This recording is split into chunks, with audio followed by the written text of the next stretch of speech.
Einen wunderschönen guten Tag, Ladies and Gentlemen, Boys and Girls, meine werten Dämonikonisten. Ich heiße euch ganz herzlich willkommen zu einem komplett anderen Programm.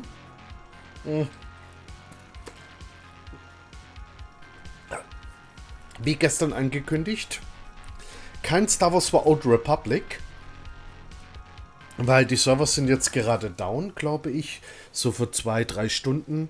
Wenn nicht sogar 4 Stunden. Es wird ein neuer Patch eingespielt, nämlich 7.3b. Deswegen gibt es jetzt erstmal kein Star Wars The Old Republic. Werde auch daher nicht mit der Story fortfahren können, das machen wir ein andermal.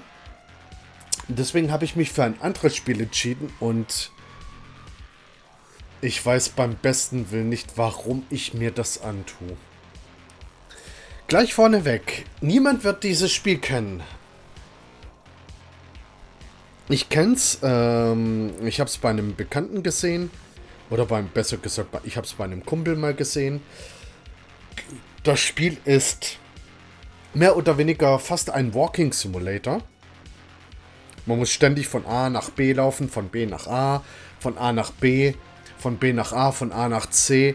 Man muss sich das so vorstellen, A ist ziemlich weit im Westen, B ist ziemlich weit im Osten, C ist ziemlich weit im Süden. Und wir haben einen Feind im Spiel, nämlich die Zeit. Die Zeit sitzt im Nacken. Jedes Mal hört man auch einen Glockenschlag, wo die Zeit verkündet, so nach dem Motto, hey, eine Stunde ist vergangen und so weiter. Es ist ein sehr atmosphärisches Spiel. Es ist düster. Es ist nicht für jeden geeignet. Kann ich eigentlich irgendwie Abstimmung verwalten? Nee. Ich weiß nicht, wie man das macht. Weil man kann ja irgendwie Clip erstellen, Steam-Markierungen mit beschreiben. Achso. Watch Party, Kanal raten, Abstimmung verwalten, Ziele verwalten, Gaststar. Nein. Nein, nein, nein, nein, nein, nein, nein. Auch nicht, auch nicht, auch nicht. Okay. Keine Ahnung, wie man das macht. Ich würde gern nämlich was anpinnen. Nämlich gleich irgendwie direkt eine Warnung.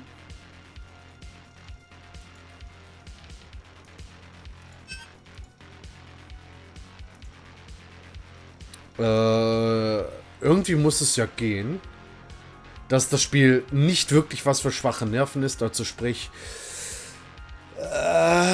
ja, Markierung gelöscht, Mod-Ansicht, Chat-Markierungseinstellung, Abwehrmodus, Chat-Einstellungen. Ich schau gerade mal. Kanalmodi, Abwehrmodus, nein, nein, nein, nein, ne? Mod-Symbole anzeigen,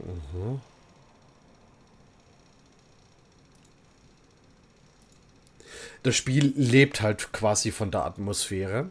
Es ist düster. Die Zeit sitzt einem im Nacken bei diesem, nenne ich es jetzt mal vorsichtig, Walking Simulator. Plus, während man denkt, es kann hoffentlich nicht schlimmer werden, das Spiel wird immer schlimmer. Deswegen, ja.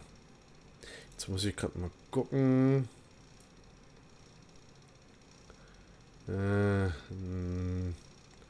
Chatmarkierungen. Ach so. Das ist nur zum Angucken, okay.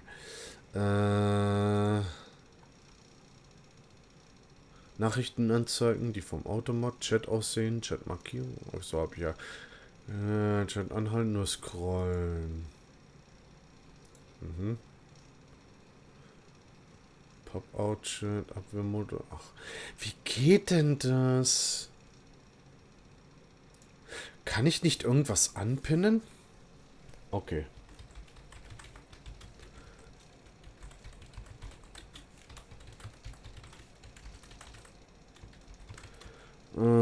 Achtung.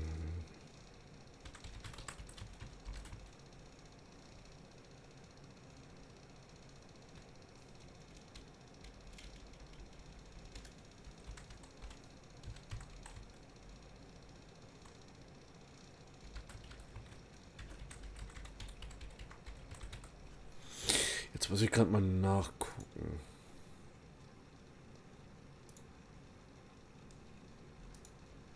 Puh.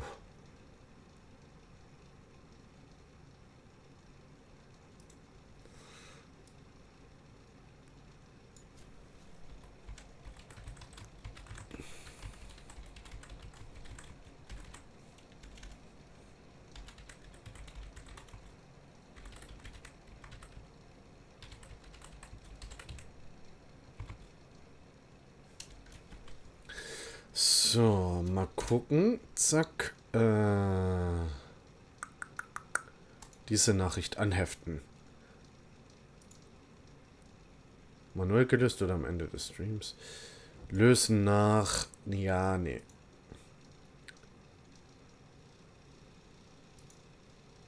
Manuell gelöst oder am Ende des Streams. So. Perfekt.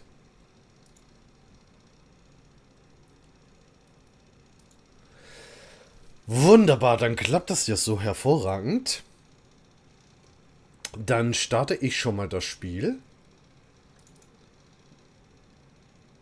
Wo haben wir's? Wo haben wir's? Wo haben wir's? Da haben wir's.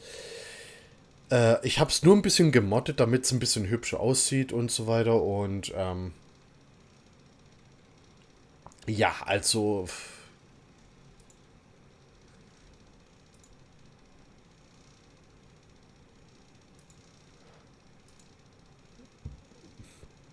Es wird auf alle Fälle ein Abenteuer werden.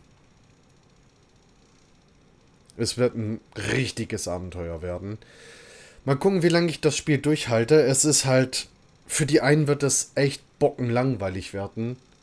Weil es wirklich nur von A nach B ist, von B nach A, von A nach C, von C nach D, von D nach A, von A nach C, von C nach B laufen. Wie gesagt, man hat ständig Zeitdruck. Die Zeit ist gegen einen. Ich werde noch nicht aufklären, was das für ein Spiel, oder Quatsch, wie dieses Titel des Spiels heißt. Ich lasse das Spiel selber am besten machen. Ihr werdet sehen. Ihr werdet sehen. Ihr werdet sehen.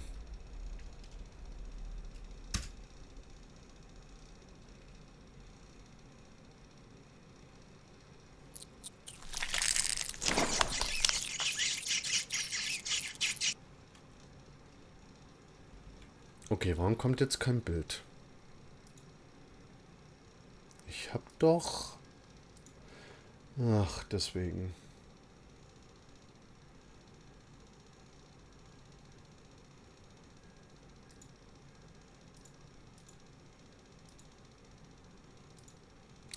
Ich dachte, ich hätte eigentlich schon alles eingestellt, aber offenbar nicht.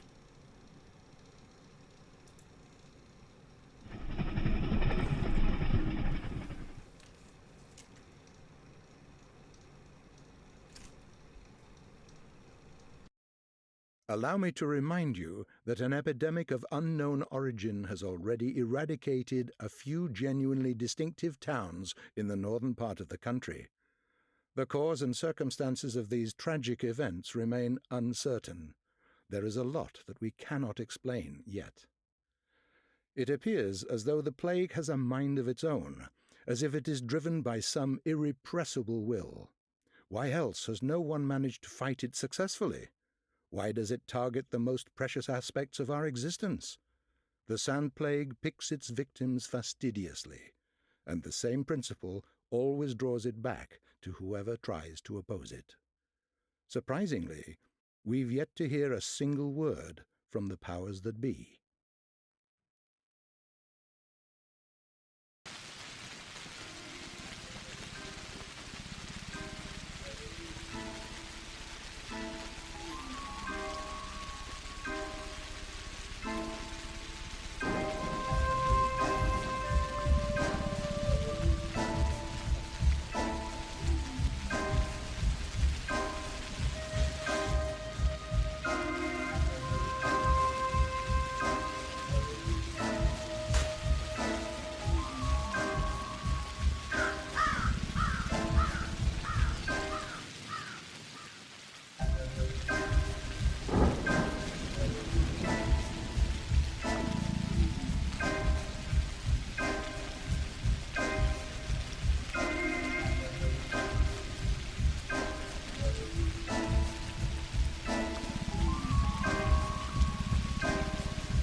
So, da bin ich jetzt auch endlich. Gerade noch mal schnell die Chat-Nachricht aktualisiert und angepinnt, damit man sieht, woran es geht. Dann, ja. Überprüfe ich noch mal schnell ein paar Sachen. Jawohl, bin muted. Sehr schön. Dann kann ich das schließen. Das kann ich schließen. Das kann ich schließen. Das kommt an den Vordergrund. Sehr schön. Dann noch Webcam an. Ist er immerhin A. hell genug. B. Es ist kühl. Ah, ich freue mich schon darauf. Pathologic.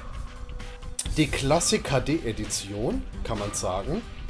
Das Spiel ist leider nur in 2 Sprachen oder in ein paar Sprachen verfügbar. Auf Englisch, auf Russisch, auf Italienisch, Spanisch und glaub Französisch.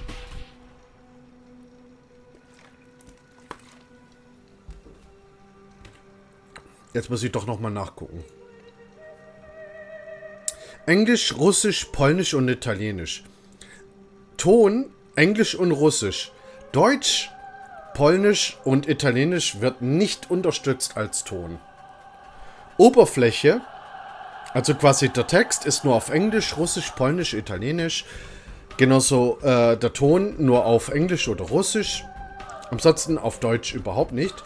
Ist von einem russischen Studio. Und holy moly. Als ich das Spiel zum ersten Mal gesehen habe, dachte ich mir auch, es sieht irgendwie langweilig aus. Soll ich mir das mal wirklich antun, da anzuschauen? Aber das Spiel lebt von der Atmosphäre. Also das Spiel weiß, wann es denjenigen mit Stahlkappenschuh in den Magen reindrehen soll. Und wenn man zu Boden liegt, weiß das Spiel ganz genau, wann du dich aufrappeln willst, um nochmal nachzutreten. So könnte man das Spiel am besten beschreiben. Mal gucken, was ich daraus mache. Mal gucken, wie lange ich überhaupt durchhalte.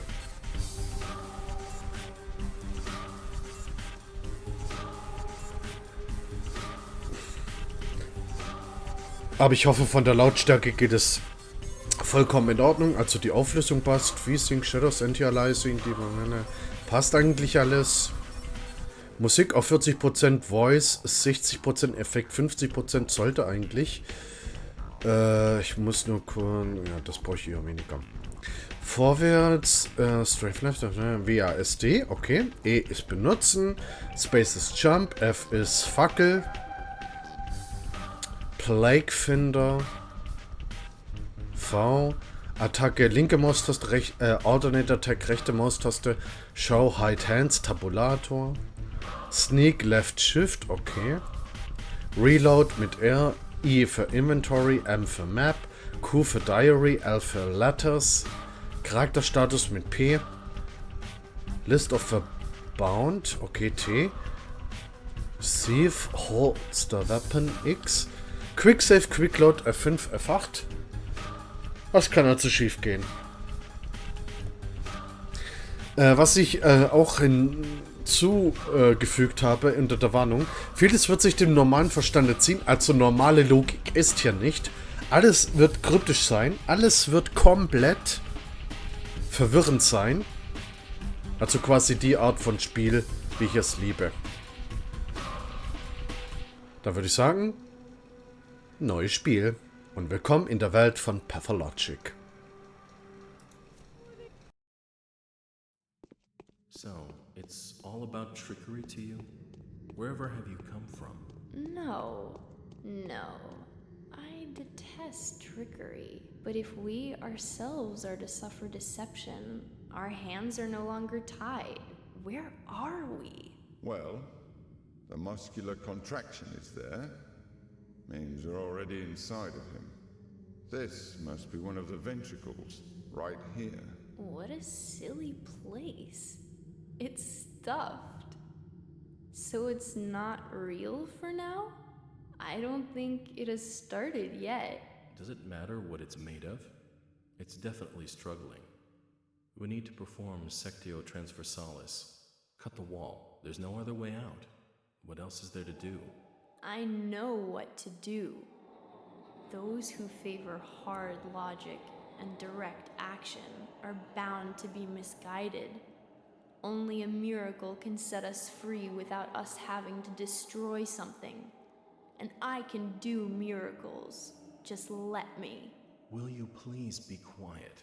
You're a liar and a thief. Who is going to believe you when you keep lying to yourself? The truth is my shepherd. Whatever happens, I will find answers, and justice will be restored. I will perform the operation. Medica morbo adhibe. Don't you go all bossy on me, clever clogs. You will act justly, but your justice will blind you and become his demise. This calls for the gentle hand of a surgeon. Step aside, both of you. Your gentle hands are used to killing, not giving life. You will inevitably do harm. As for Brainy, he has no regard for casualties at all. Neither of you knows compassion. Yes, it seems unlikely that we'll get along well, but there's only one truth. Any choice is right as long as it's willed. That's the truth of the matter. Only the heart will show you the right choice. Stop thinking about yourselves. Think of the sick. He's in pain. I can't see it yet, but I can feel it. It's not even a trap. It's a grave. Subipsum funis sumus. Can't say I hold a soft spot for it. I can see that. You're full of hate. Stuffed or not, it's breathing. I can hear it. It can be healed rather than killed. You mean you won't become a killer? But you will. Mark my word, that's exactly what will happen. But I can avoid it. No, we won't ever get along. I suggest we be on our way. The sooner the better. Off we go then? Let's go. The clock is ticking.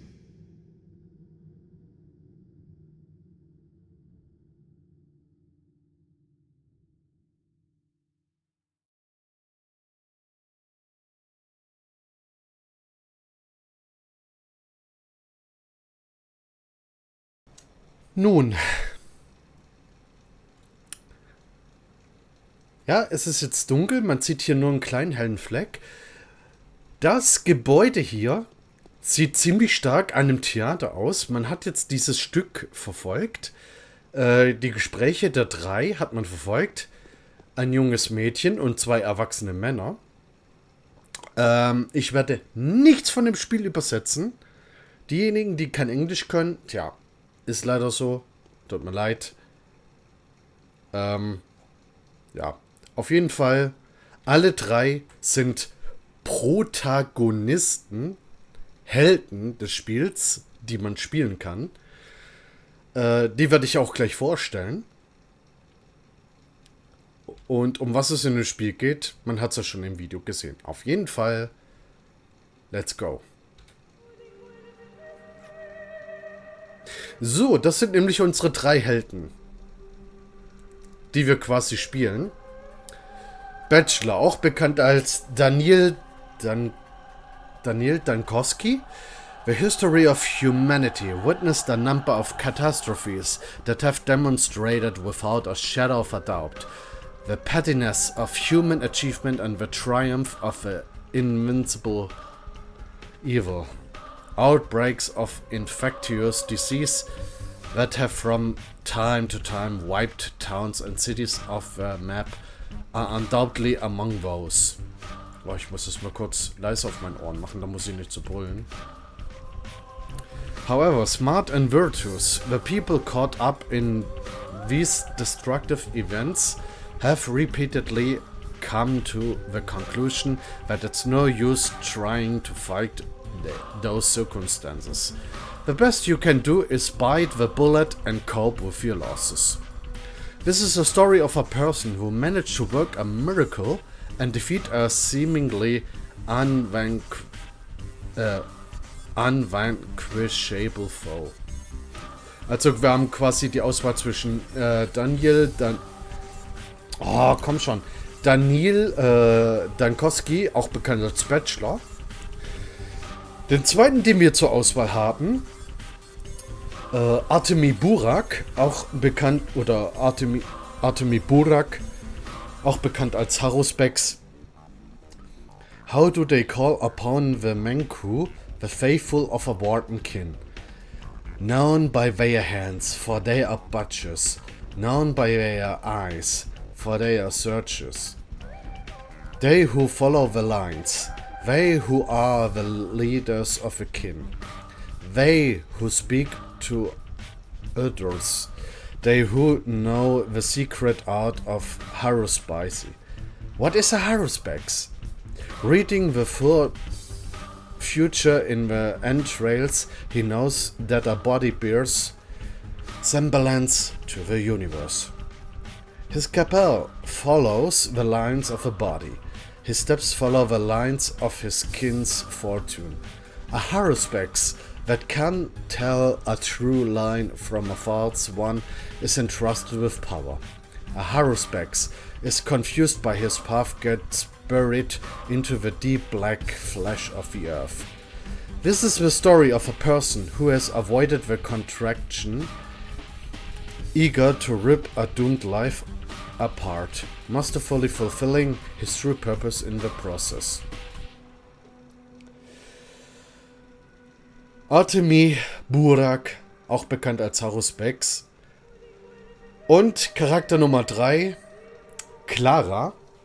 Nachname nicht bekannt. Weiß ich jetzt gerade auch ehrlich gesagt nicht. Wahrscheinlich steht es im Wiki drin. Auch bekannt als Changeling. This character is only unlocked after you finish the Bachelor's or the Haruspex Storyline. Was haben diese 3 gemeinsam? Sie sind zwar unterschiedlich in ihrer Art, aber sie alle sind Heiler.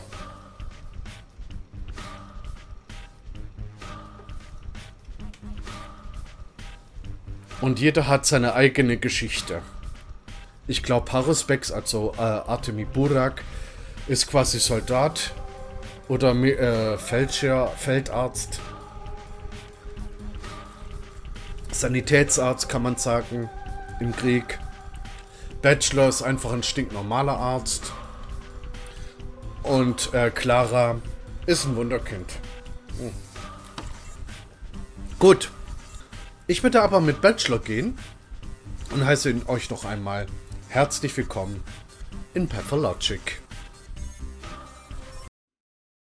Daniil Dankowski, a Bachelor of Medicine, was brought here by circumstances most unfortunate. Dankowski's life work, his theory challenging the existing notions of human mortality, is being harshly persecuted by the powers that be.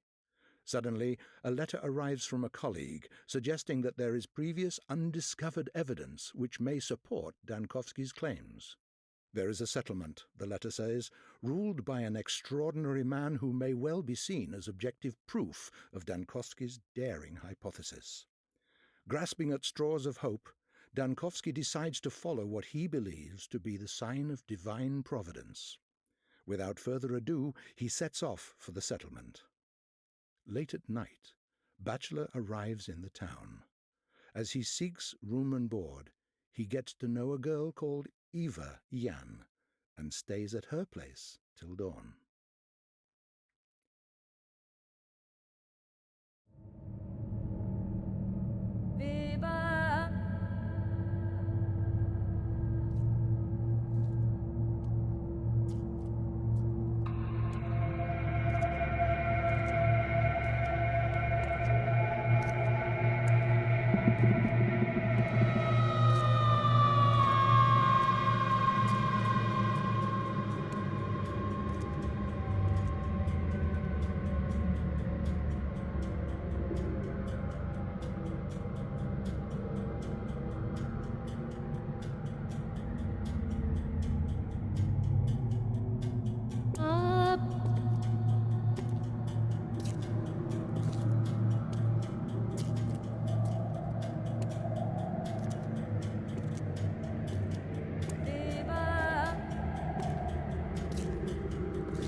As of today, my mission remains obscure. The examination of Simon Kane, who is rumored to be a man of incredible longevity, may shake the very foundation of modern thanatology and challenge the existent notions of death itself. However, even if this undying Leviathan proves to be more than a fairy tale, the mere confirmation of his existence won't suffice to prevent the powers that be from shutting our laboratory down. I need to figure out the most fruitful approach. Simon is a well-respected man, and if he mistakes my interest for effrontery, it would be nigh impossible to convince him to help me break new ground in the field of human vitality. Wir haben eine Mission, wir haben tägliche Quests, wir haben andere Aufgaben. Wie dem auch sei, unser Auftrag ist es, die Untersuchung von Simon Kane durchzuziehen, der ziemlich lange lebt und anscheinend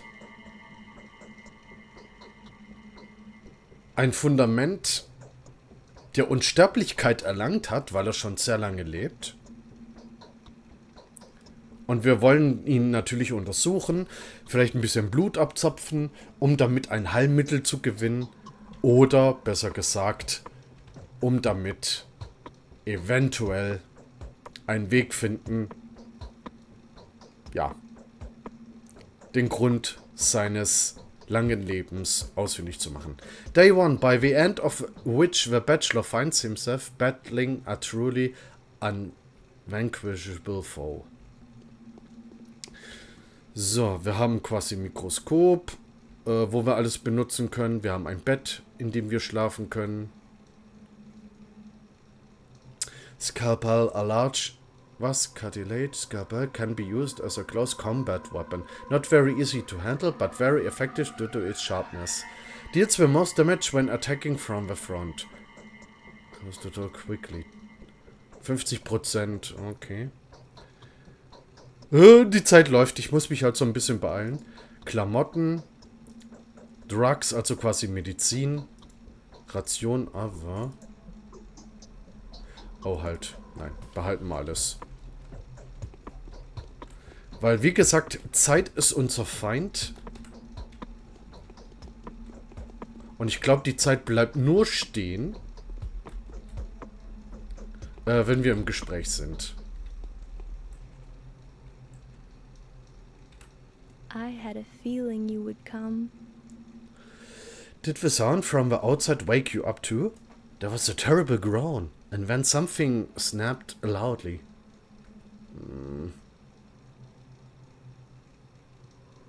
No, I heard nothing. I think there are strangers in the backyard, by the pond. They are unlikely to be planning mischief, but I have a bad feeling about this. I am afraid to go out to them. I hope they go away soon and stop disturbing our sleep. I'd like to thank you for hospitality, for board and bed. I sincerely hope you have everything you need, because I'm very happy to have you here. Daniel, is it? Also, wir wissen jetzt, Daniel Dankowski. Could you please tell me where your ruler, Simon Kane, lives? Are you willing to trade the company of a fascinating woman for that of a dreadful old man, even if he is a sorcerer? Oh, I get it. Simon the sorcerer. That's so sad. But Simon won't go anywhere. He has always been, he always will be, even if the moon were to fall to the ground. Please, stay with me a little longer.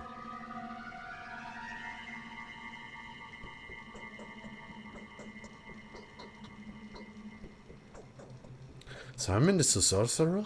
Did I hear you right? Is that the secret of his longevity?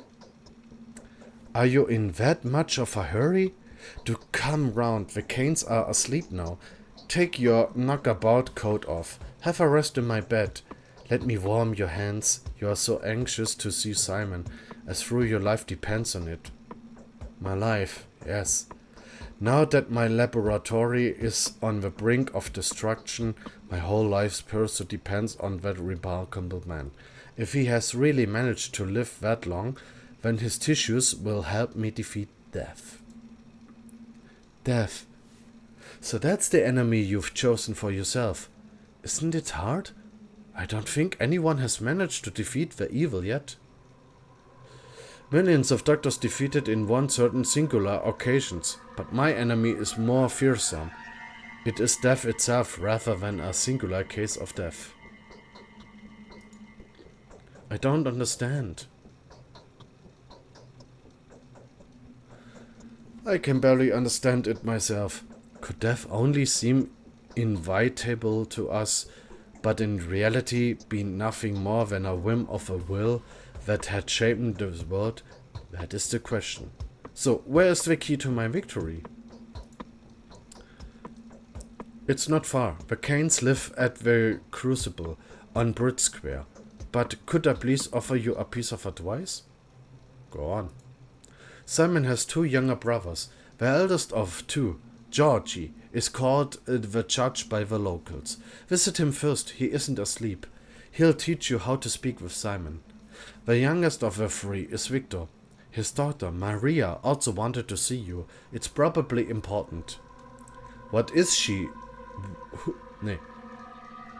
Was it she who knew about my arrival beforehand? Yes, she told me about it privately. Talking to her is not simple task. Maria is that kind of person. She puts on airs, but that's just how the Canes are.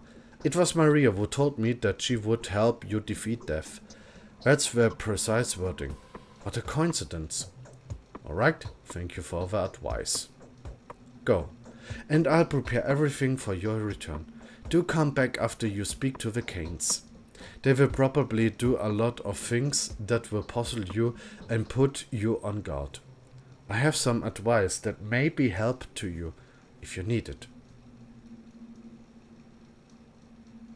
Okay, I'll come back. So, ich habe noch eine Mod runtergeladen, die mir hilft, mich besser hier auf der Karte zurechtzufinden. Wir sind hier. The mansion called the Stillwater belongs to a single girl called Eva Jan.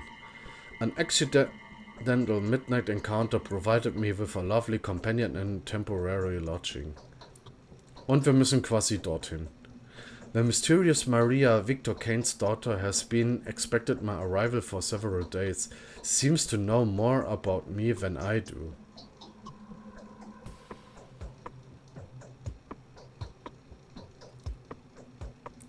Hoi hoi, Ossel, grüß dich. Schön, dass du reinschaust. Wie geht es dir? Ich hoffe, dir geht es gut, mein Bester. So.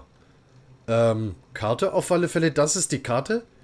Da kann es sein, Leute schicken dich von A nach B, nach A, nach B, nach C, von C zu D, von D nach A, von A nach C und so weiter. Und die Zeit sitzt einem im Nacken. Also es wird gar nicht so einfach werden.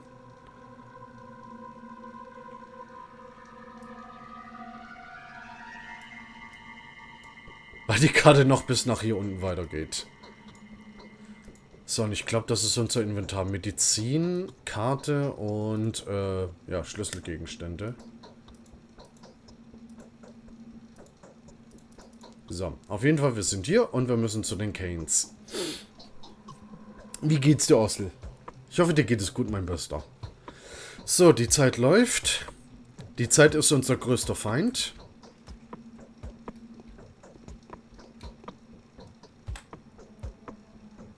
Today's Quest, Other Tasks.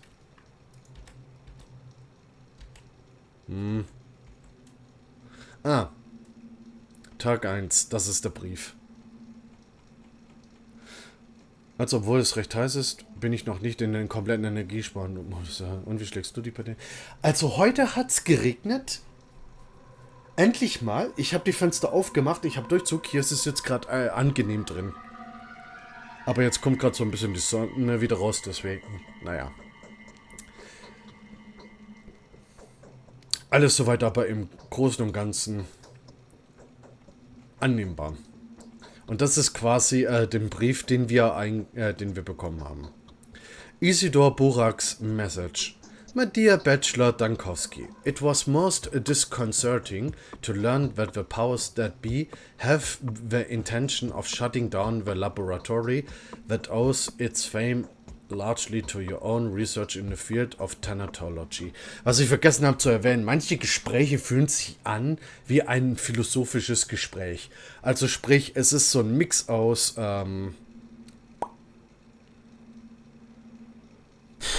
Walking Simulator, Visual Novel, düstere Atmosphäre und vieles mehr.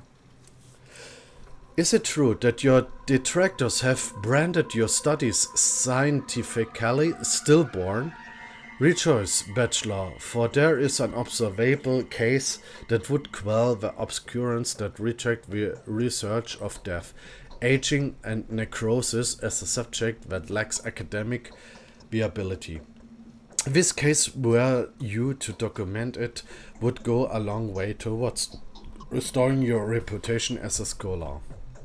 Bei uns heute auch noch kommt, darauf hoffe ich. Denn die letzten beiden mussten sich... ja, das Ding ist... Wann war's? Vorgestern? Also die letzten Tage hat es immer geheißen, es wird in der Nacht regnen. Ich habe die Fenster aufgehabt, es gab keinen Regen. Und Montag war es, da hat es mich fast umgebatscht. Fenster aufgehabt, irgendwie um Durchzug. Ich stehe auf um 5 Uhr morgens, kurz bevor der Wecker geklingelt hat. Guck auf den Thermometer, der wo draußen hing. 23 Grad um 5 Uhr morgens. Ich habe nur gedacht, leck mich doch hart am Keilriemen. Das ist ein bisschen...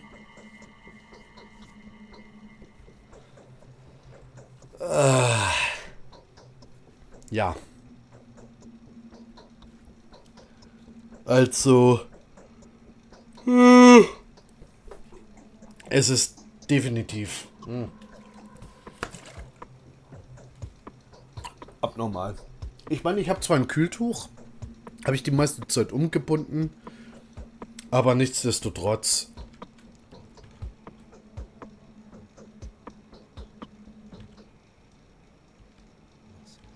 Oh. Ja. So. Deswegen hoffe ich, dass es mal wieder kühler wird, aber ja. Naja, mal gucken. So. Auf jeden Fall, es muss halt wirklich mal dauerhaft regnen, also wirklich die ganze Nacht immer am besten. Tagsüber kann es ruhig dann so 24 Grad Maximum haben, leichter Sonnenschein, es muss ja nicht schwül sein oder drückend heiß. Dann, und nachts wieder Regen. Hauptsache die Wiesen werden wieder grün und nicht Stroh. Also ich muss echt mich mal mit meinen Nachbarn unterhalten, weil der Garten schon, er wurde gemäht und ich habe echt überlegt, ob ich nicht zu meinen Nachbarn gehe und sage, hey, wie sieht's aus, wollen wir ein bisschen Heu verkaufen aus unserem Garten? Naja. The subject in question is Simon Kane, who has ruled the town where I live for as long as I can remember. This man's longevity transcends the boundaries of what is plausible. It is phenomenal, no less, and I struggle to give an explanation of it with that scientific means I have at my disposal. Make no delay, there's a sensational discovery to made here. A breakthrough that will not only save your laboratory, but also revivify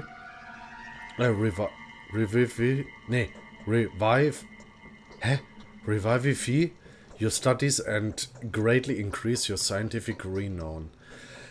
Mein Englisch ist nicht gerade das Beste, aber ja. Und ich werde auch nichts auf Deutsch übersetzen, weil ich bin leider so ein Perfektionist. Ich will das nämlich 1:1 richtig grammatisch übersetzen und so weiter. Ich verstehe es auf alle Fälle im Inneren, aber garantiert werde ich den Teufel tun und das übersetzen. Your humble servant and faithful colleague, Isidor Burak. P.S. I spoke to Simon on your behalf and he has kindly agreed to facilitate your effort. Daring ideas and far-fetched projects are traditionally very well respected in our neck of the woods. Deswegen hoffe ich irgendwann mal, ob es da nicht vielleicht mal eine Deutschmod dafür gibt.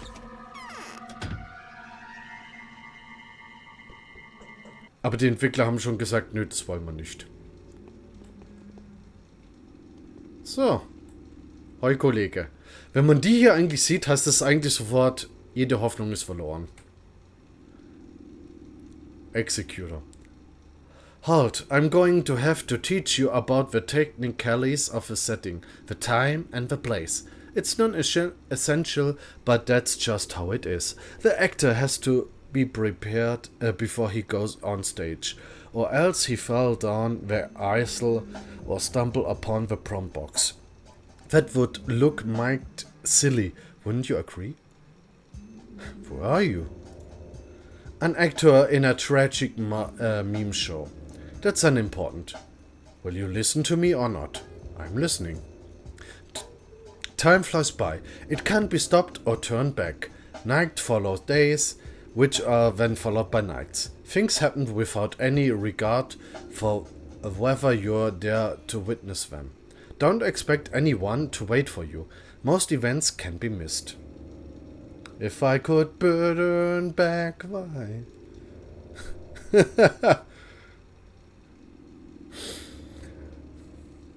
Most events can be missed. And so? And so it would make sense for you to visit the place that you care about irregularity. You'll find the people that will play major roles in your fate there. They stand out from the common folk. The rest are just a crowd shot, a background, a bunch of extras. as it has always been. Indeed. Still, it's best to avoid hasty judgment. It's a paradox, you see. Don't try to care too much for the lives of these bound to stand out people. And don't be too dismissive of a silent crowd. Both extremes will end in tragedy. Why is that? This word cares for your reputation. A fine and crucial instrument. Your reputation changed the world, you see. For it is a mirror, wouldn't you agree? And so a bad reputation can get you into a lot of trouble. For example? Oh, did I describe? You've got vivid imagination. Everything changes from mystical aspects to mundane things like the people you need treating you badly. How many enemies you've got, how high the prices rise, how bad your dreams are, lots of things. Sorry, prospect, so how do I maintain my reputation? Really? How is that even a question? Same as anywhere. Thou shalt not kill, thou shalt not lie, thou shalt not betray. Do not steal, do not covet, do not be an asshole, do not get caught. The rules are the same everywhere. A truly selfless deed, like risking something for thy neighbor, or even a person who lives quite far away, can help in a dire situation.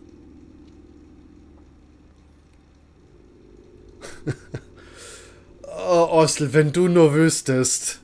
Wenn du nur wüsstest. Ich weiß nicht, ob du das Spiel kennst, aber so ein T-Bone Steak, je schneller du das Geld für sowas hast, nur her damit. I see. Really? Good for you then. As for me, I can't see anything in this mask. I have no idea what's going on. Anyway, don't get too worked up about human lives. And don't put too much stock into another words, mine included. He who trusts everyone is asking to be deceived. Yet he who trusts no one is deluded. Speaking of trust, where does Simon Kane reside? I would be most thankful if you showed me the way. Simon Kane does not reside. He lives, or rather exists. He reigns, he creates, he makes mistakes and brings joy to the people with the mere fact of his existence. And that happens at the Crucible. Go left along this alley. As you reach Bridge Square, look to the right. You'll see it. Thank you. Ja, Executor. So. Und der Tragödien oder der Tragedien. Ich habe ein paar Szenen davon gesehen, aber im Großen und Ganzen bin ich ein unbeschriebenes Blatt, was das Spiel angeht. Nur so viel. Das sagt jeder, der das Spiel durchgespielt hat, zu 100%. Es ist das beste Spiel, das du niemals spielen wirst. Das gilt auch für mich. Es ist das beste Spiel, das ich niemals spielen werde, obwohl ich es spiele.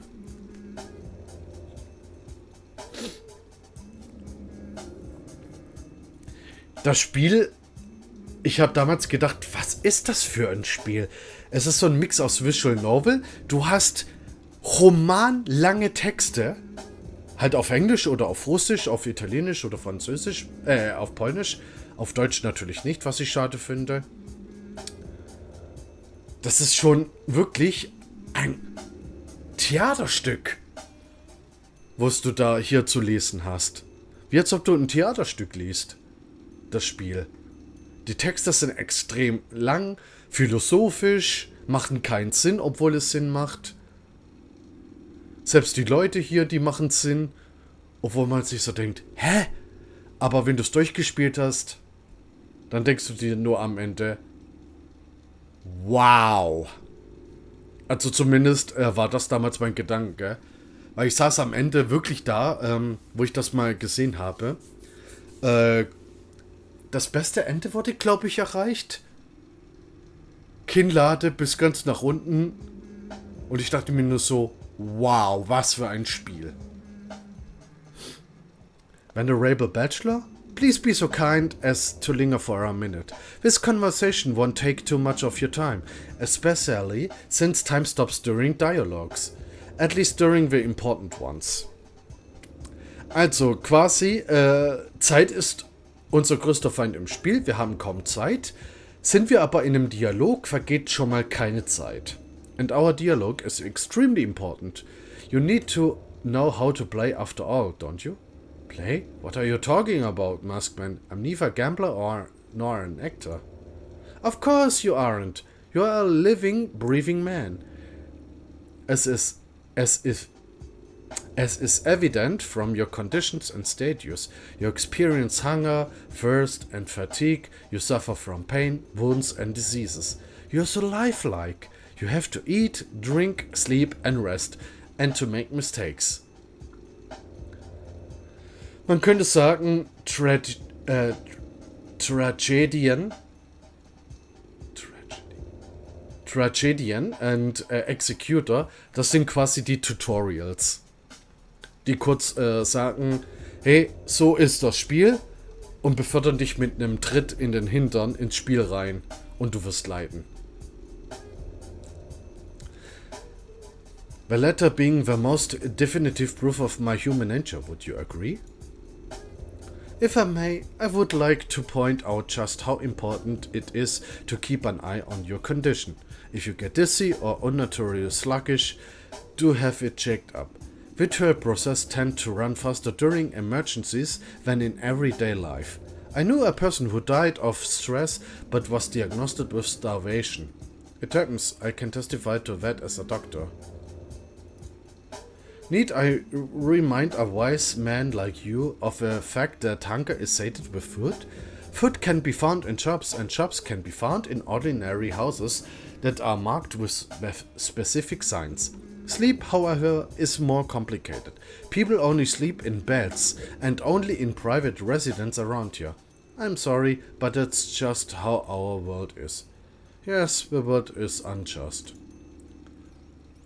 And quite silly, if you forgive me for saying so. Speaking of commerce, different shops sell similar items at different prices. Make sure you don't get cheated. People can be quite brazen around here. You can also barter with the folk out in the street. Some things may be nothing more than trinkets to you, but others would be willing to part with their life's blood for them. Oh. Ich habe vergessen, den Command rauszunehmen.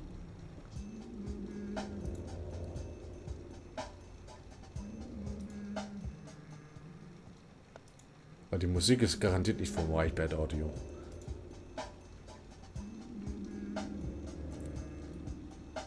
Blood?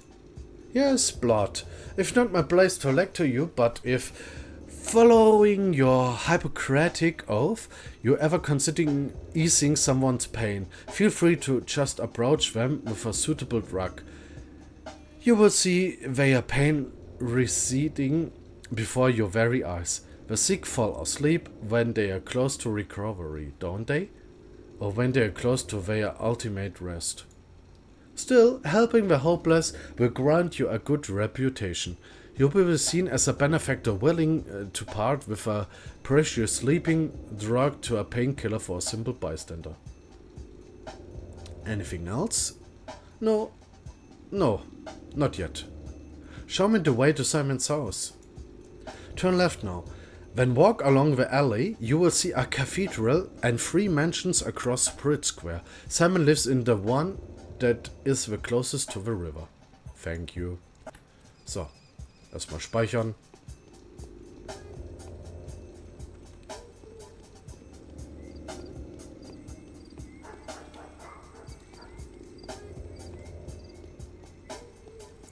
Okay, Medizinshop.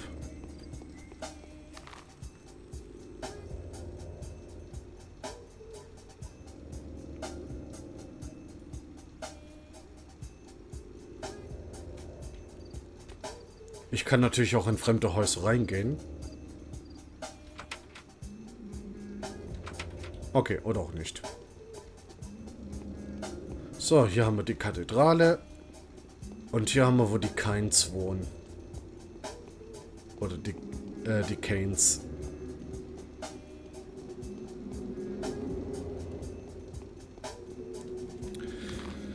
So, Handabdruck und, ja.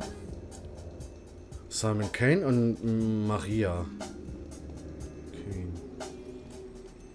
Ach. Das einzige Problem, was das Spiel hat, ist,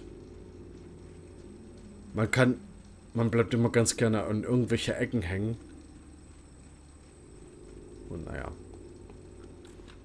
So, jetzt schauen wir mal. Reputation sieht, denke ich mal, gut aus. Health ist in Ordnung. Immunität, halb. Hunger, ein bisschen ermüdet sind wir. Infektion. Protection from Bullets, Fire, Infection. 6:35 Uhr, Tag 1. Adherence. Daniel Dankowski, auch bekannt als Bachelor. Okay, Adherence haben wir nix. So. Man kann leider auch nicht alles hier durchlooten.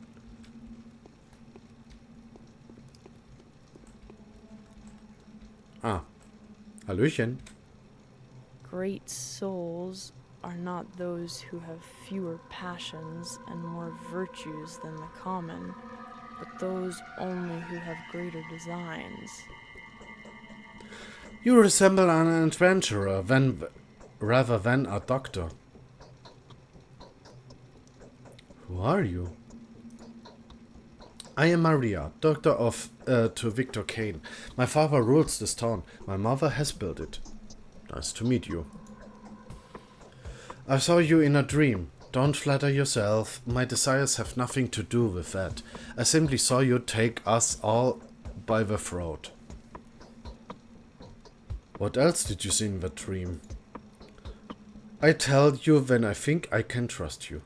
I hope that happens soon. What? I have a lot to tell you, Bachelor Dankowski, but I dare not until you meet my uncle Gregory. Otherwise, he'll rip my tongue out for disclosing a secret. I'm looking for Simon. I know, but you will have to speak to Georgie instead. They are twins, so you won't be too disappointed. Fine. Where can I find them? Close at hand, just next door. Go to the wing that's closer to the river. Its roof is shaped like a crown. I'll be back soon. So, kurz mal vorgestellt.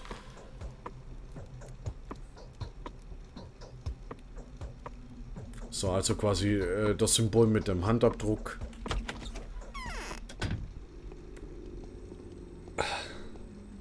Ja, es sieht wirklich aus wie eine Krone, das Dach.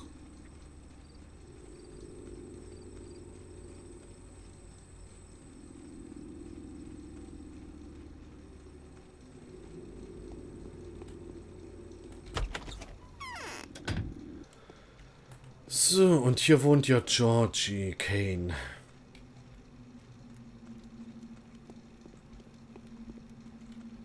Hoi. The town will meet its death at the hand of Simon's murderer.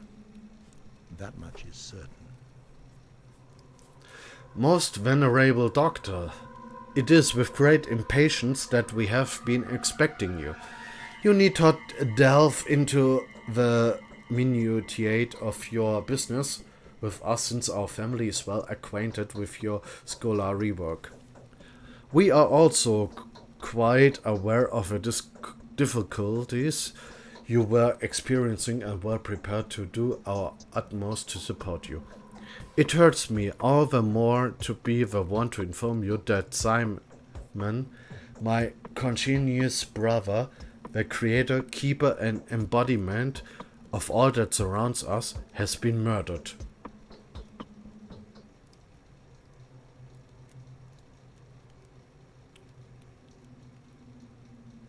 I can't believe it. It cannot be. My brother was murdered last night, under the strangest of circumstances. But for all the mystery surrounding his death, I rather eschew the notion that his departure was connected with whoever had visited Simon that evening. The visitor is a man of laudable rectitude and an old family of our old friend of our family. Mein Gott! They are witness to testify that he and Simon did nothing but converse. Who was the visitor? Someone you know quite well. The man whom my brother saw last night was your colleague, Isidor Burak.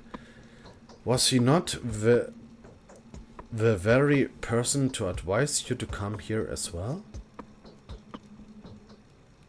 Yes.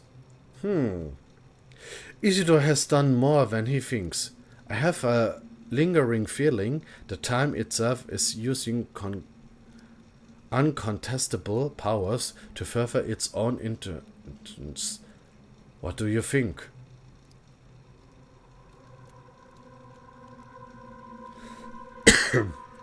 Fatalist. Categories like time, nature, and fate. I'm no fatalist.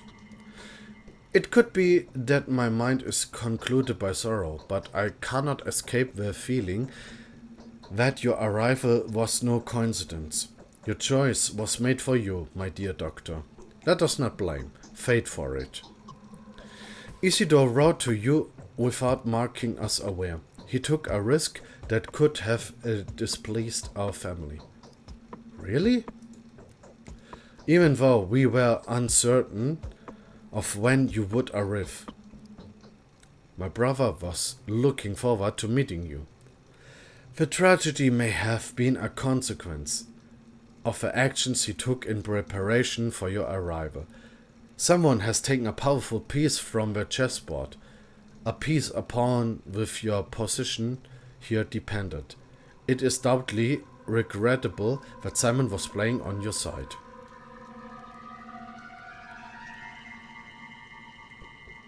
My sincerest condolences. Is there anything I can do to help? Do you want to help us, Doctor? Find the murderer for us. My brother Victor, who is the wing next door, would share some of his thoughts on the matter. Help us and the reward will not disappoint you.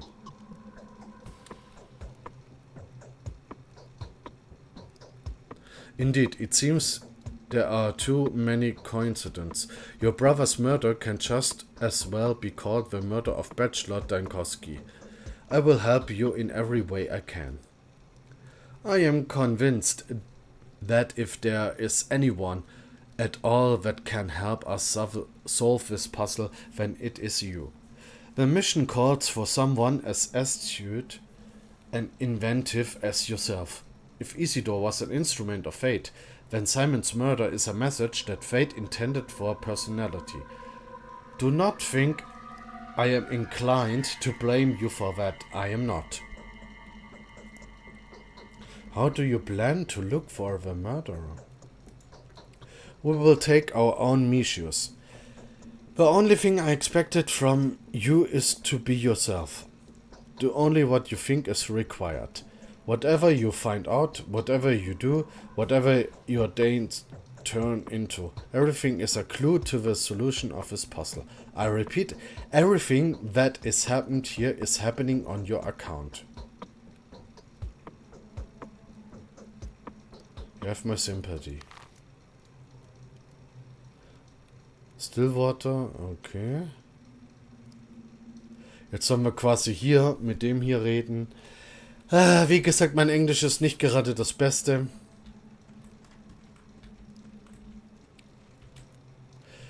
Today's quest, in pursuit of a killer. To find out who killed the immortal Simon Kane, the dead man's own family may not want it more than I do. I have an abiding desire to punish the murderer, to eradicate them, no matter if they were acting on their own account or at the behest of the powers that be. Moreover, they were that picked the moment far too well.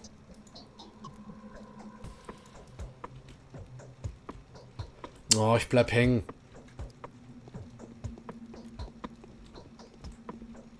Da ist der Ausgang.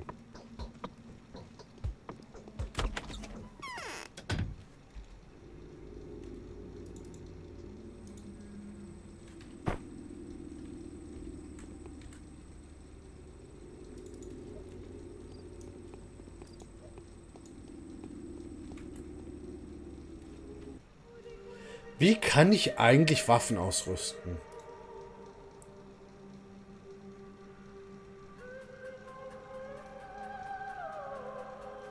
Holster Weapon, okay.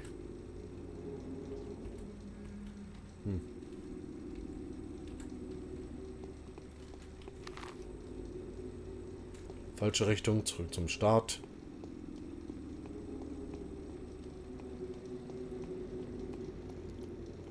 Wir können auch mit den Leuten sprechen.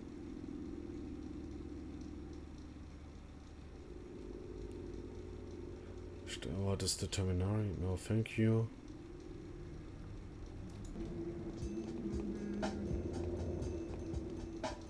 Vor allem manche Bilder sehen halt echt verstörend aus. So, hier müssten wir eigentlich richtig sein. Jetzt, irgendwie muss ich doch... Oder nur einmal? Ah, nur einmal. Okay. Uah, Zeit.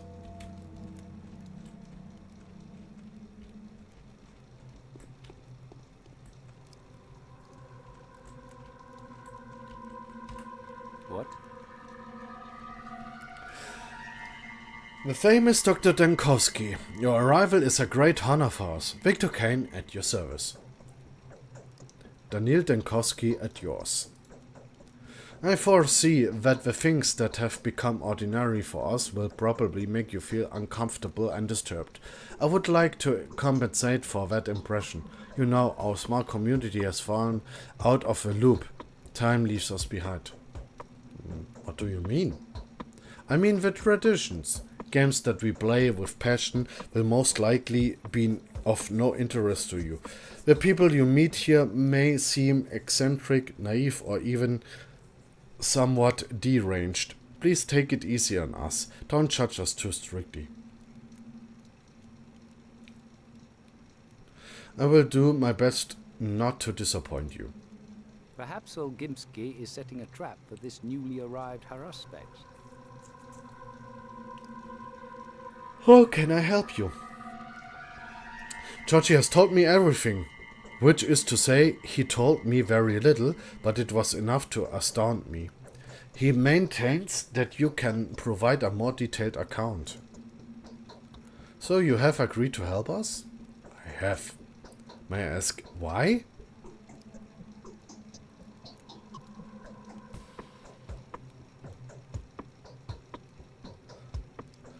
The killer gold seems to align astonishingly well with the goals of the human.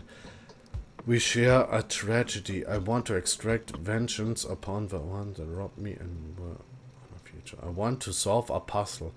I even like having so little information. Wahrscheinlich das Oberste. The killer goals seem to align astonishingly well with the goals of those who've been waging war against my work for years. I am prepared to answer any questions you may have. When was Simon last seen? He sent Isidore home. Then, an hour later, he came to this hall to see us. He announced his plans to withdraw to the focus and received no one. He told us not to approach the focus and to fast for a week, partaking of neither meat nor water. When in the morning he was found dead. How was he found? The servants discovered him in the morning. The room has been ransacked. Everything that was breakable had been broken.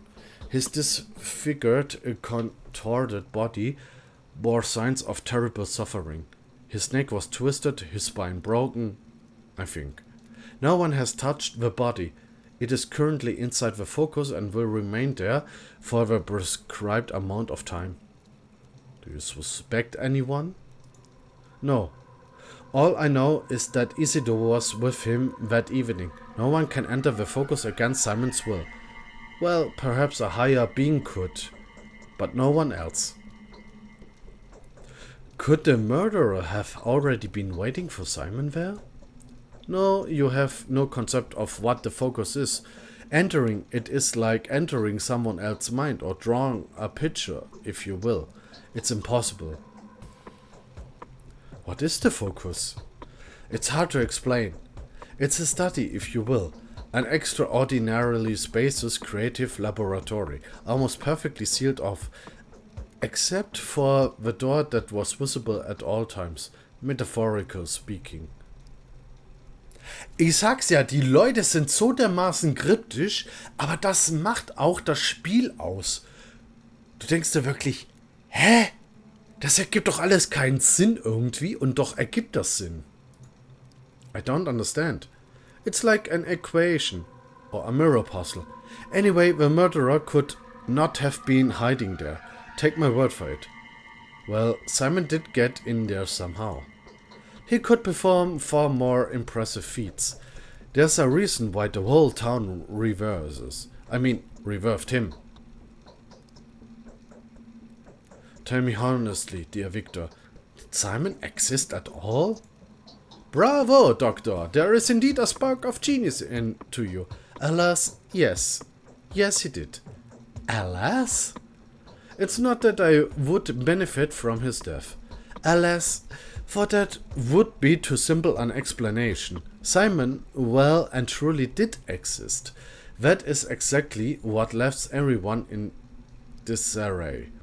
It was so hard for them to accept his existence that the thought of his demise is now driving them mad. Fair enough. What do you want from me, then? Just take a look around. Trust your intuition. Intuition, ja doch. Do whatever you like. Speak to whoever you feel to need to. Look for the murderer, Doctor, and you will find them. Keep looking till the last breath. I'm sure your rational thinking will help you.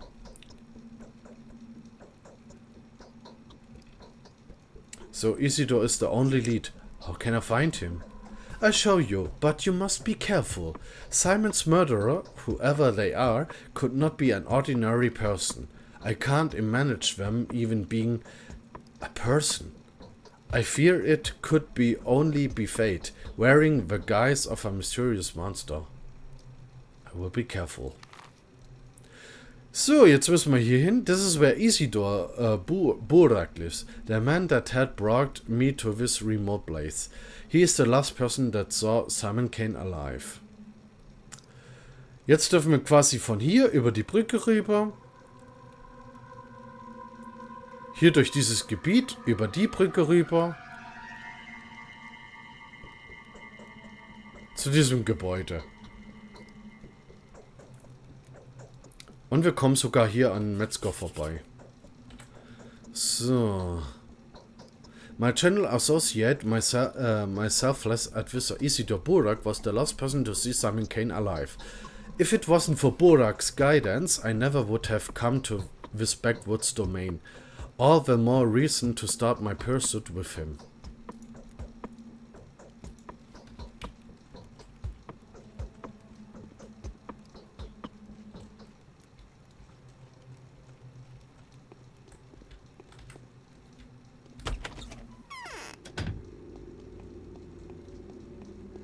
So.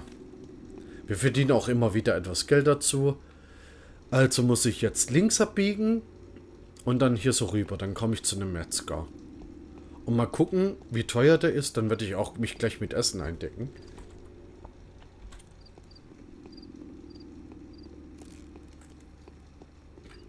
Kann ich eigentlich? Nein, abgeschlossen.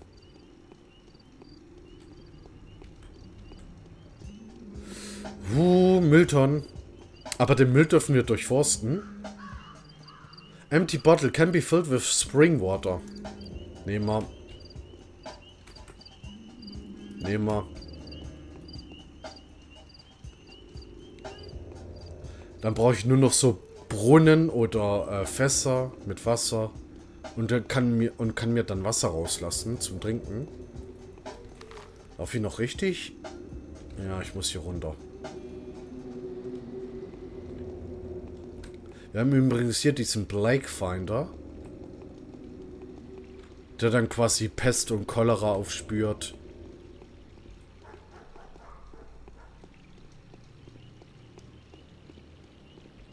Ah, da ist der Metzger. Neues Gebiet, andere Musik.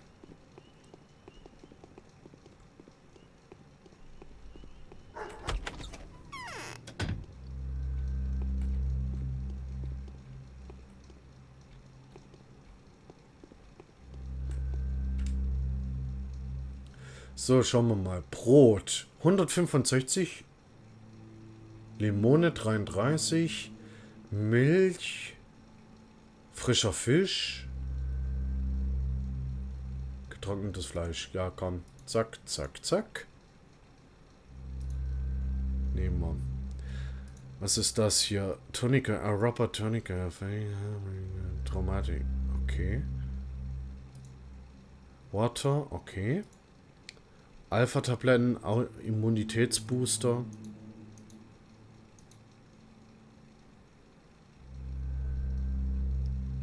Kerosin is used to refill the lamp. Okay. Skalpell und... okay. Morphin. Und Handschuhe. Ich bin gerade noch am Überlegen, mir die Limone zu holen. Ich hoffe, ich habe noch genügend Inventarplatz.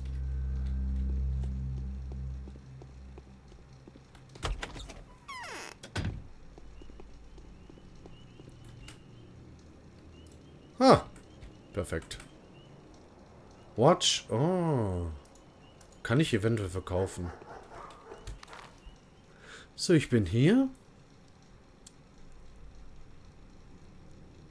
Vor bis zum Arzt. Bestellter Lara Ravels Haus. Ich muss jetzt hier geradeaus und dann hier so entlang. Alles klar.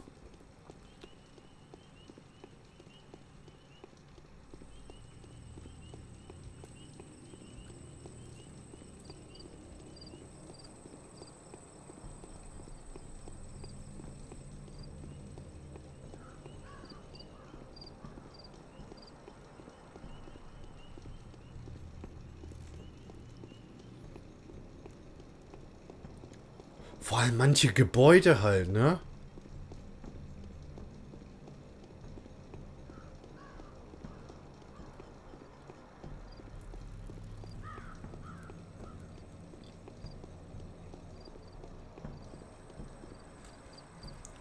So, jetzt bin ich hier. Dann kommt gleich hier die Brücke. Sollte passen.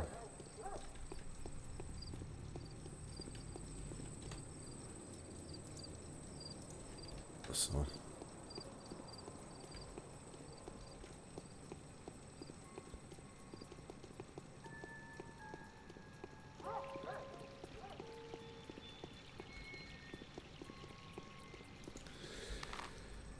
Geradeaus weiter.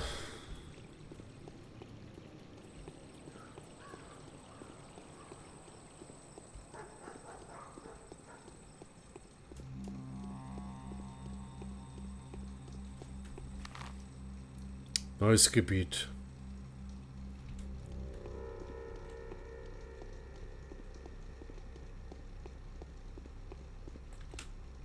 Nichts drin.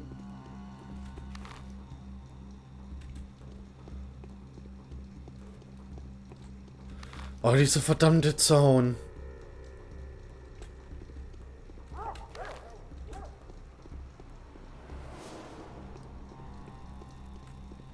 Ich hoffe, ich kann hier so durch. Das ist halt leider auch etwas, wofür ich das Spiel verfluche. Du willst nur zu diesem Haus hingehen, der Eingang ist dann komplett woanders. Okay, wir haben Wasser. Wie hier zum Beispiel. Ach.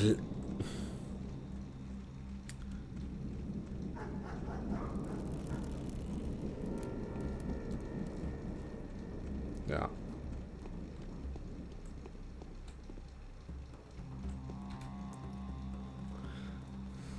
Patrolman.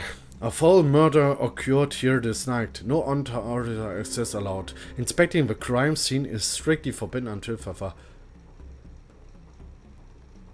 Who was killed? Well, you're not a local, sir, so you're unlikely to understand the loss we've suffered. Isidor Burak, a great surgeon, a benefactor to us all, and an all-around skilled doc.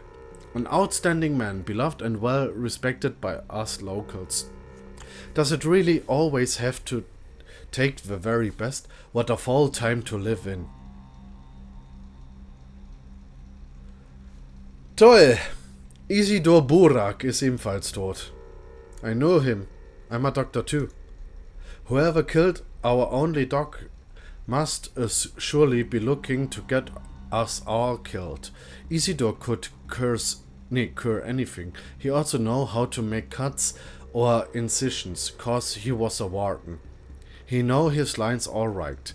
Like I said, it all makes sense. Whoever killed Simon took Isidor's life too, and this is merely the beginning. Only the beginning? What makes you so sure? See, this murderer's deal is all mysterious. There was a talon stuck in the victim's chest. Go ahead, bend your arm and elbow. Good, sir. Yeah, like that. There you go. That's how long it was. It broke off. There was dust on the floor, for the deceased had been a renowned stepwalker. And the dust was all covered in hoof steps and like traces of a sharp bone, I guess, as if someone was using a walking stick round in here. I'm telling you, it's her. The Shabnak Adir, the clay man-eater. I want to inspect the building. We've been assigned to this post by Alexander, the head of the Saburov family. His house is in decline right now, but it's still powerful and very much respected. For it is that being responsible for maintaining worldly order and public safety in the town since olden days. Please kindly address your concerns to him. There's their rod. You just take the road up there and get to the cape. As for me, I'm not authorized to let you just in. You should said so from the start.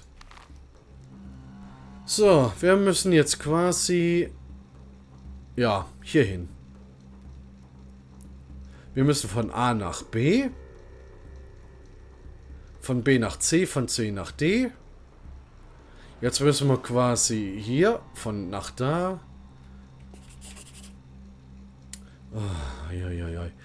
Isidor Burak was murdered. The local authorities have sealed off his house. Alexander Saburov, the head of the Saburov family, has taken control of all proceedings regarding law and order in the town. The Saburovs are the one of the three families that govern the town, and Alexander was the person to take immediate measure after the discovery of Isidor's body.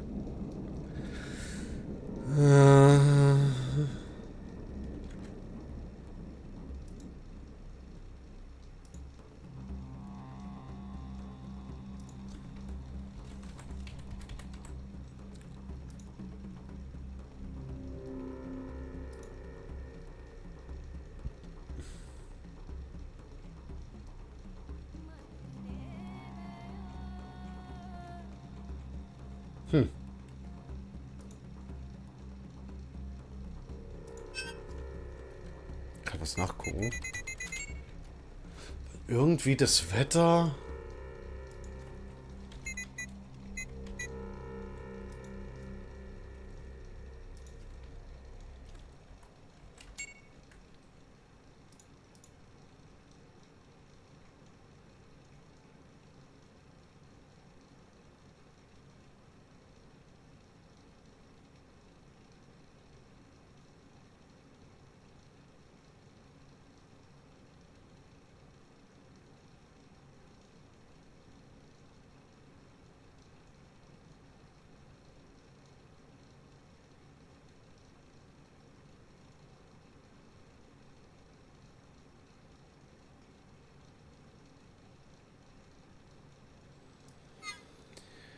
Junge, Junge, Junge, Junge. Gut, dann mal auf zu... Sollte vielleicht das mal speichern. Einmal außen rum. Und dann hier zu Alexander Saburov.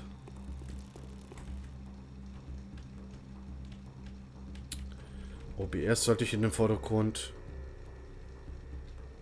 Minecraft des Lichtes? If you know. If you know. Grüße für Dix. Oh boy. Wenn ich sehen könnte, wie viel... Oh, okay, 8 Uhr.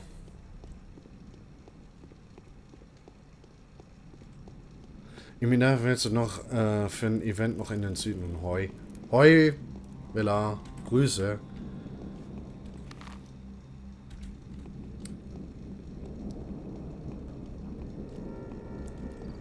Ja, mal gucken. Ich rede erstmal hier mit Alexander Saburov.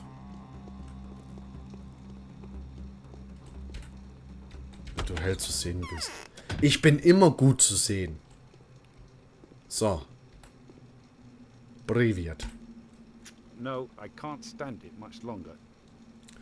So, I finally get to see you. Yes, you really do look like a messenger of sorrowful times. In any case, welcome to the Rod.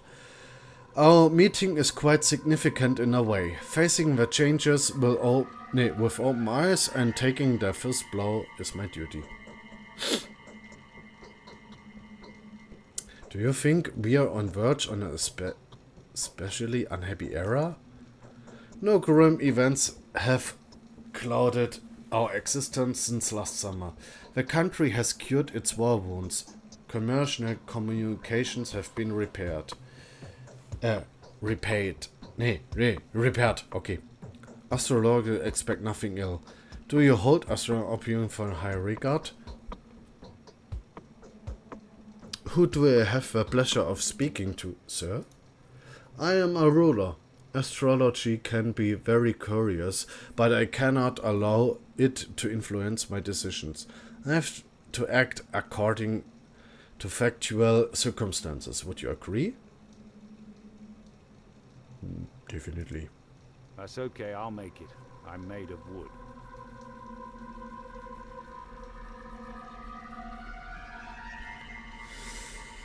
So, you've come to meet with Simon, haven't you? What can I do for you now?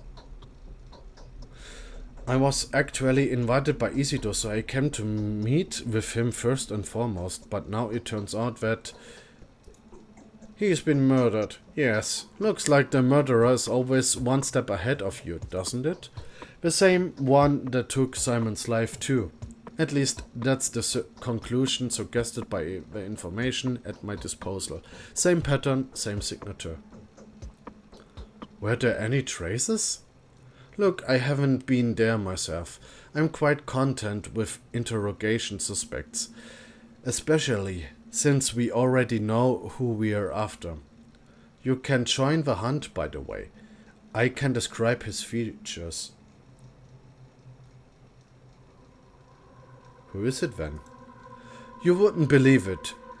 His own son. The fellow came back after being away for quite a while. His father has sent him to study surgery when he was but a greenhorn. Quite a lot has learned, huh? A wandering scholar turned evil to the bone. All of that just to grab inheritance. Wait, how did you figure that out? In all honesty, it's hard to explain that to an outsider like you. Do you believe in such a thing as clairvoyance, Bachelor? Of course I do. Well, you should get to know my wife then. Or better yet, those who have already had opportunities to witness the power of her prophecies. Former doubters first foremost, rationalists. They've got something to say to you too, by the way. So your wife called out Isidore's son specifically?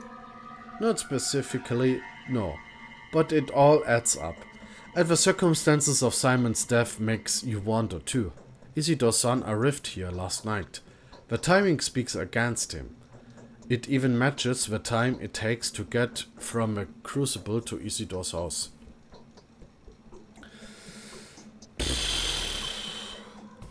That's not enough. I'll have to take the investigation into my own hands. Is there anyone who can be helped to me apart from your wife? There are a few good analysts in our town. Everyone is more or less superstitious here. Except for one, Julia Liorijeva, perhaps, a most level-headed and reasonable person. The only person to remain skeptical about Katharina's talents too. Without a shadow of a doubt, she has her own picture of events. She always does. What is this, Julia?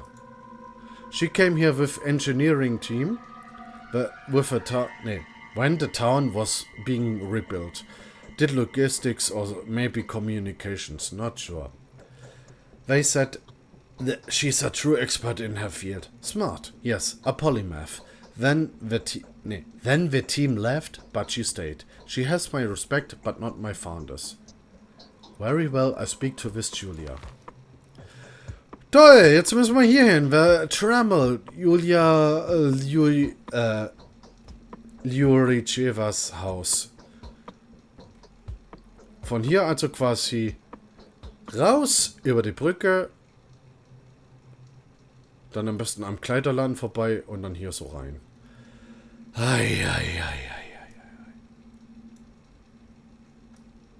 In den Süden.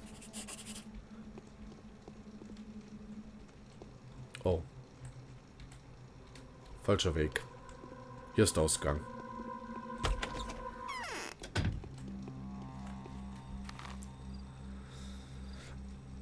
Ich möchte noch für ein Event in den Süden. Nicht direkt in den Süden, das war in Indien, aber von hier aus südlich. Big Flood and Chapella, The Willows and an Angel's House. Pub. Nicht direkt.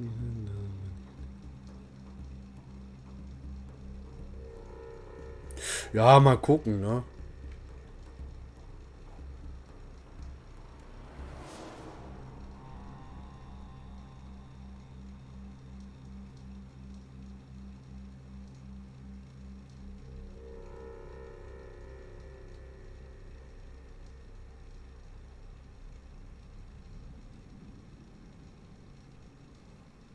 Ansonsten hätte ich gesagt, ich latsch erstmal die Hauptquest ablatschen. If Julia Liorijeva is a genuinely capable of rational thought, then she is more astute than the mayor of her contemporaries in this town.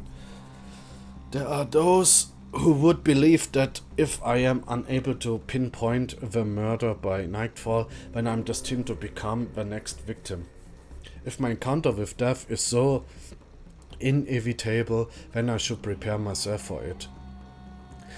As ludicrous as it may be, the thought sends a chill down my spine.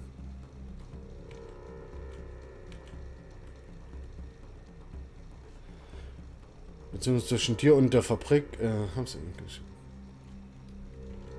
Okay. Ich meine, ich hätte wahrscheinlich selber.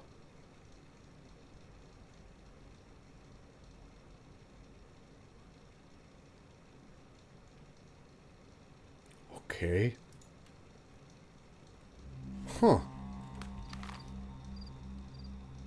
Na, dann schauen wir mal.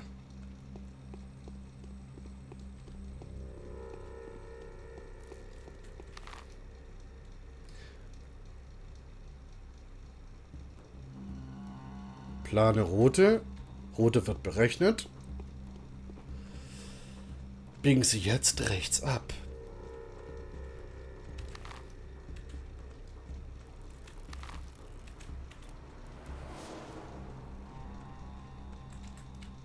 Okay, ich brauche eine leere Flasche, aber Wasser habe ich auf alle Fälle. Sondern muss ich rechts und links.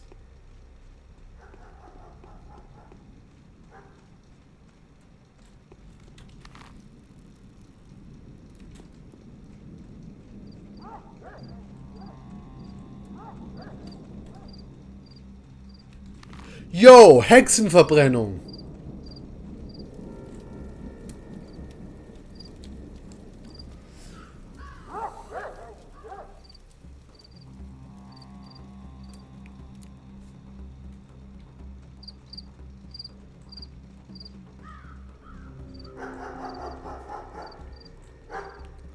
Wait a minute.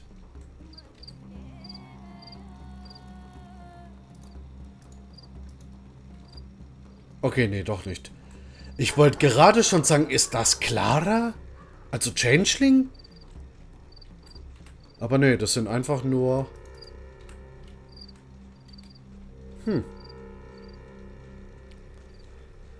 Ich dachte gerade, das wäre Clara gewesen.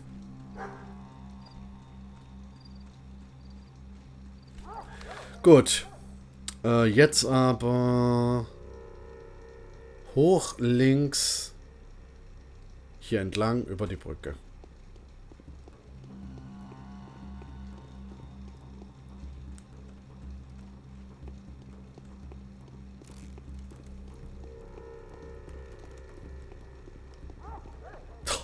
Ich muss echt aufpassen, dass ich nicht einschlaf.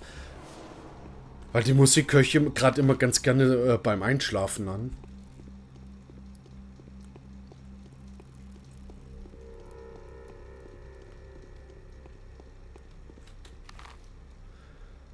So. Ich hoffe, ich kann am Wasser entlang laufen.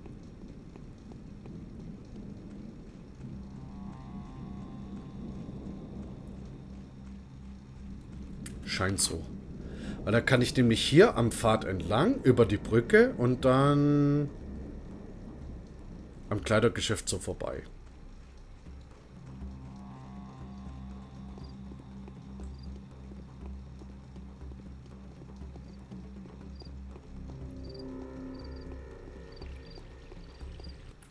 Ich speichere lieber mal. Und nicht, dass ich noch angegriffen werde von den Leuten. Kommt aber noch.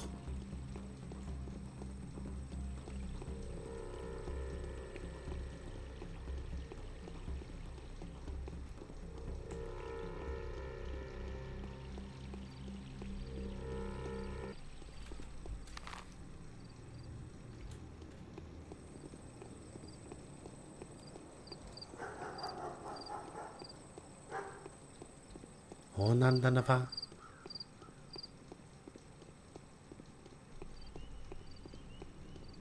Oder doch nicht.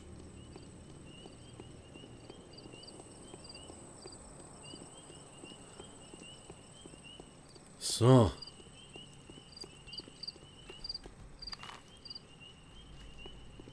Die Residenz von Julia.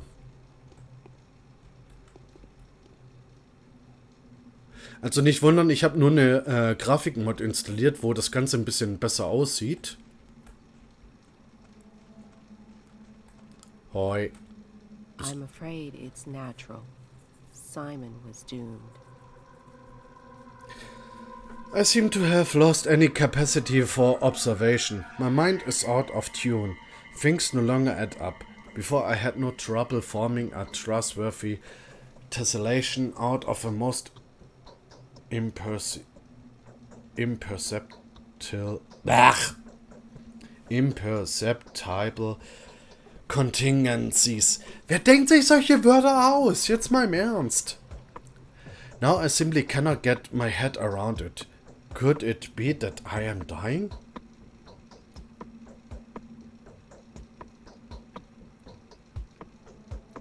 It happens when people are tired.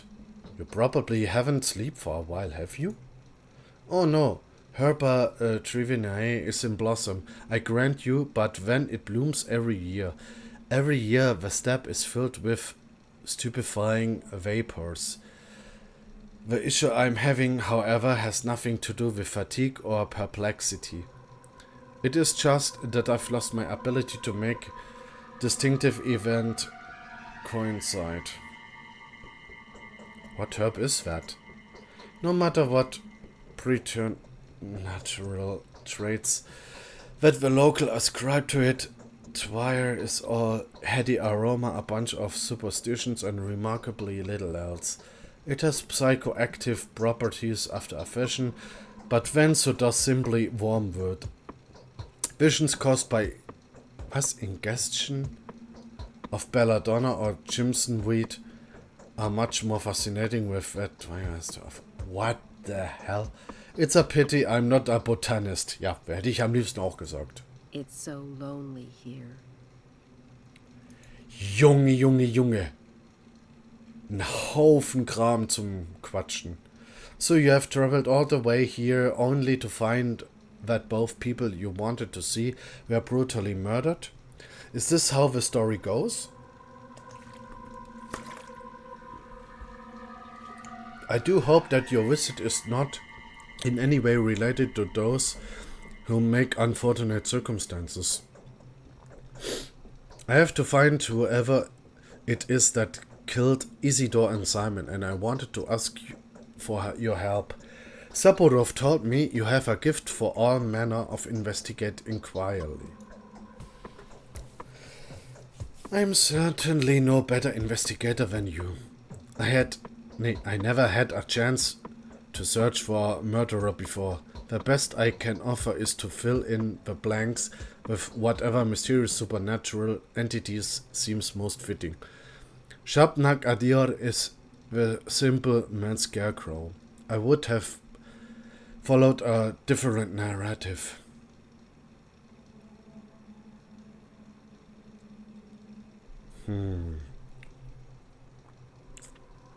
What kind of narrative? Consider the circumstances of his death. They said Simon had locked himself up in the evening and consequently died in the morning inside a mansion in a chamber with some peculiar name. In this case, I would suggest that Simon was poisoned by the Canes. I would have thought, but I know their family all too well. Their mutual loyalty is only rivaled by their arrogance towards anyone who is not one of them. They hold the princely sage who stands at the head of their family in highest esteem. They believe that a single dishonorable act will tarnish their name for generations to come. I doubt any of them would have stopped to this, no matter whether they wanted to or not.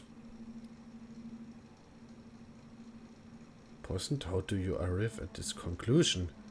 I don't believe you understand what "he died in focus" really implies. Don't you know what the Canes refer to as focus? You don't seem to grasp the semantic of the term. These are the Canes for you. These kinds of innuendos are their fault. Well, what is this focus then? The focus is anything but an abstraction. Quite the opposite, in fact. It is governed by mathematically rigorous. You see, no one but the owner of a focus may get inside.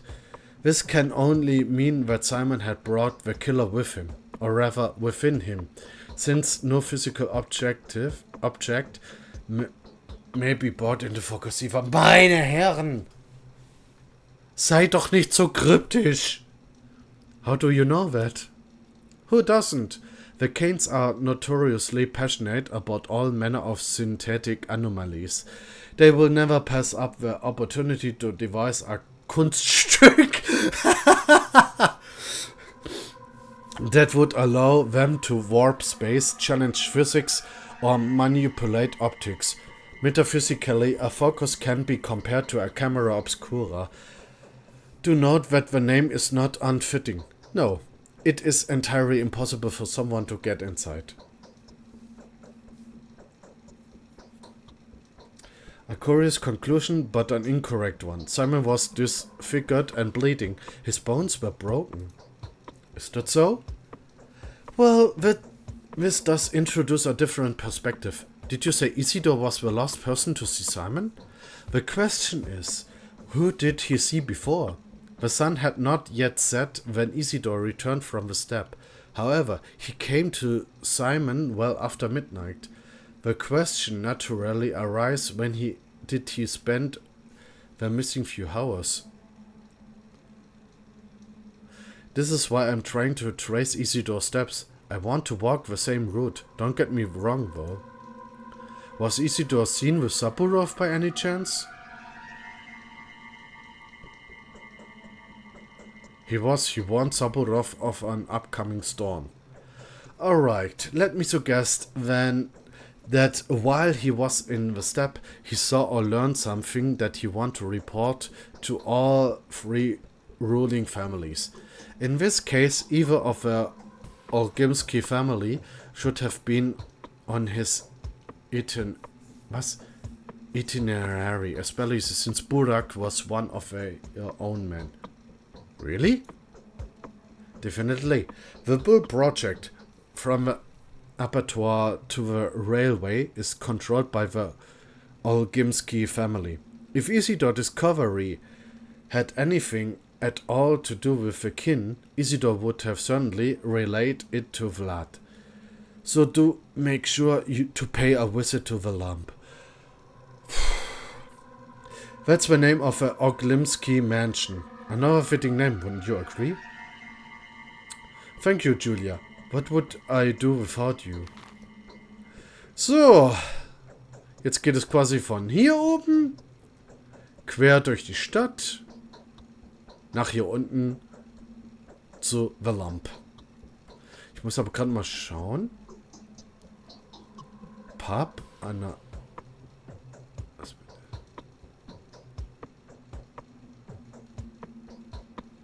Okay, das ist das Fabrikgelände hier.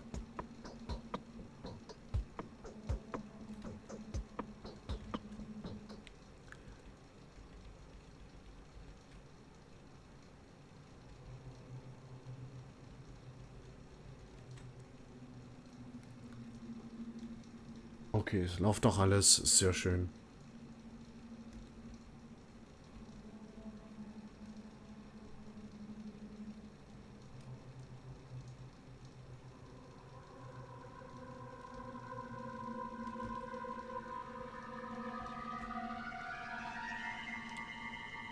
So, mal gucken. Stadttheater, Stadthalle. Wenn ich schon mal hier bin, dann gehe ich mal zum Shelter. Oh.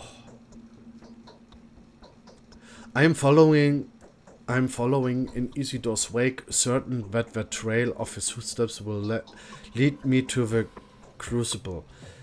There is little doubt in my mind that Isidore was well acquainted with each and every family in power, but it was Olgimsky that held Isidore's leash, a relationship rooted in unbreakable family loyalty. It is when the Olgimskys that I must make my next destination.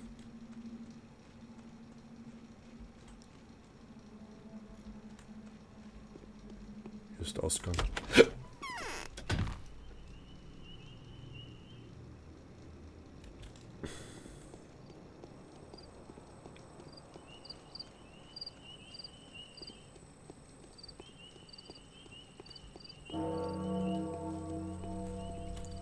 Okay, 9 Uhr. What? Hunger geht ja noch. Exhaustion geht auch noch. Erst wenn es die Hälfte hat, dann mache ich mir ein bisschen Sorgen. Weil dann sollte ich so langsam wirklich mal essen, trinken, tun, machen. Speichern. Na, also geht doch.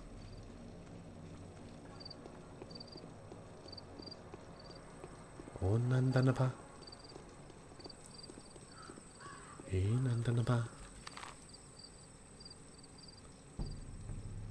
Runter zur Stadthalle. An der Stadthalle links vorbei. Jo.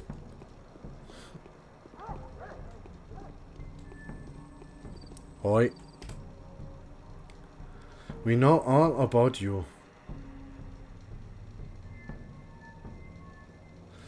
What are you so happy about, girl? We've almost caught the unseen cat. Wanna come see her? Where did you find such a cat? It's the famous pale cat.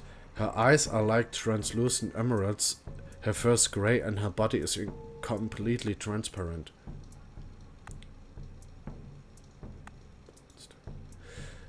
The light passes right through her. It's very pretty.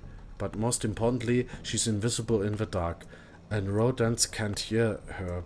That's how light her steps is. She belongs to the pale obtuse. To the what obtuse? Ah, it's not use. I know you won't believe me anyways. Just come over and see the cat for yourself when it's get dark. It's by the 12th warehouse. The password is hell froze over. Okay, ich werde daran denken.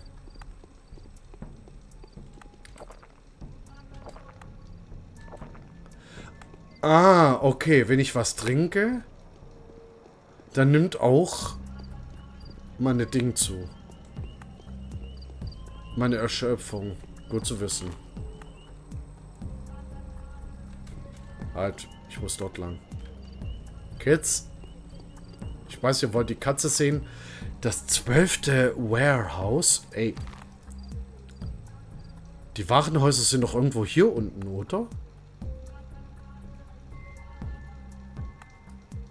Ach du Scheibenkleister.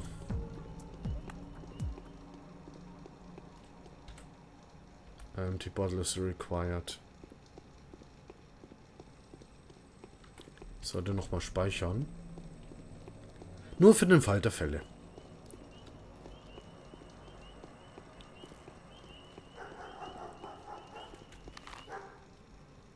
Jo, bin richtig.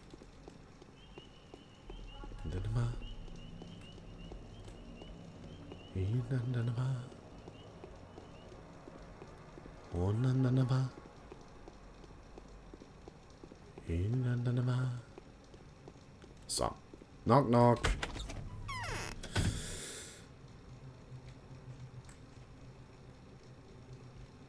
Oh boy.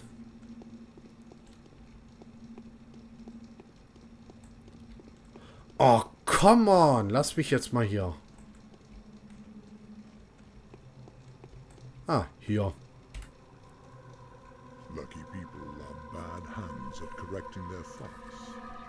They always believe that they're right when fortune backs up their vice or folly. Oh, erstmal kurz strecken. Ah, Bachelor Dangoski, of course. Who else could be so dapper? I heard quite a lot about you. Have you taken a look around? Be sure to check the state of the industry around here. We have our own ways.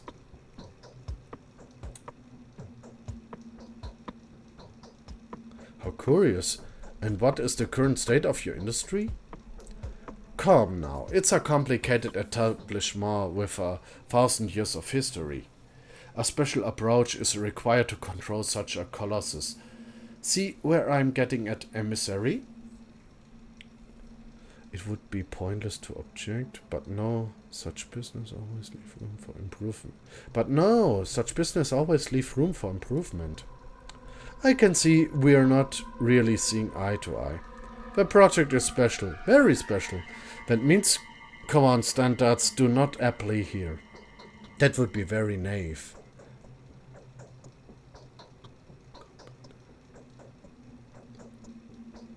You're probably right.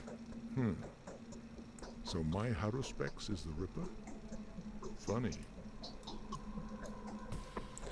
Yes, getting everything back on track won't be an easy task. I'd like to inquire about the fate of my colleague Isidor Burak, about the manner of his death to be precise. What are you implying? What is this manner you're talking about? Be so kind as to mind your own manners. I had nothing to do with it. Don't they say Isidor was murdered by a step demon? A Sabnak Adur? There was that thingy, a talent they fished out from the wound.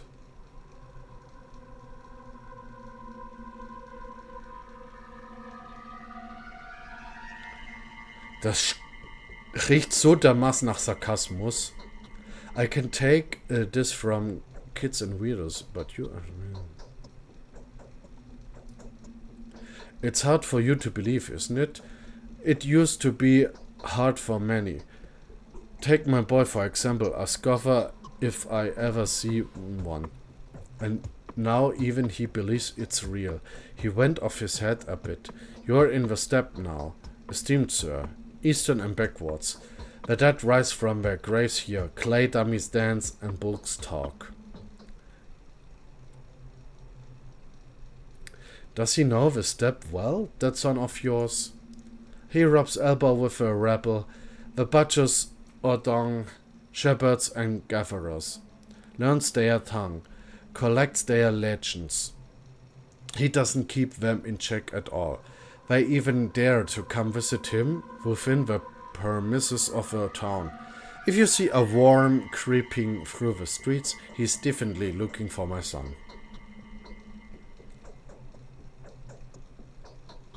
What's wrong with them visiting him within the premises of a town? They are dangerous, they are aggressive, and they hate everyone who isn't a step person. They'll jump you and kill you on the spot. They'll tear you up with their teeth and devour your flesh while you're still throwing fists at them. So, if they are spotted within the town, countermeasures are taken.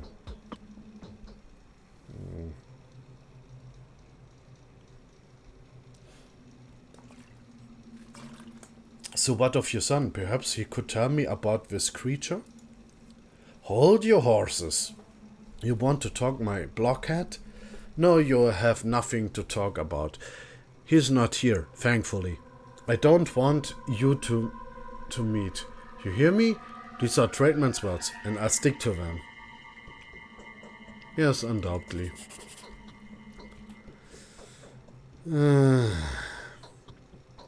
A cunning lot, aren't they? The older Olgimsky does his best to avoid any mention of his household. When I'm asking him what his son was doing, the honorable stock breeder momentarily lost his temper. I think that the son knows just as much as the father, and it will be easier to get him talking. But where can I find them? Why are my children like this?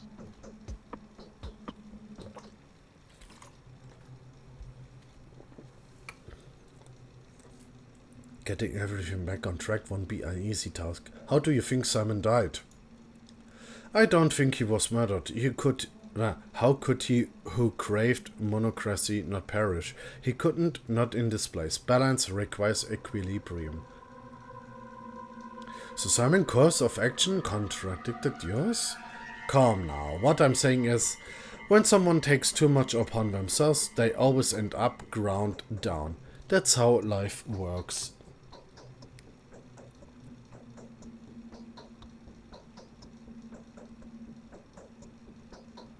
But there were signs of an otherworldly visitor that night, weren't there? Simon has lived a very long life. Very long. He was a worthy man. But long doesn't mean eternal, does it? No one is to blame for his death.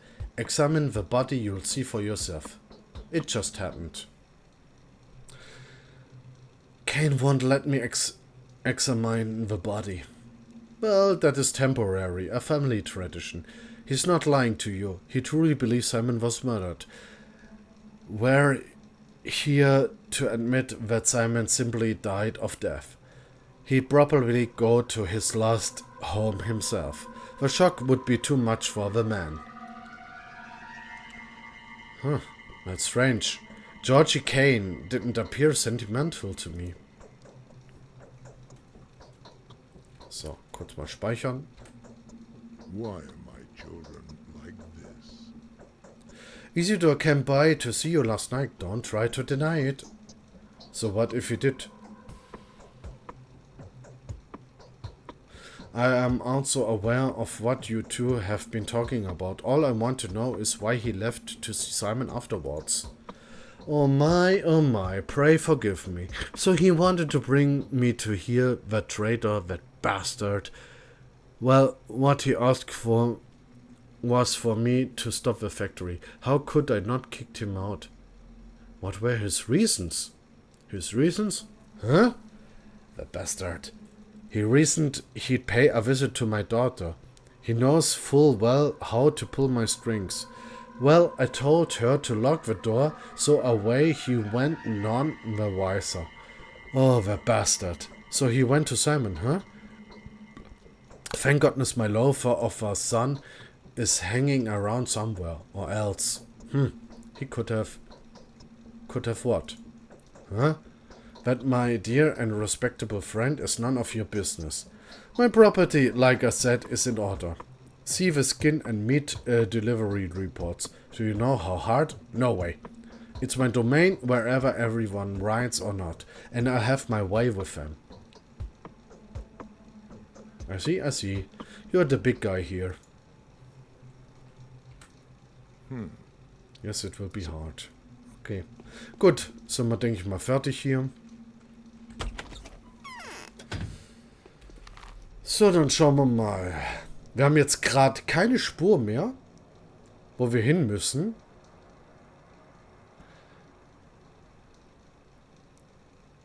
The Shelter, Lana Ravels Haus, da wollte ich ja eigentlich auch hin. Simon is dead. His brother Gregory is preparing to take the empty throne of the clan's leader, the Kansas ist. Da sollte ich auch, denke ich mal, wieder hin und mit Leuten reden.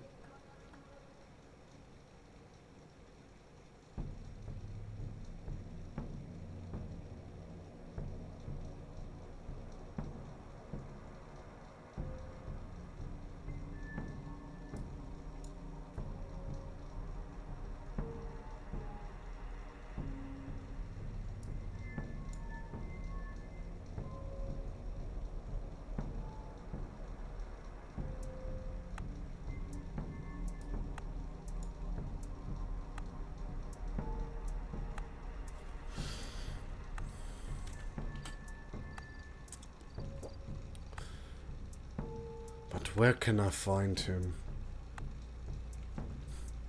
Mal gucken.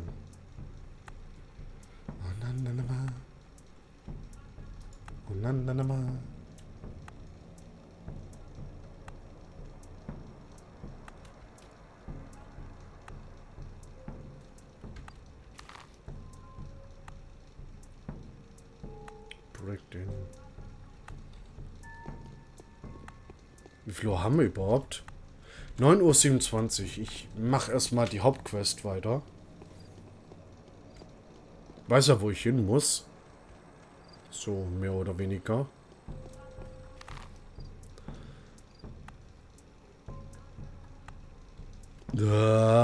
Ey, Orientierung in diesem Spiel. Ich muss hier die Straße runter.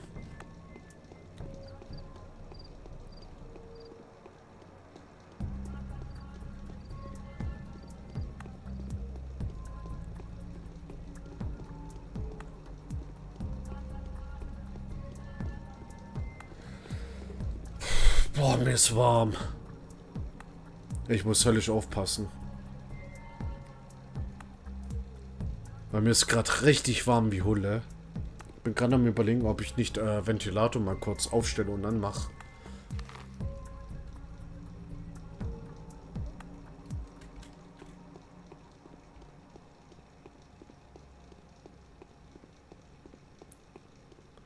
Damit irgendwie fälschlicherweise frische Luft zugeführt wird. Mülleimer. Ja, sehr schön.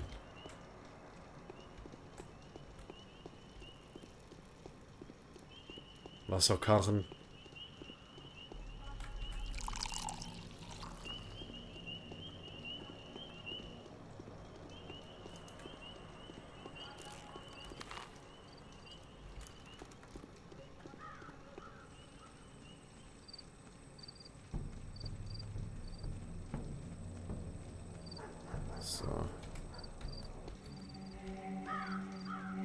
Jo, wie sich da die Musik auf einmal verändert!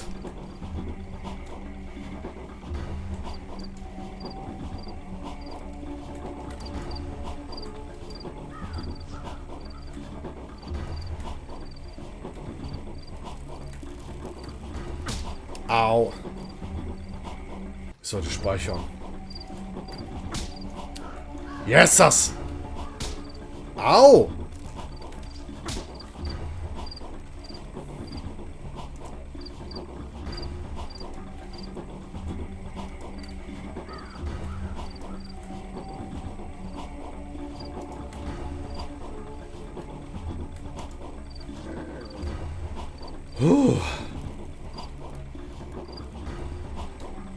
Und er hat nichts dabei. Warum nehme ich eigentlich nicht den Revolver?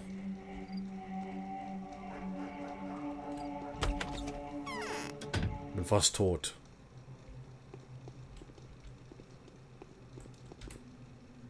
So. Did you hear that? Did it come from inside the well? Or am I getting the jitters? You found me here? Oh well, I'm not surprised. I suppose you are not too surprised by the fact that everyone knows about you either. The rumor of your arrival spread like fire. Why have you come? I've come for some sightseeing. Ahaha. Man hätte eigentlich nur dem Charakter folgen müssen, da diesem Wurm.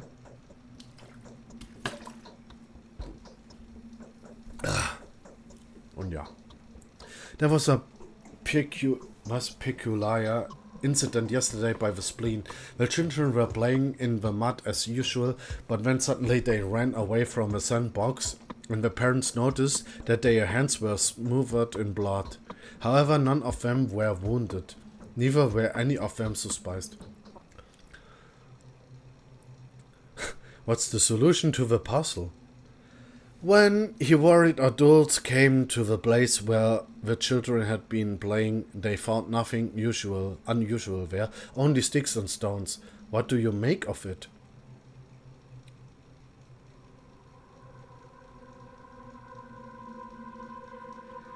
They probably dug out a dead cat. Nice to meet a person of a skeptical mind. I'm Vladislav Olgimsky, also Vlad, die Jüngere. The younger one, of course. And you are, of course, Daniel Dankowski. Nice to meet you. Katerina thinks Claire is a messenger from heaven. Yeah, right. Bachelor, I have news for you that should prove to be of interest. You seem to be looking for the killer, right? I'm listening. Yes, I have to briefly explain a few things to you. Have you already been told what the termitary is? No, I haven't.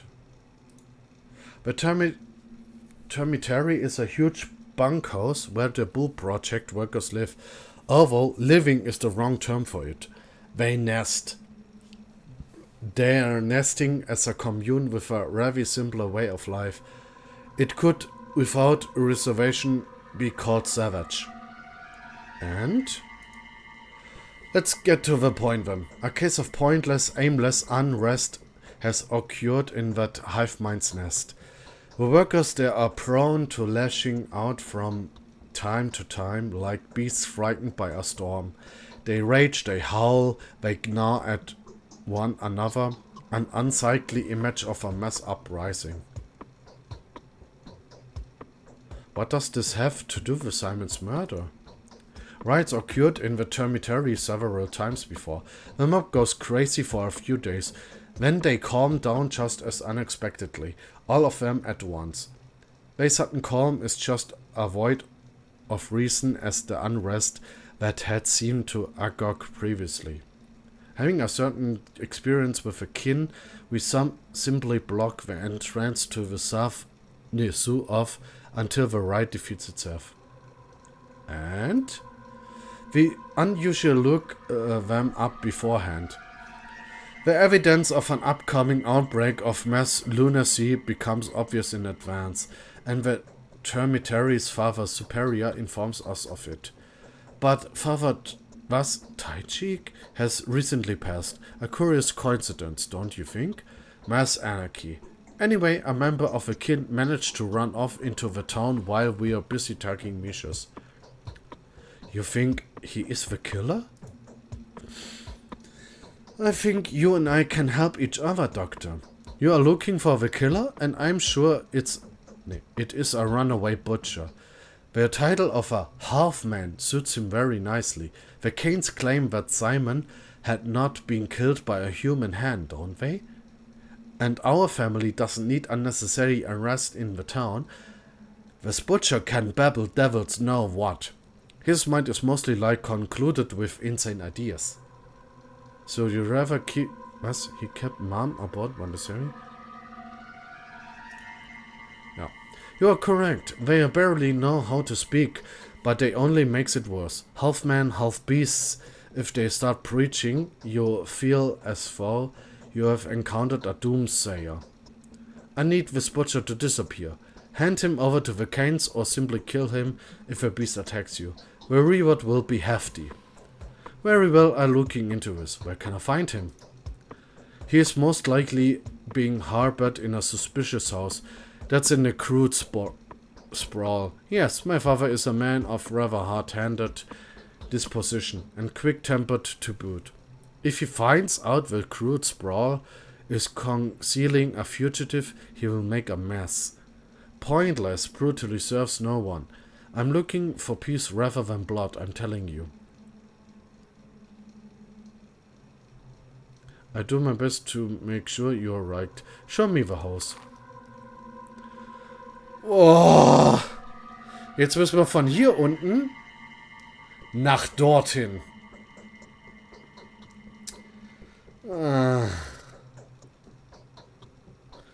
Ich bin gerade am Überlegen, wie ich es mache. Wahrscheinlich hier rausgehen. Hier über die Brücke, dem Bahnstreckenverlauf folgen. Und dann hier hoch. I wonder what the creature was murder crime looks like. Speichern. Speichere früh und speichere oft. Weil meine Heilung sieht miserabel aus. 10 Uhr.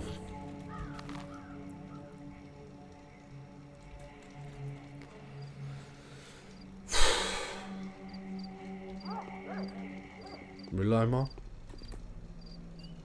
Nehmen wir. Ich weiß noch nicht, was ich mit der Uhr machen kann. Aber ich denke mal verkaufen. Apropos verkaufen. Exhaustion und Hunger. Mhm.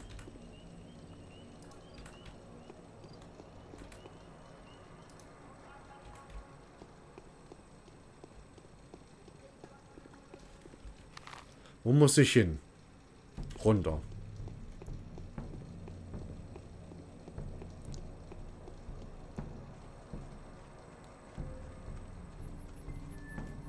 So, das Diebesviertel. I guess.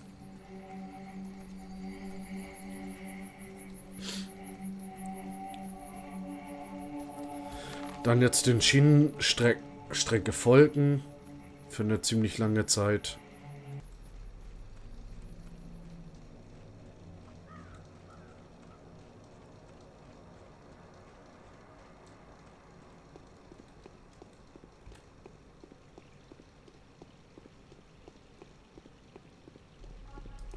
Gut.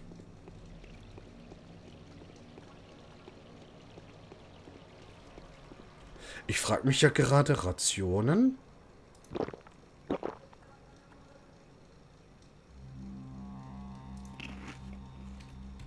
Okay, ich heile mich schon mal überhaupt nicht. Aber der Hunger ist weg. Soweit.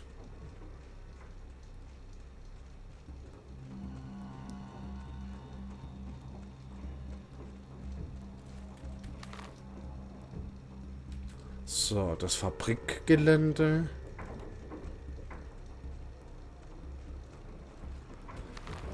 Weiter durch und dann links. Nach dem Zaun, oder? Ja, nach dem Zaun links.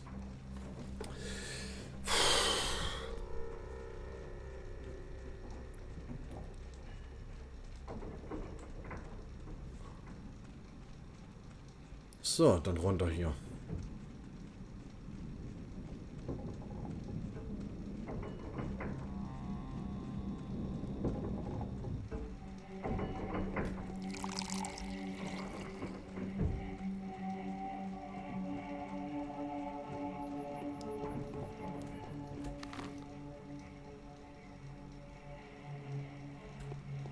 Dort lang.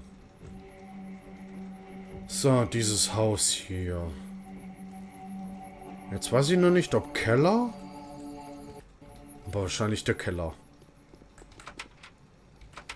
Abgeschlossen, okay. Dann ist der Eingang oben. Dann noch die restlichen Metzger abklappern.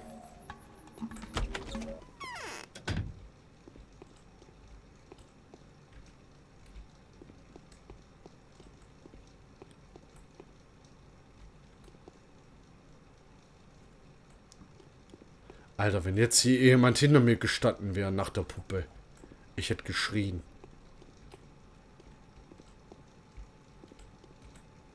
Pins are sticking out of the pores of my skin.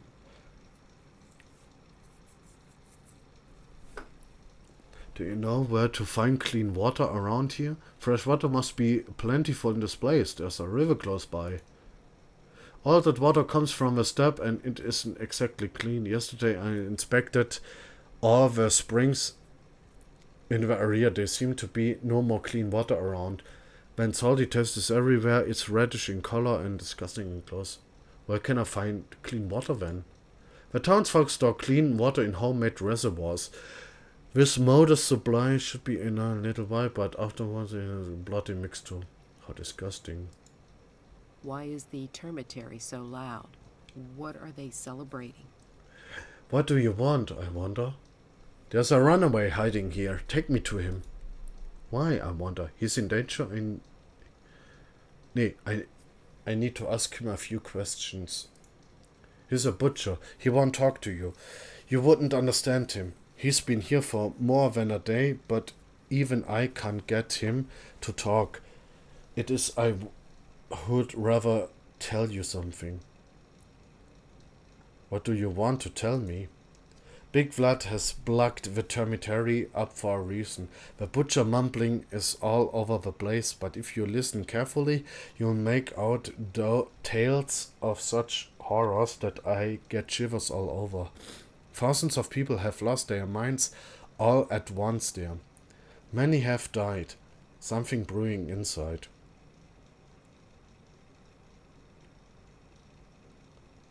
Take me to the butcher. I interrogate him personally. Are you sure? Have you forgotten that he's crazed? If you think he'll communicate with you, you are mistaken. They aren't great talkers anyway. And they can only howl, growl, and bawl when they are under a spell.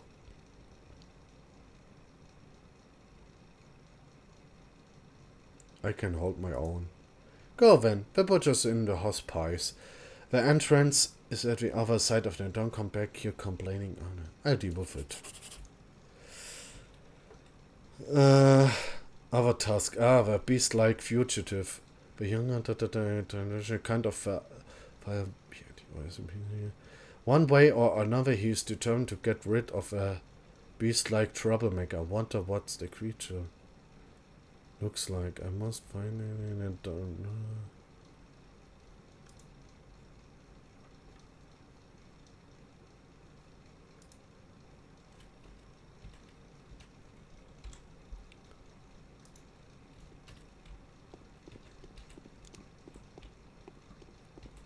So, erstmal nachladen.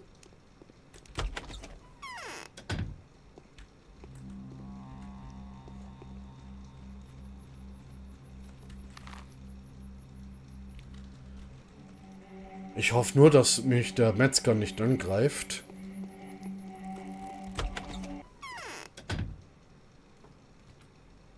Ich habe keine Lust, ihn jetzt zu töten. Komm einfach mit. Holla geht ut Gorgoi ek Du kindly tell me, do you even understand me? Au! Gut, dass ich gespeichert habe.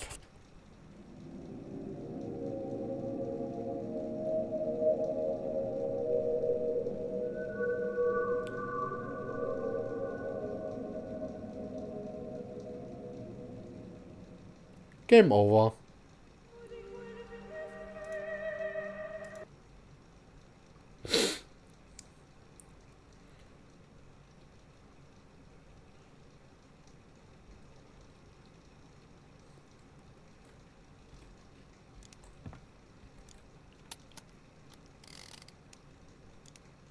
So. Nochmal. What the...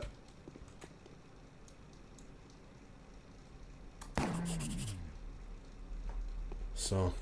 Musste leider sein. Ging nicht anders.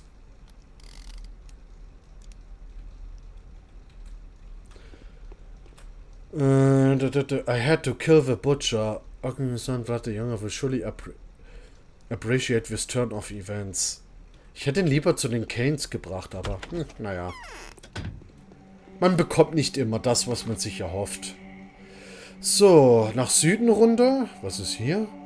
Okay, nach Süden runter, den Schienen entlang zur Fabrik oder Railway Station und dann zum Pfad den Jüngeren.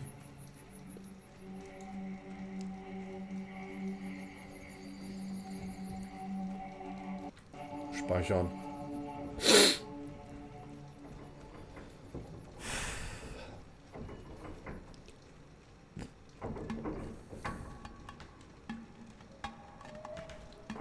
Apropos. Mein Scalpel ist nur noch zu 44% haltbar.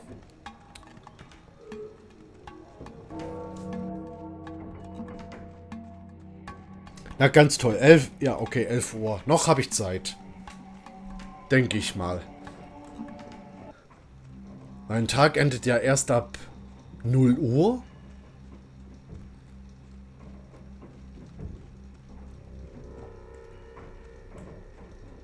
Und wenn ich bis dahin halt quasi die Today's Quest nicht gemacht habe, habe ich es komplett vergeigt. Avatasks sind jetzt nicht so wichtig, sind aber nützlich, um Geld dazu zu verdienen, Ausrüstung zu bekommen. Jada, jada, jada.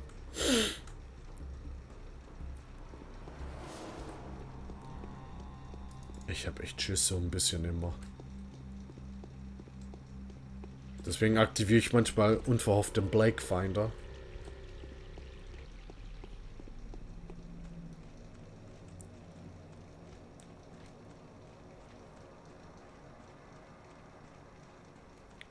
Oh, na, na, na, na.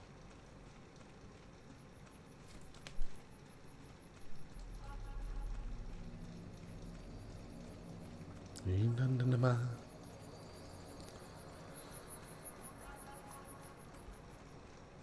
So, wo muss ich lang? Bin richtig.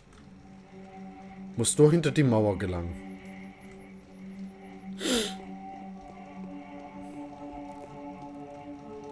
Und hoffentlich werde ich diesmal nicht von dem Wurm überrannt. Speichern.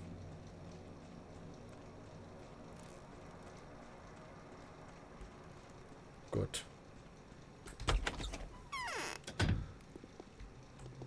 Ich wollte gerade schon sagen, wo ist Vlad? Did you hear that?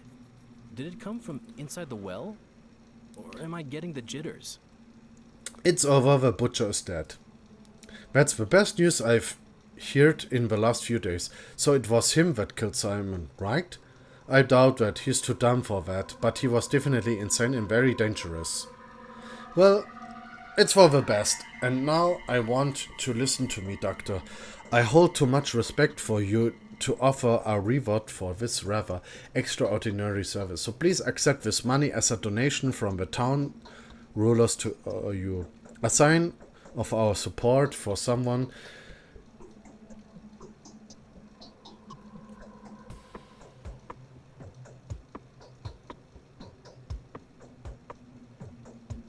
moment. So please accept this money as a donation, yeah, as a sign of support for someone's brave enough to commit to your difficult task. Capturing the killers our direct duty. Please consider the sum to be the Oakland's contribution of our common cause. This is acceptable if you put it that way, but only that way. 2000! Where did those lazy bastards go? Vlad, now tell me, did Isidore visit you last night? Tell me the truth, please. Yes, Isidore did pay me a visit, but don't ask what we talked about. I have no right to share that with you. That is because that would make you betray your father, is it? Yes. Seems it's better to put the cards on the table with you. So far you're coming across as a very smart person. You've talked to my father already. What do you know? Everything. Almost everything. All I want to know is where you come into play. Isidore said, note that I'm merely retelling it secondhand. He said there's an epidemic in the steppe camps. An outbreak of Tarbagan sickness, perhaps the plague, that is. Father had issued an order to look the termitary up to prevent the infection from getting in.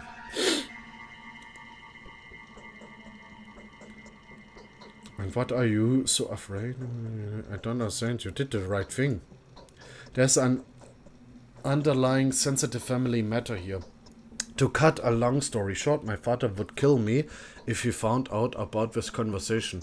The unrest in the termitary, you see. Well, I decided to make father look it up. He didn't believe Isidore. I see. Now everything makes sense. We need to warn Rubin. It's very urgent. He is about to examine Simon as soon as the period of time requested by the Canes passes.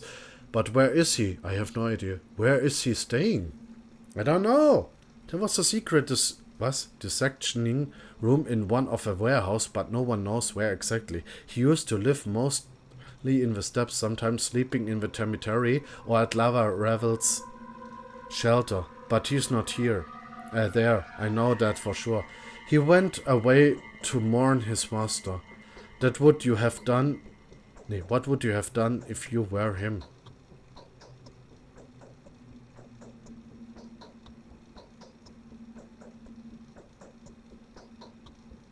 I wait for him at the Canes, it's simple.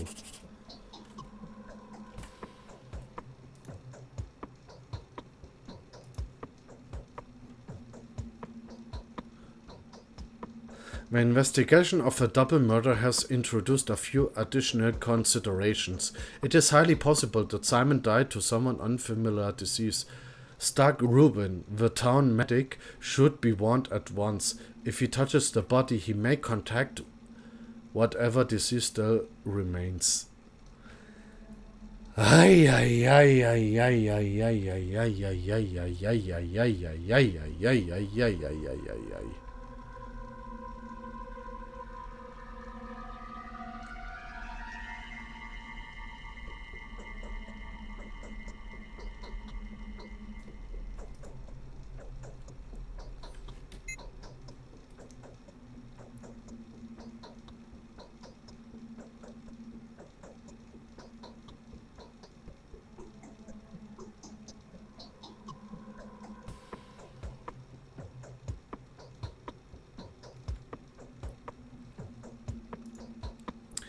So. Habe ich irgendwo eine... Okay, das ist ja mein Auftrag gewesen. The Willows Anna Angels Haus. Der Pub. Stickys Haus. Rubens Prosektorium. Ah! Gefunden. Dann gehen wir glatt mal dorthin.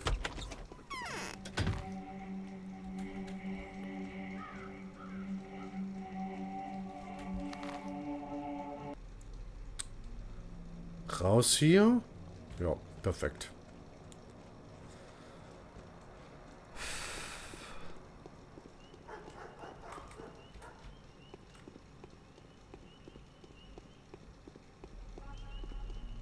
Hoi. Oh.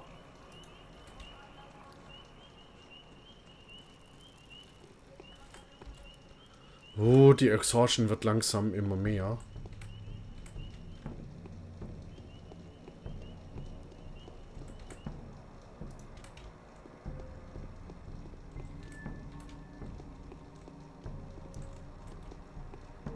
Oh, halt. Wasser. Bin ich richtig? Ich bin richtig. Ich laufe direkt darauf zu, mehr oder weniger. Ich muss hier durch die Gassen und dann nach da hinten. Der hieß doch Rubin, ne? Ja.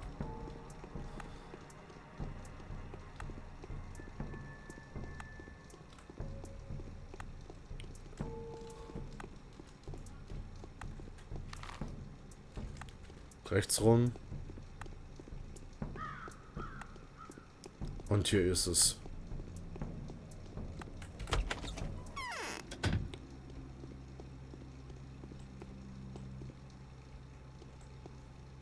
Und er ist nicht da.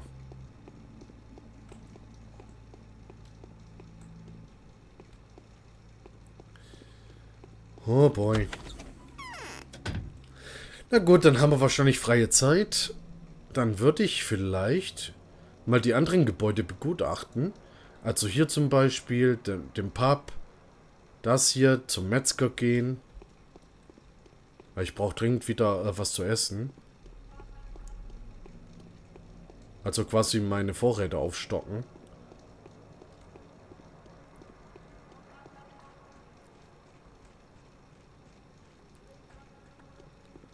Ey, das ist jetzt echt nicht wahr.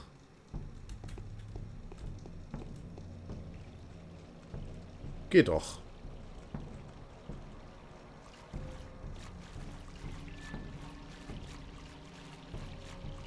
Geht nicht. Ah!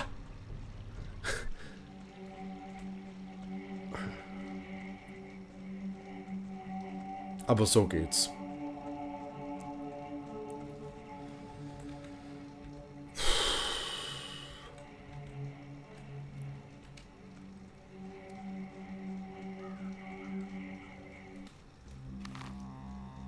Immer geradeaus, dann komme ich zum Metzger.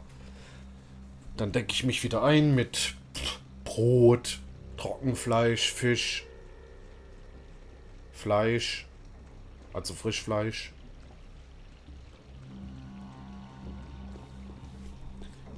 Dann sollte ich auch mal vielleicht einen Arzt aufsuchen, gucken, dass ich irgendwie vielleicht irgendwas finde, um mich zu heilen. Da ist der Metzger, oder?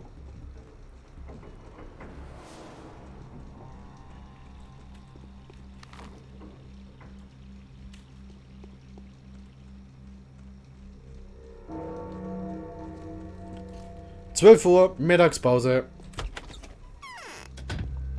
Hoi. Mal gucken, was haben wir hier? Smoked Meat, okay. Getrocknetes Fleisch. Frisches Fleisch, 330. Yikes.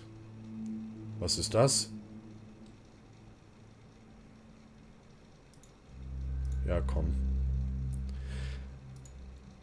Nehmen wir.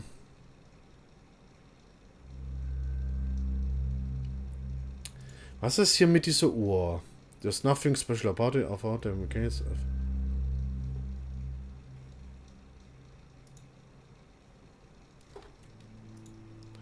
Dann eins hiervon verkaufen.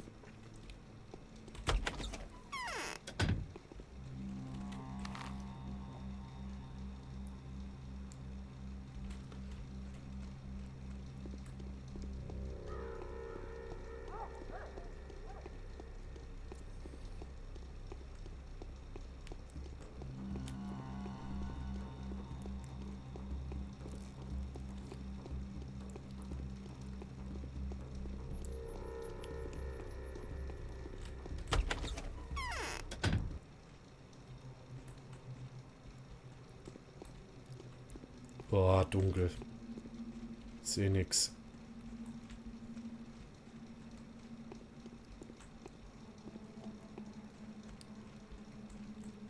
Hallöchen. When you look her in the eye, your mouth just kinda opens up. Oh, that is really too much. Who the hell are you?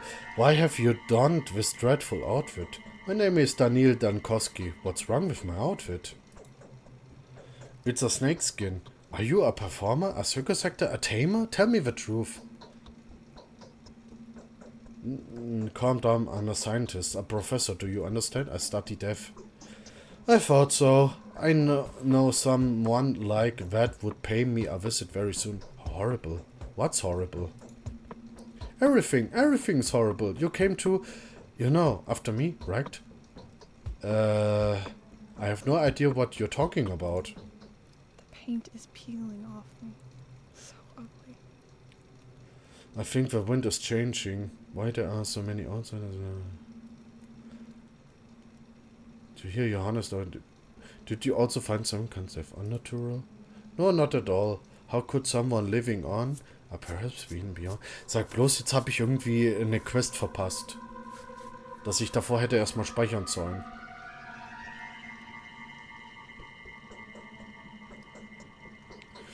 How could someone living on, or perhaps even beyond the edge of what you and I, at least that's what the smart people are saying, not my ideas. Simon loved to challenge limits and restrictions, I gather. Indeed, he loved it and he was good at it.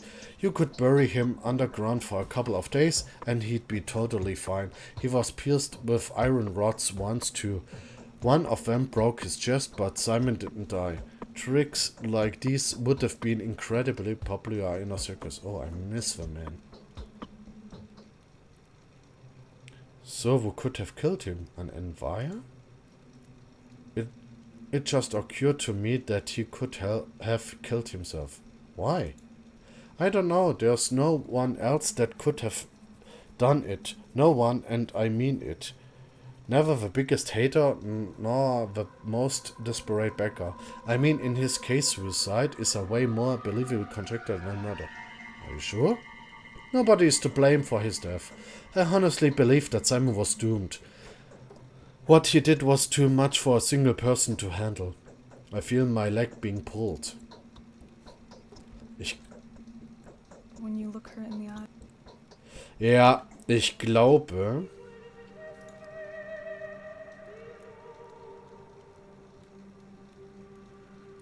11:36, ja, wir gehen da mit dem Safe. Ich glaube, da habe ich eine Quest verpasst. Aber wenn ich das gerade hier so sehe...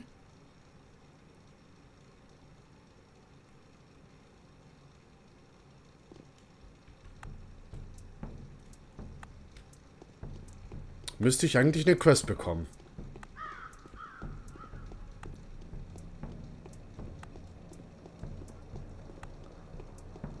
Ich finde es nur schade, dass der Autosave oder das nicht gespeichert wird, wenn man ein Gebäude betritt.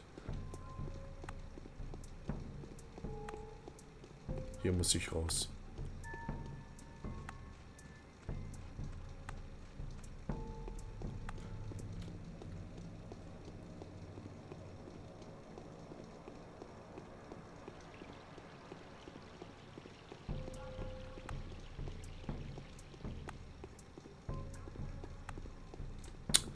Wo bleibe ich jetzt hängen? Bleibe ich an einem Stock hängen oder was? Junge, Junge, Junge.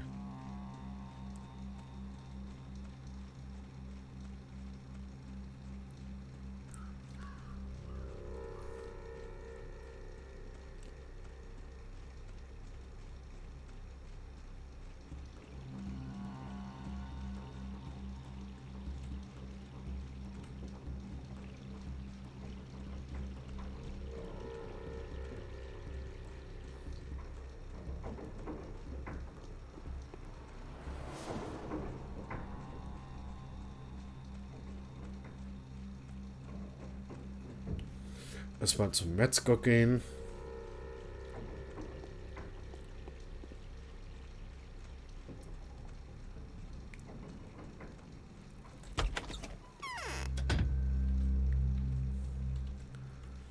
Steht eigentlich irgendwo dran, wie viel ich habe? An Geld. 2900, okay. Holen, holen. Wobei... Brot. Trockenfleisch. So.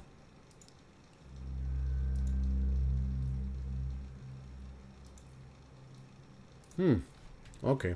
Reicht noch.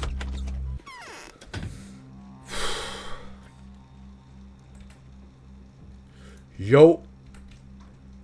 Perfekt.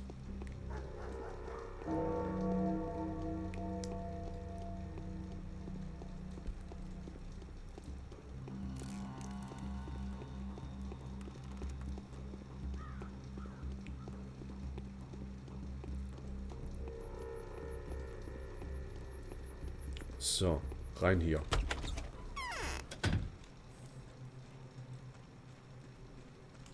Speichern. When you look her in the eye, your mouth. I'm a scientist. What's horrible? Yes, that is why I'm here. Jetzt bin ich gespannt. What? Okay, eigentlich sollte ich eine Quest bekommen.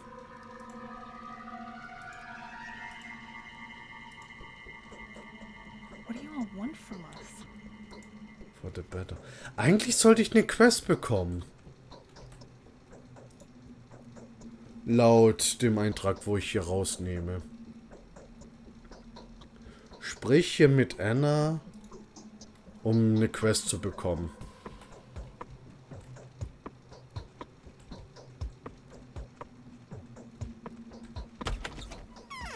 Okay, ich gehe mal kurz raus und nochmal rein.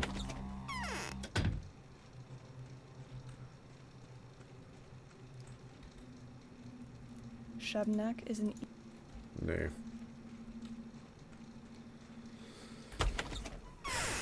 Okay, Fehlanzeige.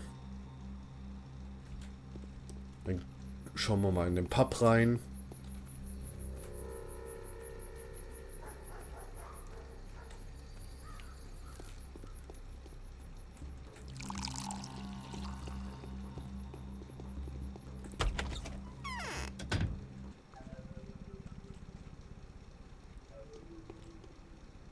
Hoi.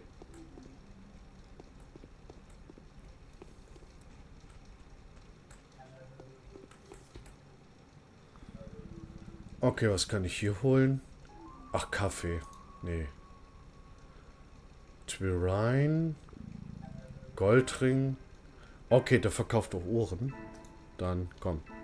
Zack, zack, zack.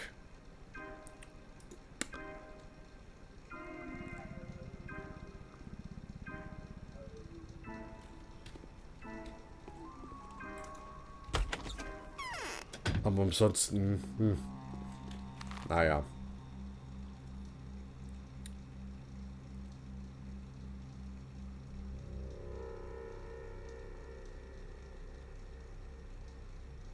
Stadthalle.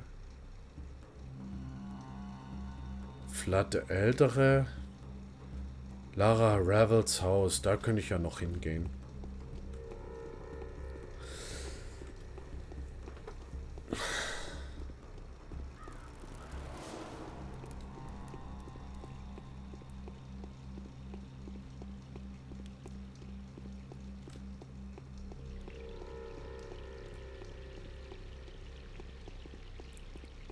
Kiddo.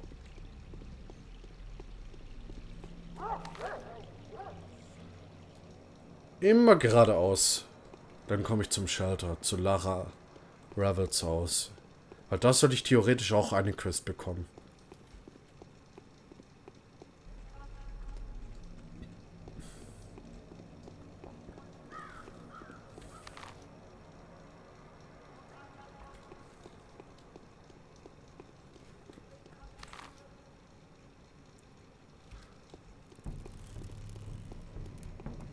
Hoi.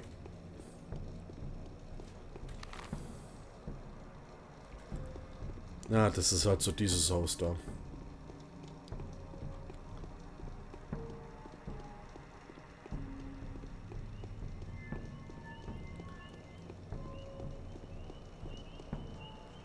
Boah, wo ist denn hier der Eingang? Na, natürlich.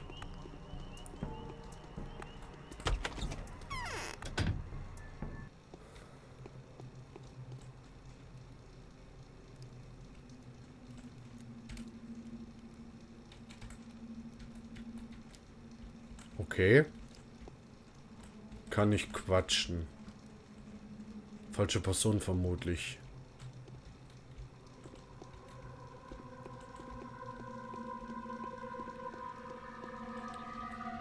Ah. Yes. You are the person that came to Maria Kane in a dream. I recognize you straight away. My name is Lara Ravel. And this is the shelter. You're always welcome here. My name is Daniel. Daniel Dankowski. Let's be friends now. I prefer being friends with everyone. You always have guests, but you always have guests, but your face looks sad. Well, yes, I'm the mistress of his house, after all. That doesn't mean I'm a mistress, mind you, not with a capital M. I won't ever become one. But I can also serve people to the best of my ability. Who are you talking about? Everyone who sits at this table. See? They are all trained to be mysterious, but in reality everything actions we take is a mere consequence of a deep wound. Our words are like the drops of blood seeping from it. Sorrow is what opens people up fully. You are a poet. I'm just a melancholic mood. I'm just in a melancholic mood. We are way too used to playing the game of tragic predictions. I'm trying to arrange everything back to order. What's the sister in doing that? Was it a month ago? Ich hätte wahrscheinlich das andere nehmen müssen. I know you're a doctor, a wonderful one at that, a celebrity medic. Everyone in our small town knows that a famous doctor was coming here. I'm very glad you really have, because I want to do a certain good thing. Can I ask you? Please do. A few years ago, the child death rate went through the roof here. 6 people died in a week. 10 or so came down with serious illness. It made us worried, but unfortunately we couldn't find the cause straight away back then. In the end, it turned out that children were dying because of a game.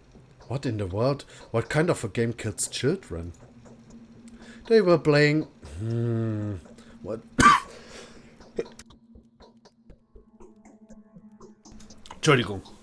What did they call it? Well, it was some kind of medical game. They were stealing medicine from the adults and making some diabolical mixture out of it. Then they healed each other with it. Back then, the game just faded into obscurity, but now I've heard that they were contemplating doing it again. Someone has already been poisoned. What can I do? I'm no poisoning specialist. I can do examination, of course, but...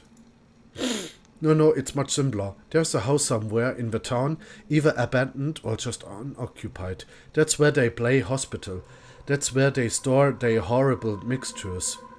Please use your standing and your celebrity name to put an end on this game. Capella Ogminski's doctor believed that the house will be unlocked today. I do my best, of course. How can I find the house? Capella mentioned it's next to the one of the ruins. My friend couldn't hear them properly. Have you seen those stone ways to heaven? I think you might even be able to see the house you're looking for from Eva Jan's window, but more importantly, it should be unlocked. Do people around here ever leave their doors unlocked? In exceptional cases or emergencies, yes we do, but generally houses are supposed to be locked up because they are occupied by several families. People aren't that scared of losing their own belongings, but they care about their neighbors. And now that everyone's so aware of a man-eater, of course everything's locked. In that case, it won't be too hard to find. So, other task. Version, the many-legged fugitive. What kind of games or is she... Lara is worried about, or is she worried about the mysterious schmauders they seem to have discovered? It would put her mind at ease to get rest.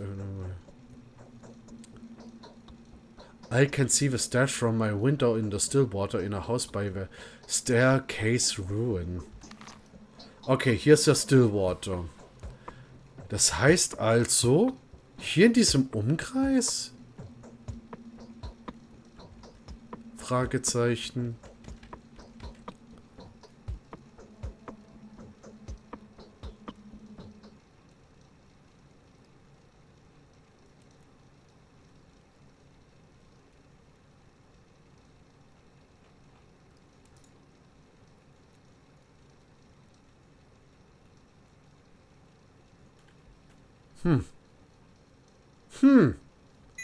Na, mal gucken. Krieg ich schon wieder Benachrichtigungen, alles klar. Heute wird gestreamt, ab so und so viel Uhr.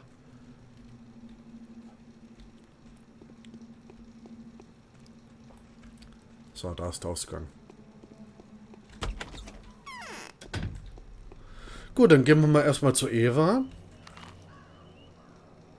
Wo bin ich überhaupt? Da. Runter über die Brücke. Ich sehe das Ding vom Fenster aus. Und dann mal. Hier und dann mal. Und dann mal. Mitnehmen.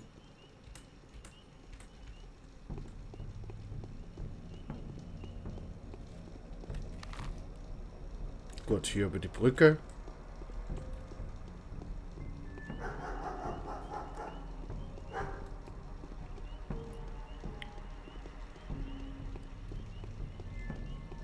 Ich bin sogar am Überlegen, ob ich mich nicht ein bisschen schlafen lege, weil Exhaustion ist schon recht hoch.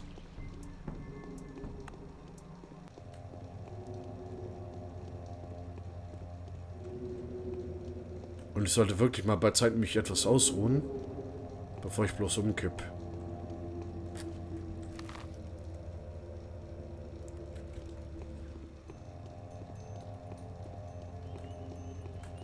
Da ist ja die Kane Residenz.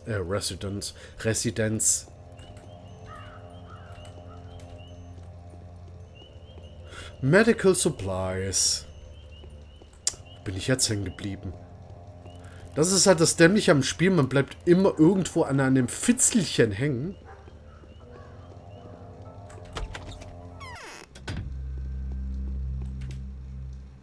Schauen wir mal. 33. Immunbooster, okay. A painkiller. Rather than a sleeping drug. Restores a small amount of health.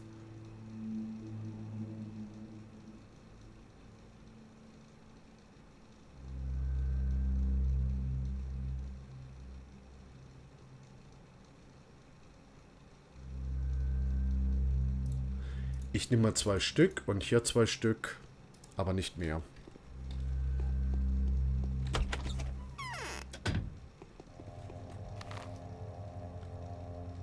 Scharf links.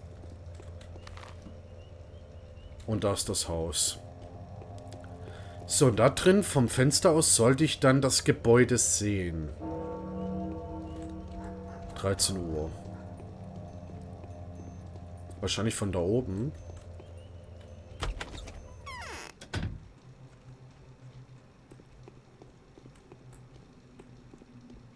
Hoi, Eva.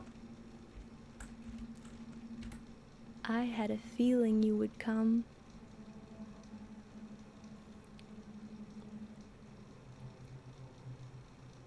Tell me, Eva, what are the ruins outside your window? Is it the stairway to heaven?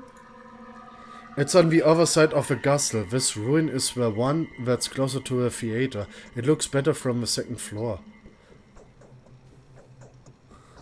What are these? Moment, what? What are these ruins? They look ancient, but the construction is recent.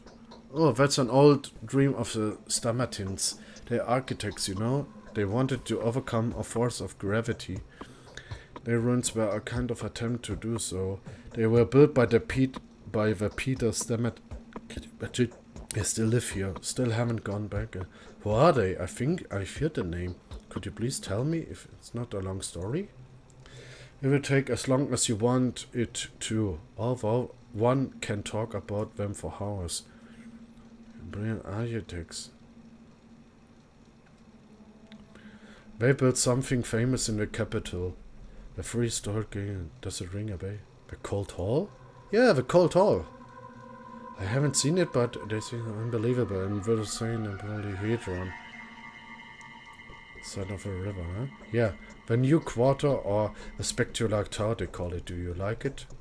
How does it stand? How is it supported? I have no idea. That's the mystery. Everyone says a miracle. Yes, a real miracle. The only real miracle of all that I've seen. The only miracle so real that you can touch it with your hand. Well, besides you, of course. Okay, okay. Okay, vom zweiten Stock aus sollte man also sehen können. Das ist ja meine Unterkunft. Aber ich kann nicht aus dem Fenster schauen. It's a shame.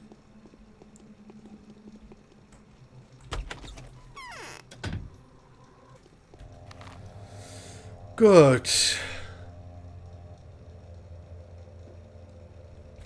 Ja, dann der Umkreis irgendwie.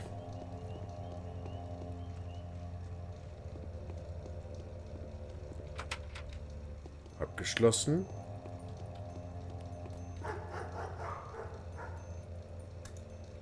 Nehmen wir.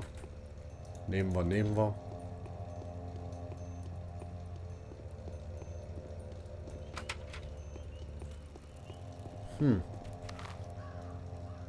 Dann hier vielleicht noch. Aber das sieht nicht nach Ruinen aus. Da muss doch irgendwo Ruinen sein.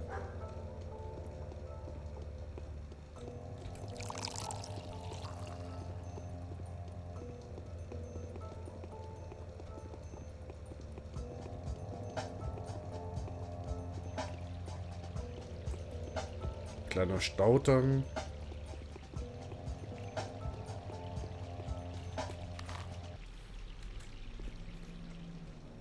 Ja, hier sind Ruinen.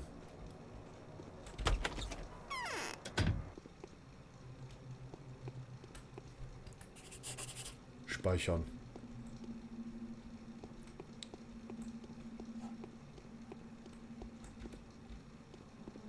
Nicht, dass ich jetzt hier Bock missbaue. Money. Earrings. Alpha-Tabletten.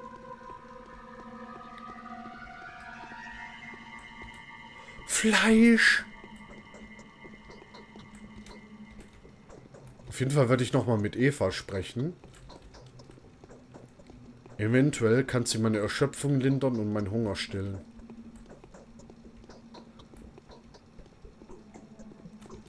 Es sieht aber aus wie ein leerstehendes Gebäude.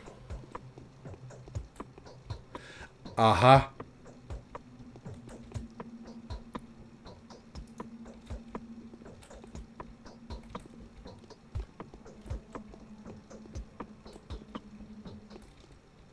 Brot. May I inquire as how you found this place, sir? My mother of you will answer a question by accident. Why do you look so funny? We children are funny creatures, half human, half something else. Our inner world is limit of adults. You can't see our real faces, just as you can touch our dreams. Which is why we need these scary heads. See how all it works? Sei gefälligst nicht so kryptisch.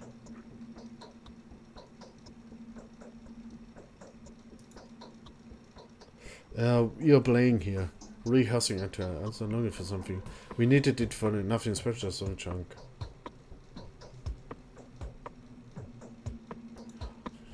Yeah, well, it can be fixed now anyway. Alright, I tell you. Who knows, perhaps you'll even be of help. The kids are in danger. We come here to get schmauders, but someone has already looted the catch. Maybe it was Capella's doing? She is probably disturbing them among her minions, the pagan. Capella, tell me about her. Well, Capella is Capella. Even though she's our foe, we still respect her. She's luring kids out of a tower, trying to organize a sect with some kind, and they worship her, like for real. Well, that's understandable. She's the kind of girl that you could even fall in love with. Too bad she's not on our side. Of a river, that is. Pride is the downfall of everyone. So, what you're saying is she distributed the schmauders among the kids, right? The little ones are playing Epidemic again. They wanted to get their hands on these damn schmauders so very much. So now we need to catch the kitties. And I mean all the kitties in the town, one by one, and pry the schmauders from their hands. See, the common opinion is that schmauders can cure all kinds of ailments and stuff, but in truth they are deadly. Why were they produced in the first place then? An adult will be severely poisoned. They'll be bedridden for a week or so. And that's it.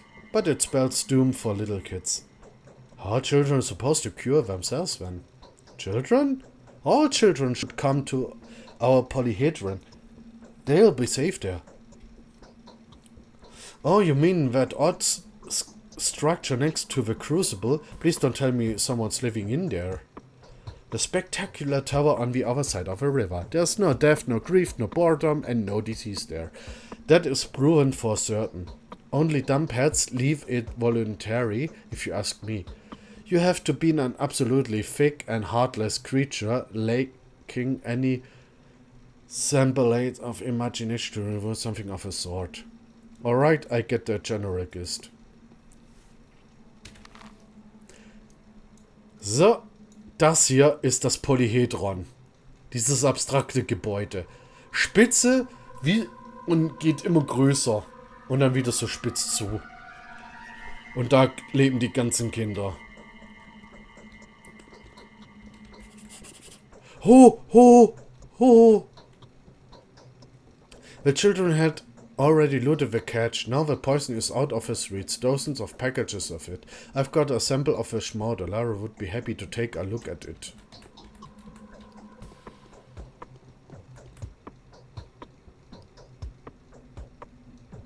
No adults allowed. That's fine, I live with that.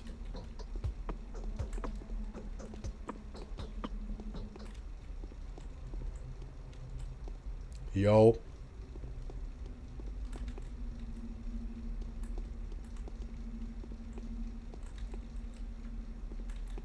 Oh, die kann ich ja looten. Also doch. Erst rein.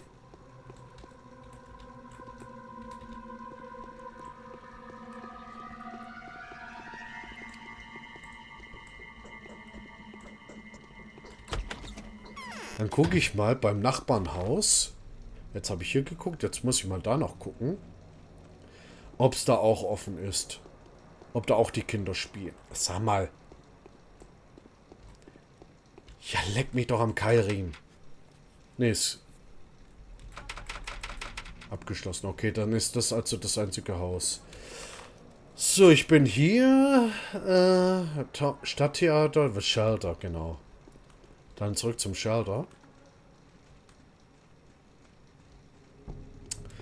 Dann geben wir das Lana ab.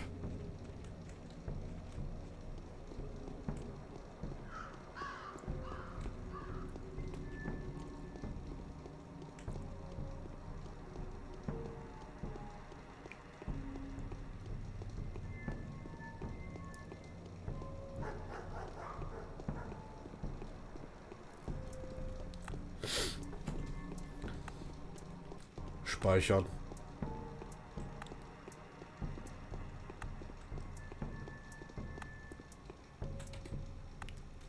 Die Flaschen nehme ich mit. Dann schauen wir mal ganz kurz da in die Stadthalle rein. Eigentlich dürfte da nichts sein. Ne, ist geschlossen.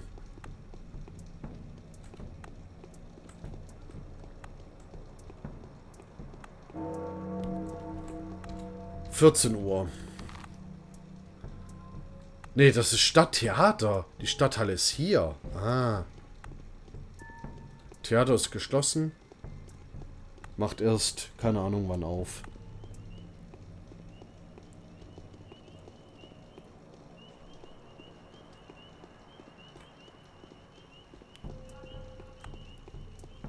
So, was bekomme ich denn alles? Jetzt habe ich auch noch einen Ring bekommen. Bin ich richtig? Ich bin richtig. Geradeaus bis zum Gebäude, dann rechts abbiegen. Exhaustion ist aber ganz schön hoch. Kriege ich auch irgendwie die Exhaustion weg? Also abseits von Schlafen?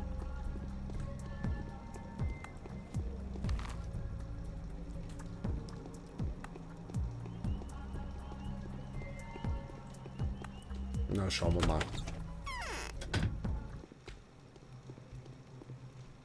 So. Hoi. Clemency is born not of virtue, but rather of fear.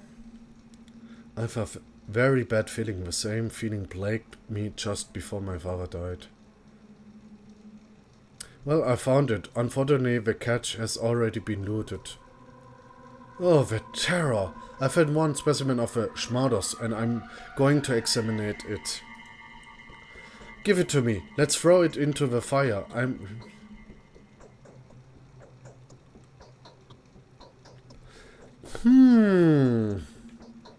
Behalten oder wegwerfen?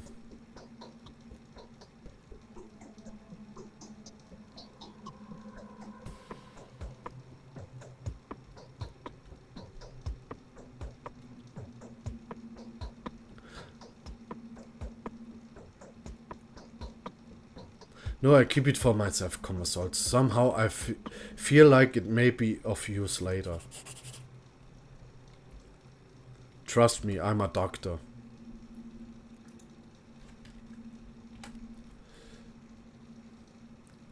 I decided to keep the poisonous schmorder for myself. I have a strange feeling that it might be useful soon enough. Okay. Ja, bis auf Anna.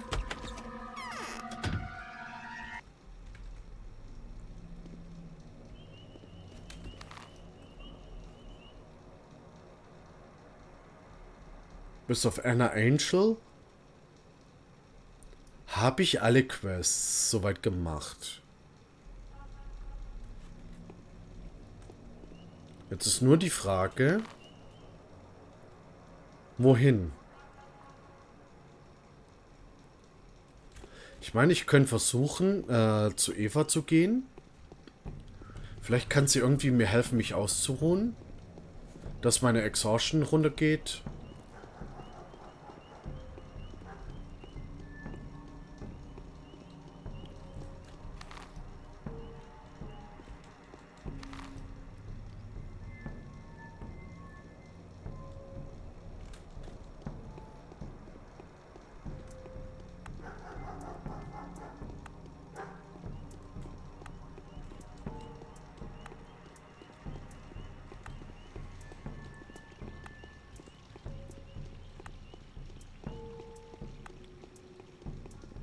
Notfalls lege ich mich ein klein wenig schlafen.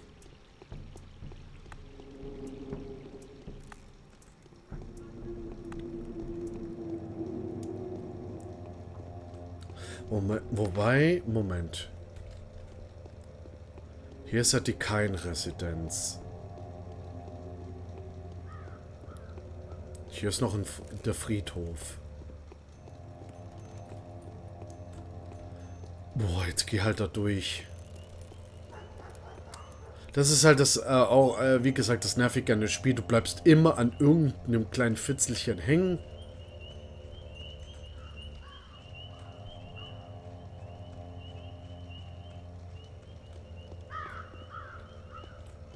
Das ist einfach nur ärgerlich.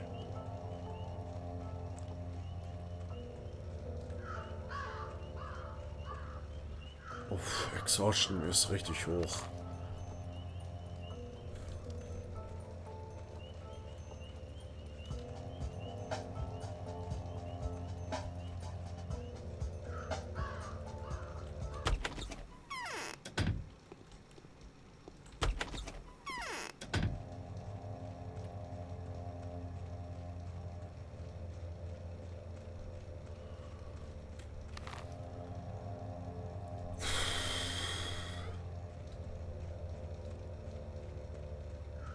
Vor allem, man sieht das Polyhedron nicht mal. Obwohl ich in die richtige Richtung mehr oder weniger schaue.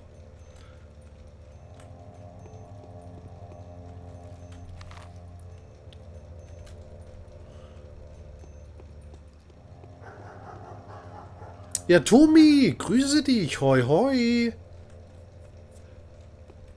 Schönen Mittwoch wünsche ich dir. Wie geht's dir? Ich mache jetzt aber auch nicht mehr allzu lang, weil ich bin schon seit knapp 4 Stunden dran. Wie die Zeit vergeht. Unglaublich. So, jetzt muss ich gerade mal gucken. Ich rede noch mal hier mit den Leuten.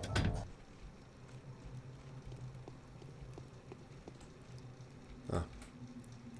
Did you see anything weird on your way here?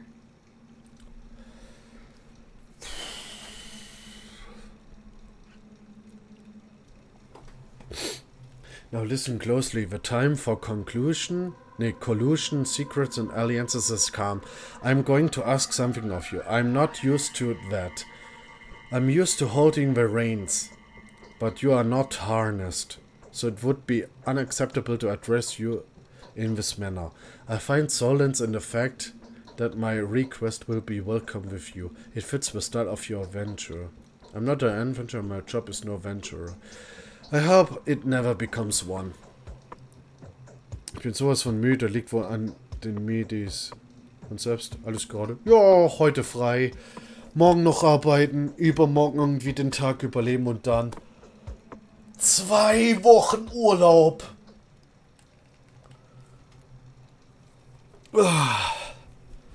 Und ansonsten schwitze ich auch wie so ein Schneemann in Afrika.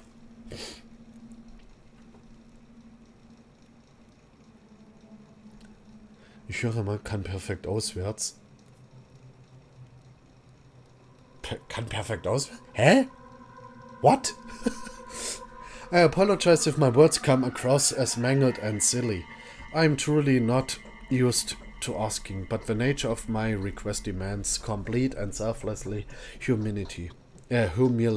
Just imagine me begging and kneeling, and believe me, I do feel that way. No need to kneel. What did you want to talk about? Ach so, Urlaub. Ey, das letzte Mal, dass ich Urlaub hatte, war nur 1 Woche und es war im Mai. Und meine Chefs können ruhig mal auf mich verzichten. Jetzt muss ich gerade mal schauen. 16:18 Uhr. Ja. Ich denke mal, ich mache bald hier mit Abendessen. Today's death was the first, but it won't be the last. Simon has opened the score of irreplaceable victims. Also mein Englisch ist leider nicht ganz the yellow of the egg, aber naja. Soon their number will multiply. Ich lese halt den Text, sprechen kann ich es halt schlecht, aber ich verstehe im Deutschen auf alle Fälle, um was es geht. Aber ich verstehe das, wie soll ich das sagen, ich verstehe das Englisch geschriebene auf alle Fälle, aber in Deutsch zu übersetzen, das fällt mir wiederum schwer. I beg you to preserve the lives of several people when the lines of their fortune cross yours. Before any of them dies, there will be a moment when you will be able to intervene. I know that for a fact. Quasi, ich denke quasi in Englisch. Das Ganze, deswegen. Who are these people? That doesn't matter. What was destined to happen will happen. You can be whatever you want to be, but not a coward choosing to hear no evil and run away from reality. I will give you a list of those I know of. These people are bound to you. Bound? There's a tight spring of power within each of these people. Each of them can break the routine of human existence and become something greater. They are standing on the verge of their humanity, gazing into the realm where they could serve a different, higher purpose, without even knowing it. Moreover, they are bound to make the leap, in one way or another. That's why we call them simply the bound. But how is they bound to me? Did you say my victory depend on them? How? I don't know. I'm not a mistress yet. The future is not as clear as to me as I would prefer, but I can feel the present. I can already distinguish a dubious guess from the pulse of precise knowledge devoid of words and images. These people are bound to you. Your lives are connected. I would have asked to take care of them otherwise. Are you clairvoyant or something? Ah, yes, you have been told, have you? I didn't even cross my mind that someone may be unaware of my abilities. Wer war denn das, wo gemeint hat, mit Clairvoyant?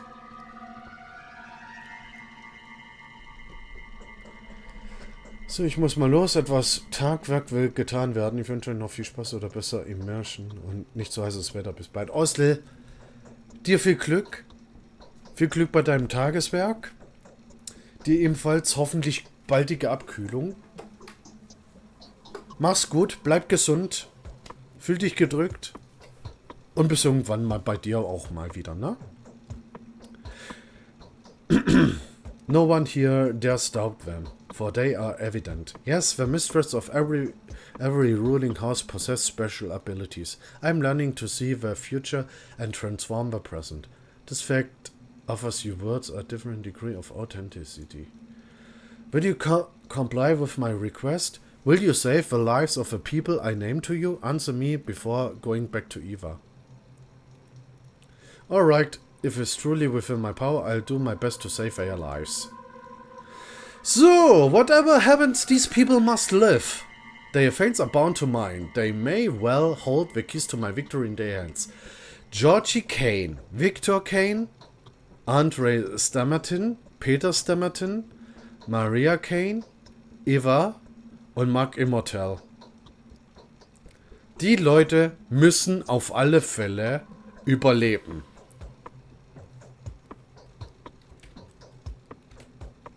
The Saburovs' wait is over.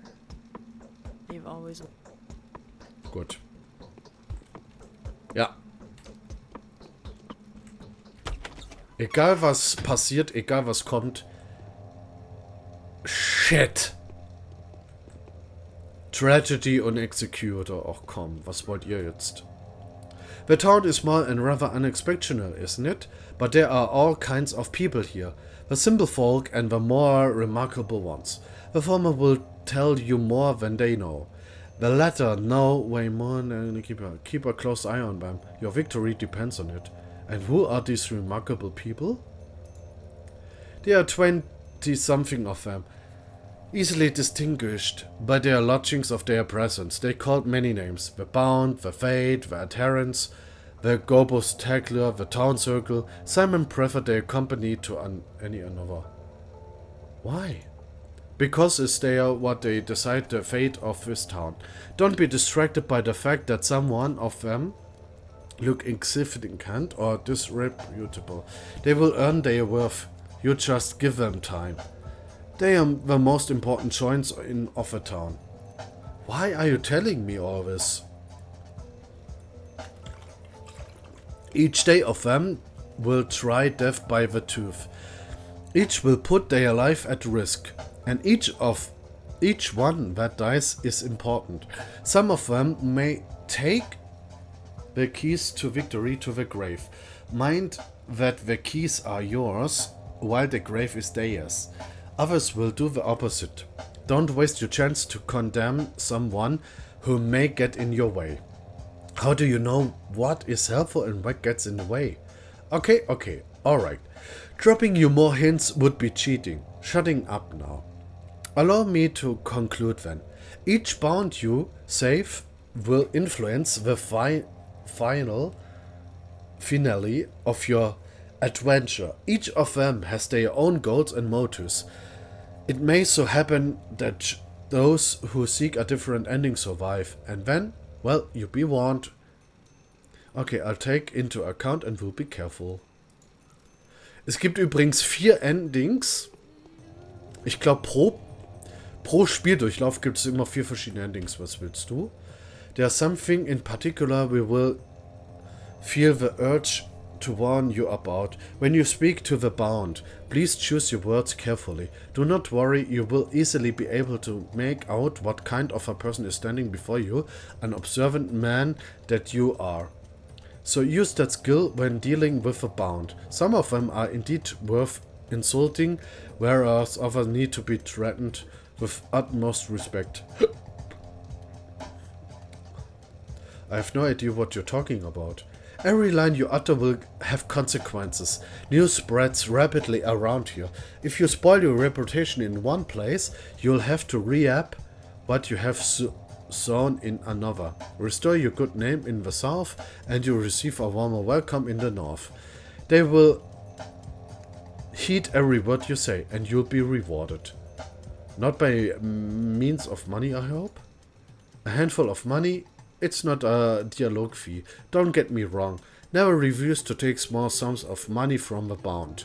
That would not belittle you in any fashion, but would rather demonstrate that you appreciate the local customs. Alright, I keep the local customs in mind. Mit anderen Worten, ja, wir haben hier noch ein paar andere, zu denen wir nett sein sollten. Zum Beispiel The Willows and Angels House. Wir kriegen dann Nebenquests. Wir können uns dann einen guten Ruf erarbeiten. Irgendwie sowas in der Art. So, Simon is dead. Den wir ja eigentlich untersuchen wollten.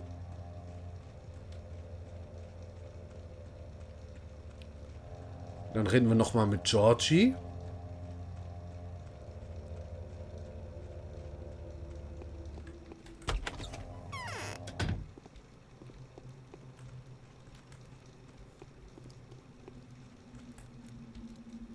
I'm deadly tired.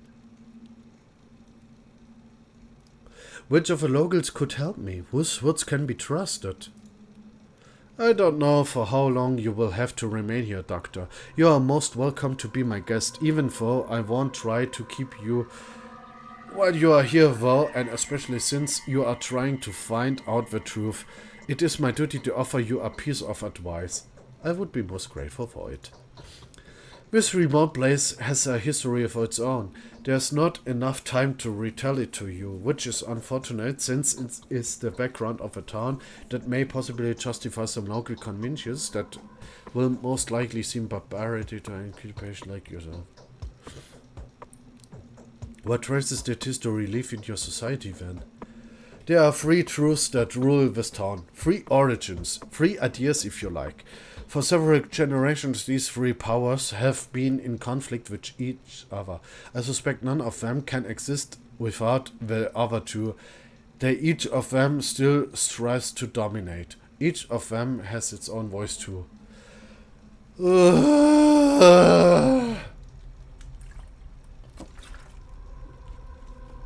They are all cryptic as hell. Tell me more. These voices are ruling families, the co-owners of a bull project who have been ruling the town for almost 2 centuries. Each one of the truths they are representing is screaming at the top of its lungs, and it's doing travesties whatever value it carries. Who are they? The first voice is the Saburovs. The second is the Oglimskis. The third one is us, the Canes. We are the 3 heads of one beast. Each of them clan will offer their own understanding of what is going on. Each of the 3 will use their own voice and the voices of their followers to lie and distort the truth. We cannot exist otherwise. However, in doing so, we will inadvertently reveal the entirety of the truth to anyone who would listen.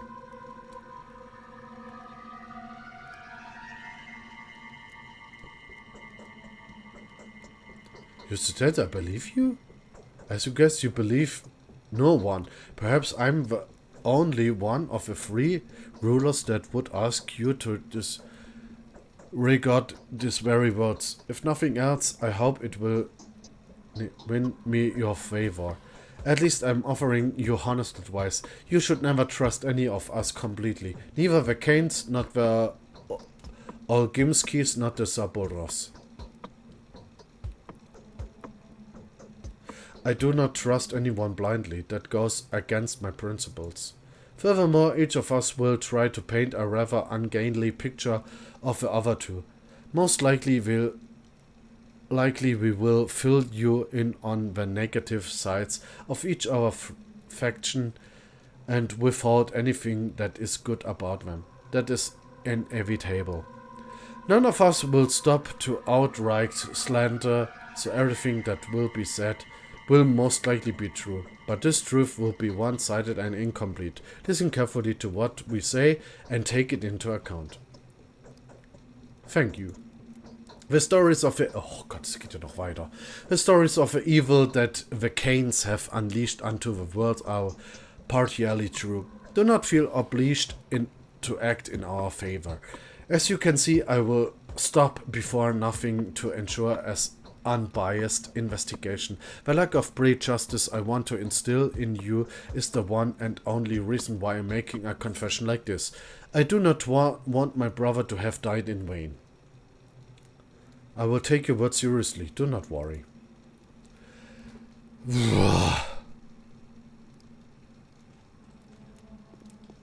Naja, sagen wir es mal so. Alle reden kryptisch. Du musst beinahe schon Philosophie studiert haben, damit du dahinter steigst, was die wollen.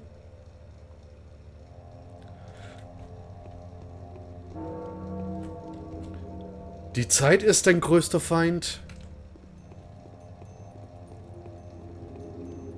Und ich muss jetzt erstmal dringend was gegen meine Erschöpfung unternehmen. Trinken sorgt für Erschöpfung.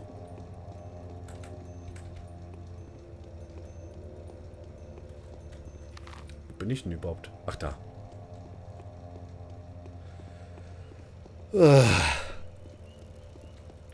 Auf jeden Fall ist Pathologic, wie von vielen genannt, das beste Spiel, das du niemals spielen wirst. Und die haben vollkommen damit recht. Selbst ich kann sagen, ich spiele hier das beste Spiel, das ich niemals spielen werde, obwohl ich spiele. Macht Sinn? Nicht, macht Sinn. Macht Sinn? Nicht wirklich? Und doch, ja.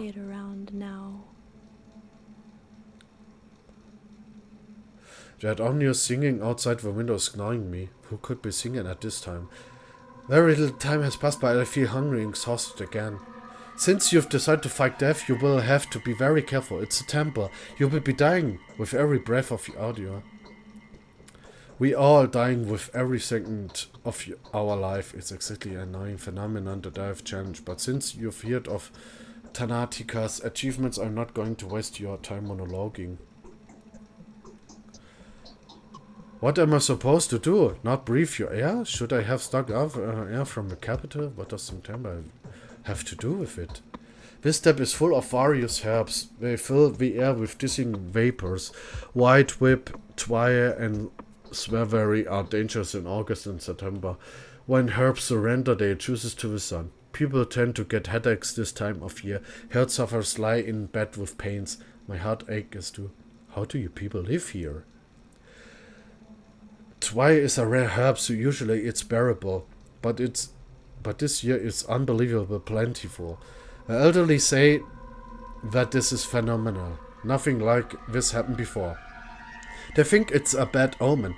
Well, I don't believe that, but the air is drowning. Can you feel it? Don't you feel dizzy? Yes, the air is heavy. You need to sleep often, never go hungry, drink more water. You need to look after yourself properly. If you feel sick, forget everything else and get some rest. Otherwise, you may die of a heart attack or bleeding. Be careful, alright?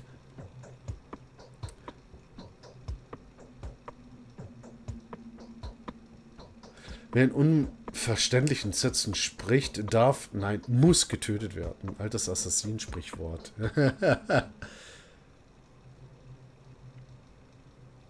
Both my heart and mind are strong enough. Also, häufiger schlafen. Ja. So. Ich werde aber nicht für 6 Stunden schlafen, vielleicht für 3 Stunden. Exhaustion geht runter. Hunger steigt ein bisschen. 18:10 Uhr.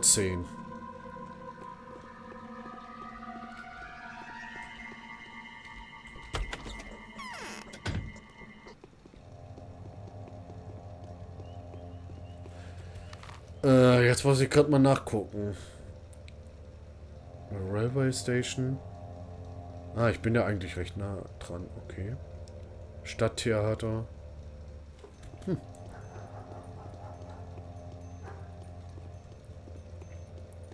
Mal gucken, ob ich noch was rausfischen kann. Jawohl. Jawohl, jawohl. Sehr schön.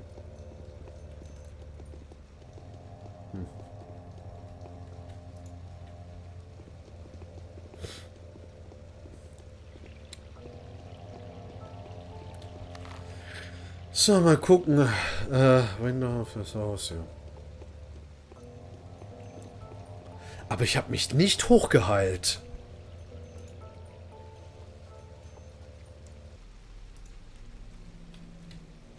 Oh, die Exhaustion ist ja gerade richtig hochgeschossen. Okay, die Medizin macht dazu echt brutal müde.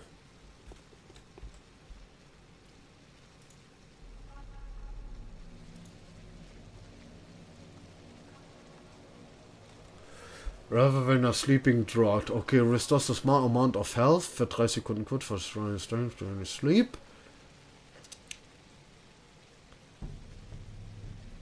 Morphin.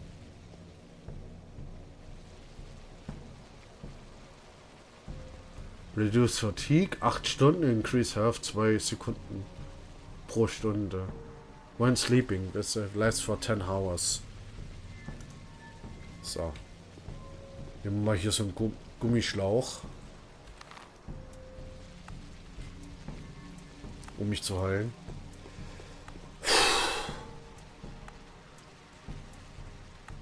Kann man es gucken?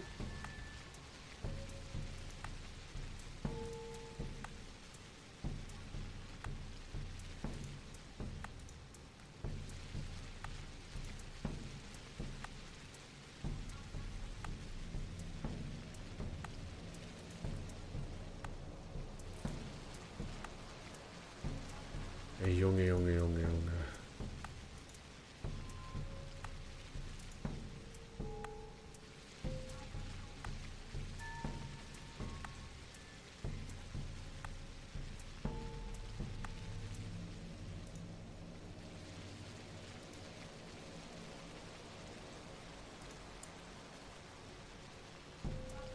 Okay. Ich schaue gerade nur nebenbei, ob jemand dann online ist, zu dem ich dann hinraten könnte später, aber bis jetzt noch nicht. Ich weiß noch nicht, wie es ausschaut.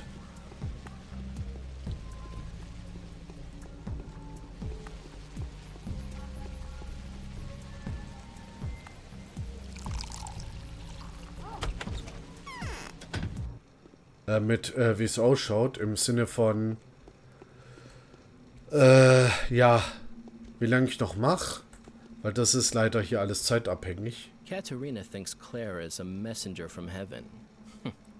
Yeah, right. See how it all turns out. I used to keep this place secret, but all these secrets seem so childish now. What do you think about Simon's death? It is known that Simon had limited his social activity just before his departure. They only received 2 visitors. I know nothing of a first, but second was none of Isidore, other than Isidore Borak. The fact that he was killed the same night makes you think, doesn't it? Took out a witness? Or an accomplice. Isidore was a complicated man. Have I told you about his position in the kin? He used to be a very well-respected person there, and I can't say everyone liked it. Why would a doctor kill someone? Isidore wasn't a doctor, he was more of a herbalist. He never studied medicine, and all his recipes were about plants and roots, so to speak. He was knowledgeable, true, a sorcerer if you will, but a very different one from Simon, an earthen sorcerer. I never heard that Simon used to be a sorcerer before. Simon was a feuergist. Isidore was a witch doctor.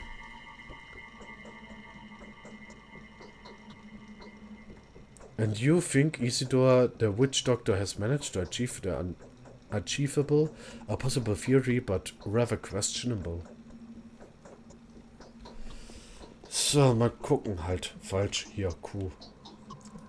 Mission, wir wollen ja Simon Keynes Wissen aneignen. Wie hat er es geschafft, so lange zu überleben? Die Unsterblichkeit mehr oder weniger erreicht, aber er ist ja gestorben.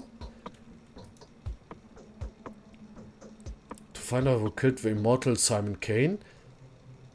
Isidore Borak war ja dann im Verdacht, der wurde aber auch getötet.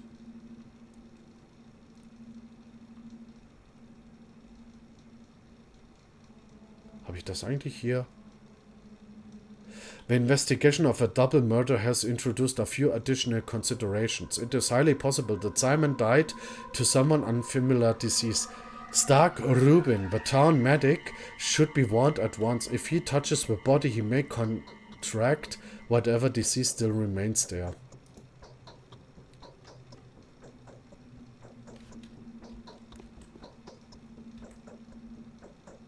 Ach, ich kann mich hier auch schlafen legen.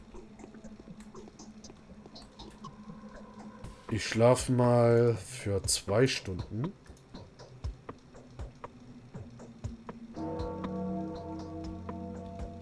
Exhaustion ist runtergegangen. Meine Health ist gestiegen.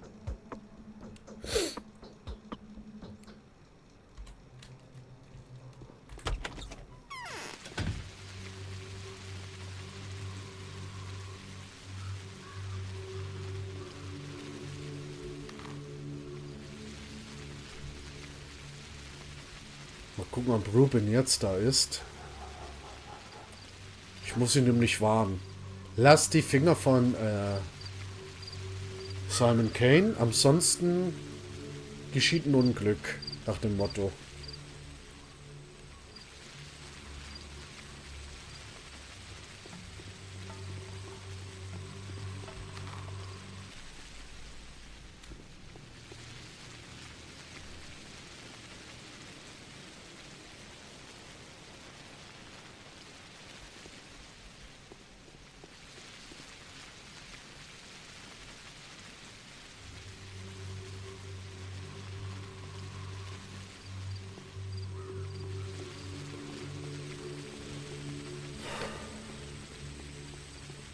Weil das Ding ist, hier in diesem Viertel war Ruben nicht.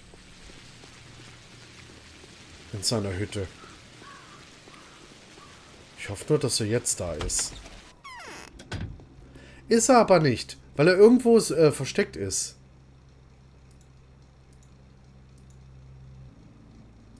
Ach, da ist mein Geld unter Others.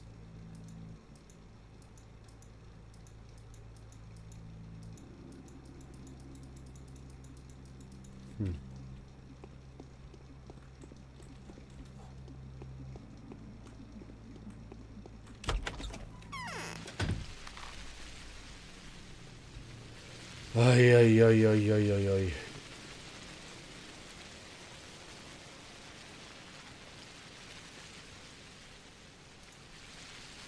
Wenn ich halt wüsste, wie das nochmal war. –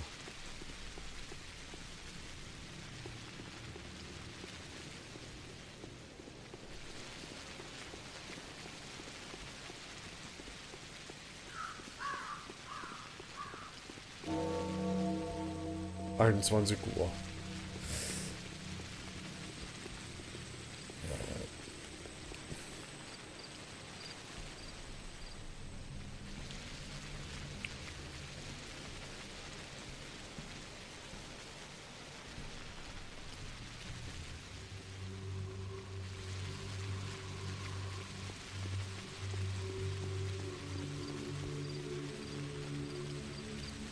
Aber laut dem, was ich hier rauslese, ich muss zu Victors Haus.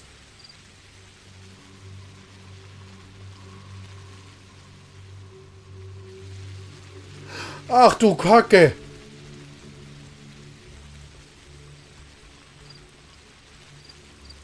Stimmt ja. Ich habe ja gesagt, er soll dann bei den Canes auf mich warten. Oh.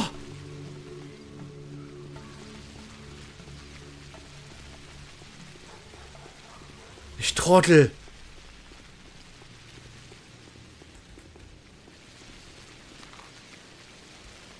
Na, ich bin ja eh gleich bei den Canes. Quasi nur nach Westen, über die Brücke rüber, nach Nordwesten und ich bin im Anwesen. Ja, du vergisst halt aber auch viel. Das... oder was heißt, du vergisst halt auch viel. Du bist halt ständig unterwegs. Ich zeig's mal auf der Karte. Begonnen hat's hier. Dann gehst du quasi hier, dann gehst du hier, dann gehst du hier, wieder hier. Dann geht's zu Isidor. Wo war das? Hier. Dann findest du, aha, er ist tot. Dann musst du hier hin. dann musst du hier hin, dann schickt sie dich quasi hier hin, dann du kriegst zu Vlad, dem Älteren, musst dann Vlad den Jüngeren finden, hier irgendwo in dieser Stadt, der dann hier unten ist. Machst für ihn eine Nebenaufgabe, die dann hier ist. Gehst zurück, dann gibst du Bescheid, ja, mit den Canes, dann erkundest du ein bisschen die Stadt, gehst halt Waren einkaufen vom Metzger oder vom Apotheker oder vom Kleidungshändler. Lara Ravels Haus haben wir gemacht. Nebenquest. Haben hier mit den Leuten noch gesprochen.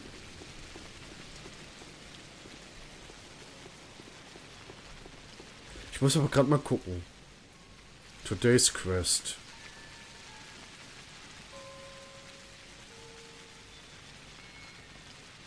Steht hier aber nicht dran.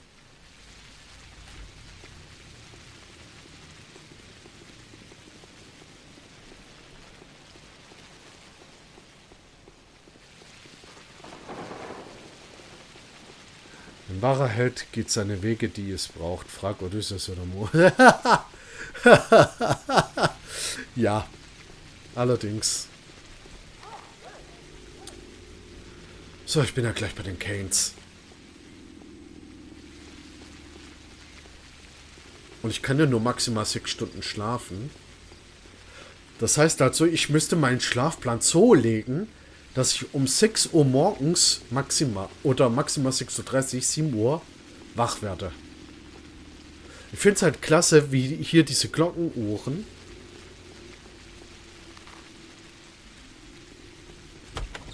So, hier war Victor Kane.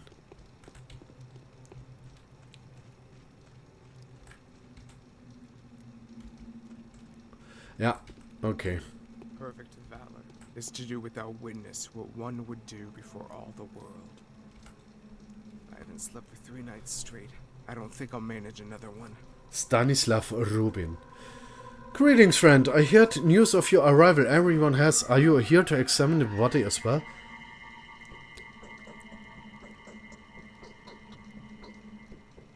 My dear colleague, I do hope you haven't touched it yet. I haven't. Is there a problem? Simon's body, wherever it is, poses a dire threat.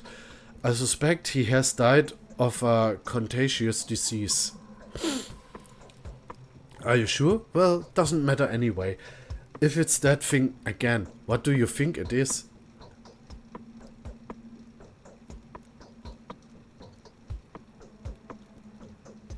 Judging from what I found so far, it could be Febris typhoidea or plague. I suspect Yersinia pestis or something not too dissimilar. What could these steps be home to? I don't believe it. A second outbreak. Wait a second. I need to regain my senses. Are you sure about this? Do you mean what you say? I am, and I do. If it's the sand plague. Master's death was so untimely. If it's the sand plague, we only have a few more days to live. You see, I have no idea how to stop it. No one does. So, you're already familiar with the disease? I'm only making assumptions. I don't want to believe this. I'd rather have any other plagues than this. We have no time to waste. The body must be inspected, isolated, destroyed if necessary. We must take protective measures for that, of course. We need your diagnosis before we can provide reasonable protection. At this moment, you can only buy yellow immunity boosters at the drugstores. They are no good, but I'll try to do something about this. We'll need to take some remedies from Master's old workplace. Did you know he was murdered by his son? An atrocity. What kind of remedies do you speak of? You are unlikely to take them seriously. Let's call it folk medicine. Herbs, Eastern recipes, traditional step curses, but it works. Master used them during the first outbreak and he survived at least. When was the first outbreak? 5 years ago. I see. Why are your drugstores in such an appalling state? They deliver medicine from the regional center, but there hasn't been a regular train from quite some time. Do you know anything about this, by the way? Perhaps people have some medicine stored at home, but then it's not like we can take it from them, and the stockpiles are empty. Okay, we have another concern at hand now. I'll check your drugstores. As for you, please follow your plan. You're right. Let's make haste. I get everything ready for the examination. Meanwhile, let's arrange for the body to be isolated. Kane is keeping in a cold blaze. I'll keep you informed. If we act deliberately and with calm mind, we can prevent this epidemic. Stay strong. I won't leave you on your own.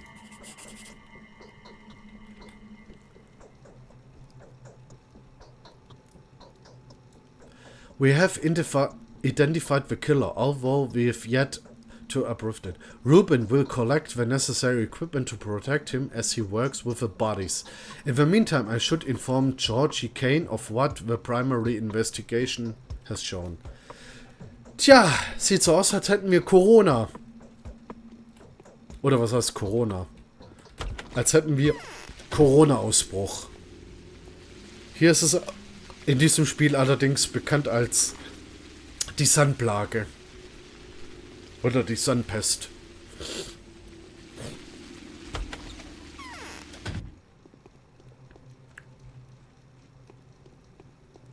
So, Georgie.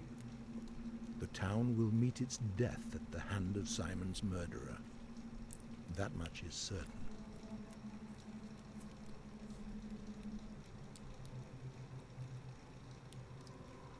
I've been told of your initial verdict. You assert that Simon Kane was not killed by a human or a sharp-necked demon, but died of a natural cause or succumbed to some physical sickness. Is that what you are saying? I need to examine your brother's body. No one has touched the body since his death.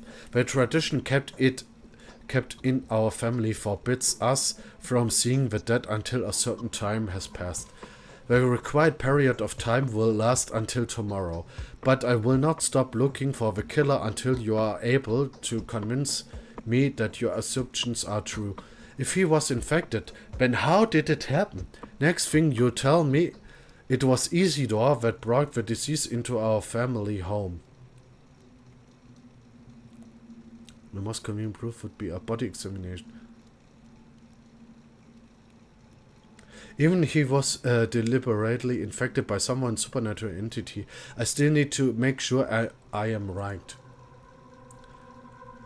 Venerable Bachelor, do you take me for some willful old fool who has burdened you out of spite with a complicated solution of a simple problem? Or perhaps you think I'm convincing somebody else since getting in the way of you doing your duty. Is the body truly isolated as reliable as you say? The body is in the focus of the crucible. You cannot examine it now. And I mean that it is technically impossible. No one may see the body for a certain period of times passes. Neither Master Robin, nor you, my dear Bachelor, not even myself. And what am I supposed to do then? What can I ask of you now? You have come to a conclusion already, have you not? If you haven't, then I urge you to seek out the facts as relentlessly as we do. May Providence help us, if you are right.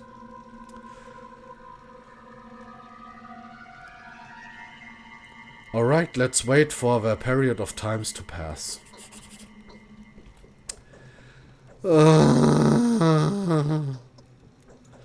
The initial findings suggest that Simon Kane was killed by a highly contagious disease. It seems I will not be the first to meet the killer. Dr. Ruben has better chances at that. I just cannot help but think that we are Katerina's prophecy to come true. It would have made the situation even more concluded than it already is.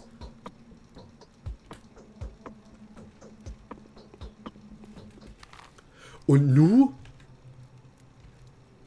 Hab ja jetzt mit Georgie gesprochen.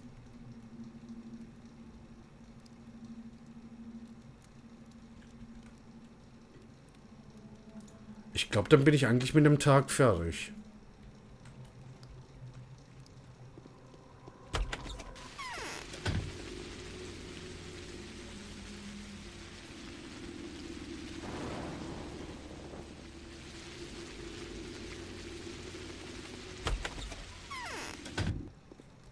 Und das sind quasi die, die wir am Leben erhalten müssen.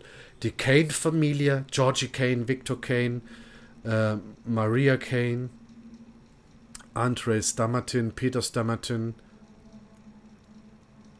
Eva Jan, bei der wir Unterschlupf haben, und Mark Immortal, den wir noch nicht kennengelernt haben.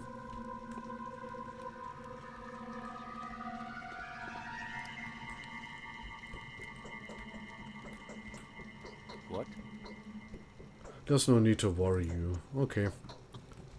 Dann sind wir anscheinend fertig für den ersten Tag und würde auch fast Schluss machen für heute.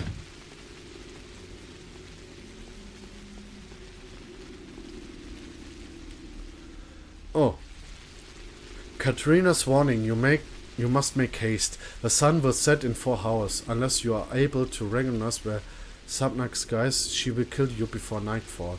Tarry not, I beg you. I am not only one who... meet me in the rod outside the tennis district.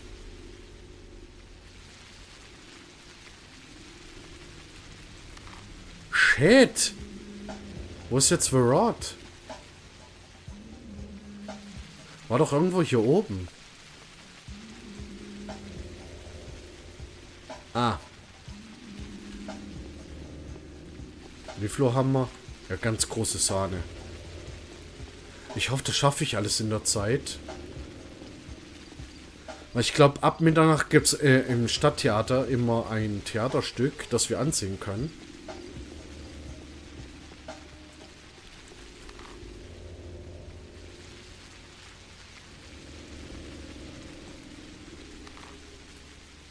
Hier über die Brücke rüber.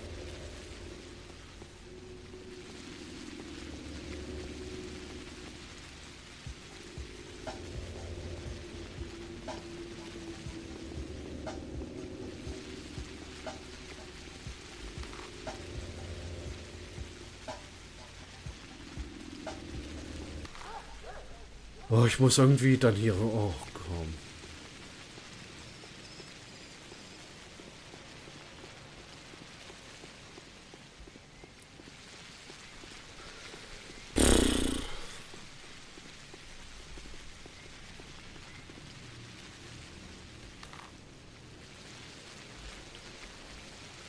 Dann links abbiegen. Irgendwann werde ich nur noch solche Schleicherwege gehen müssen. Und die Hauptstraßen sind dann quasi tabu.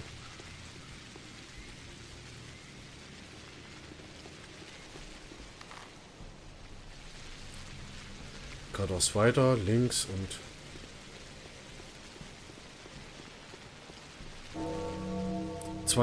Uhr.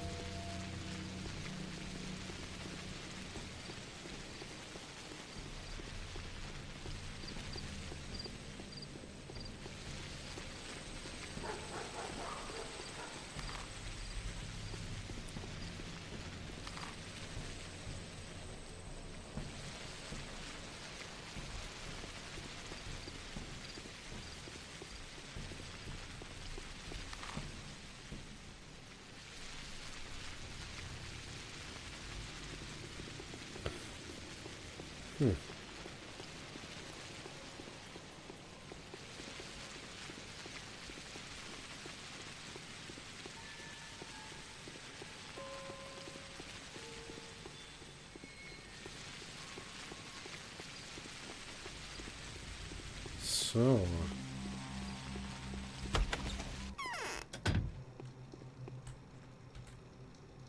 My stomach hurts as if I was filled with straw. The only proper way for a duel to end is with the death of one of the fighters. That's what battles are supposed to be. Any conflict that has two sides inevitably turns into a battle of good and evil. Eine brutale Philosophie. I'm not speaking metaphorical or metaphysisch. I'm talking about a very particular battle. You are one of the combatants, Bachelor Dankowski. Do you favor good or evil? That's too vague. Nee, that's too vague a question. I cannot be more coherent. Details distort the core essence. They devalue the words. What do you think? Is it will details that were right? Simon, to tame his impertinence. Why don't you take some Earth painkillers had then? Hä? Ich dachte, ich bin richtig. Katharina wollte doch mit mir sprechen.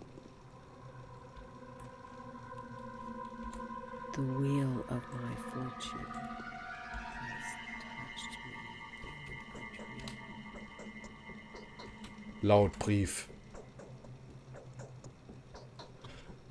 Ach so, okay, nee, alles gut. Ich habe ja schon ein Video, okay.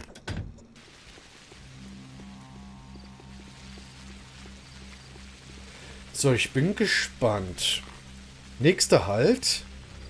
Stadttheater.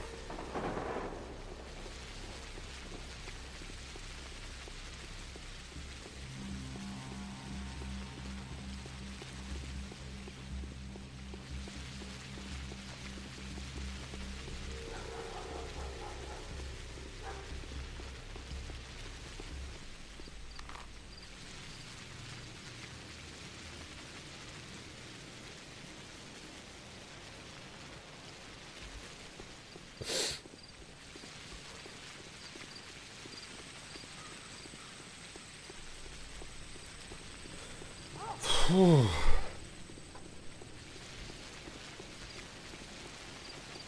Stadthalle. Mal gucken. Ich glaube aber nicht, dass ich reinkomme. Doch, komme ich. Interessant. Ja gut, da ist aber eh niemand da. Von dem her.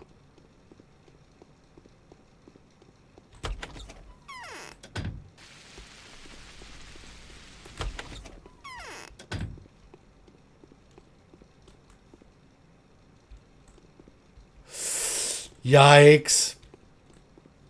Da war ja was.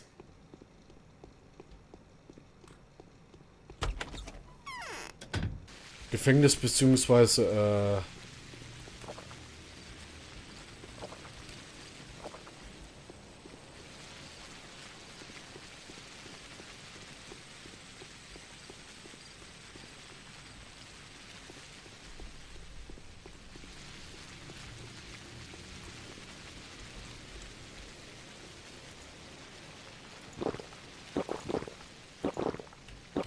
boah, die Extortion, wie die Erschöpfung hochgeht, das ist unglaublich.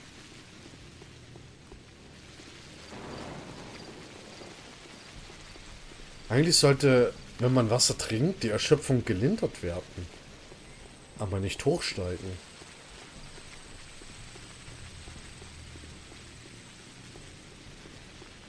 So. Theater. Wo quasi das Spiel begonnen hat, mehr oder weniger.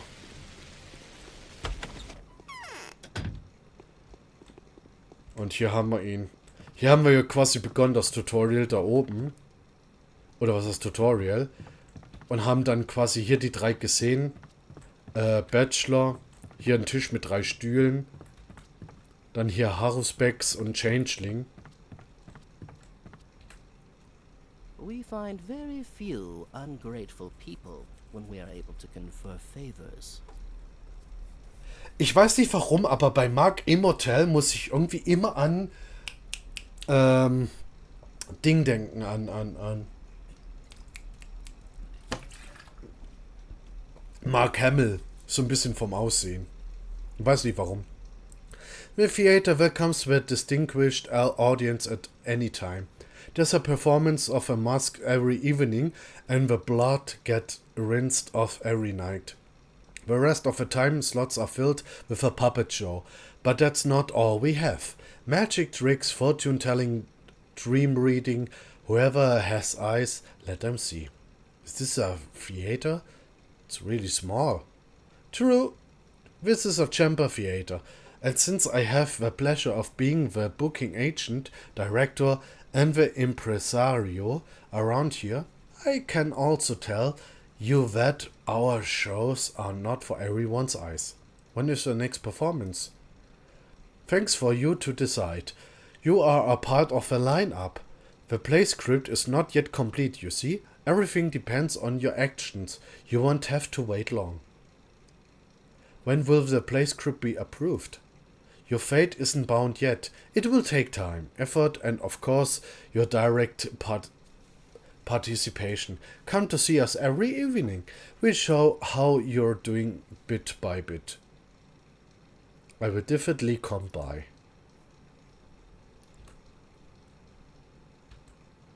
Okay, ich kann leider nicht mehr anreden.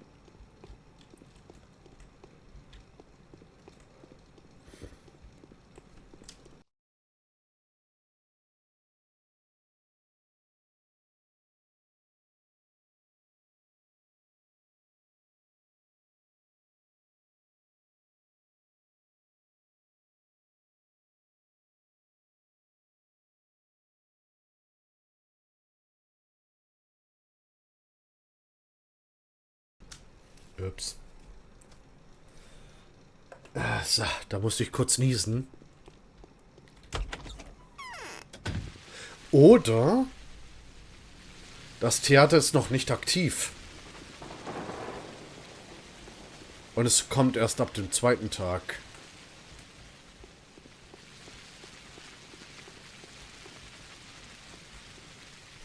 Und ich kann nicht einfach warten.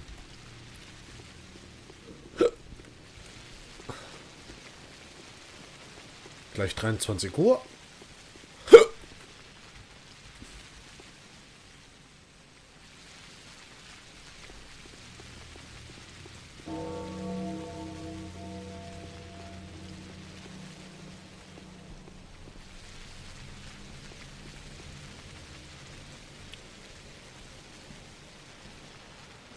What is the termitary?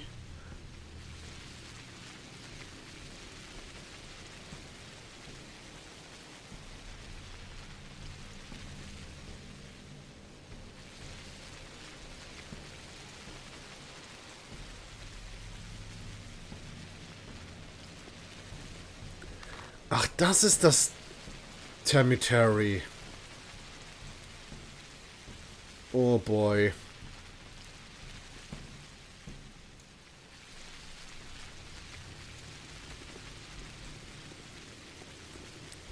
Da latsche ich jetzt aber nicht hin.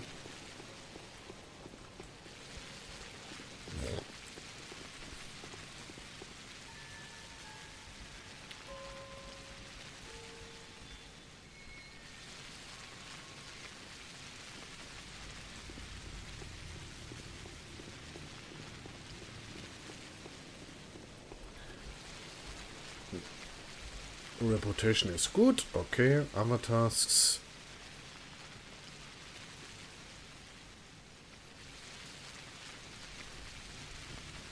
Die Hauptquest.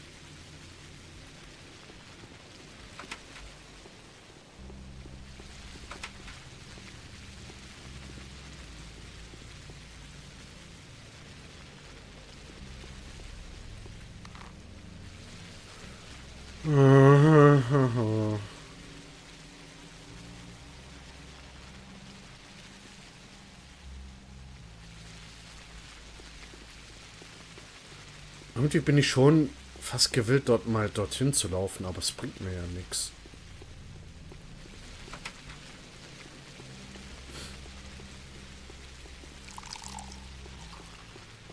Drei Wasser. Wait a minute. Moment.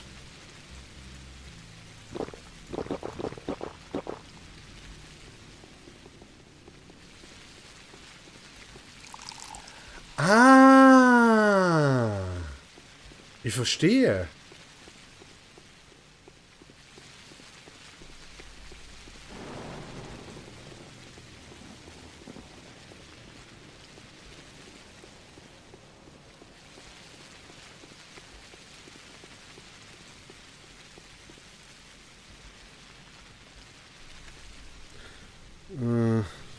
Also eine Quest kann ich nicht machen. Keine Ahnung warum.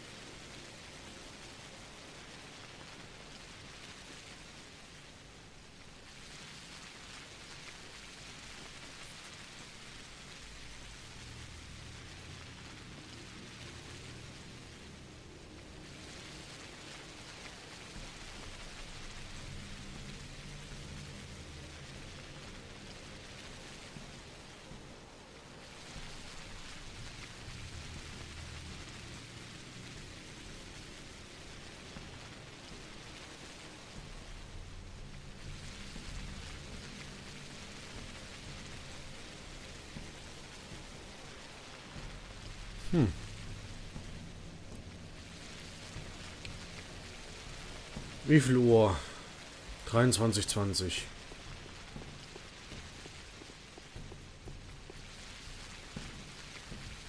Ich hoffe halt, dass die Zeit recht flott vorangeht. Dann schauen wir uns Theaterstück an.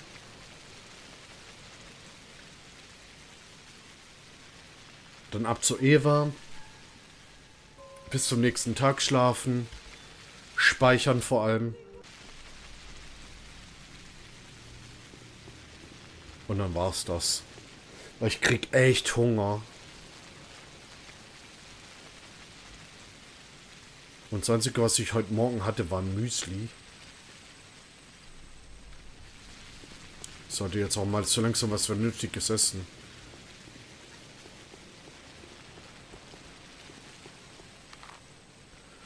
Gibt's hier... Ja, da unten gibt's einen Metzger, aber der ist... Ah, okay. Ich hoffe, ich habe da noch nicht alles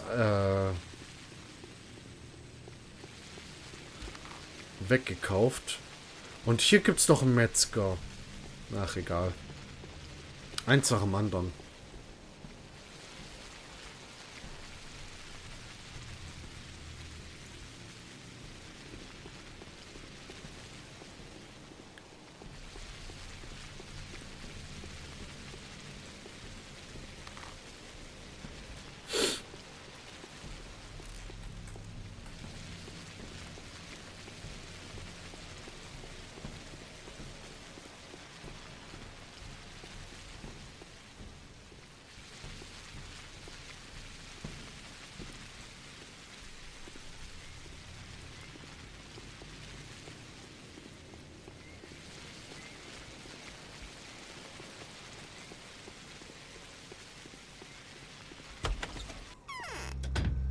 Ich glaube, hier war ich schon. Ja. Aber immerhin Dried Meat und das hier holen. Gut.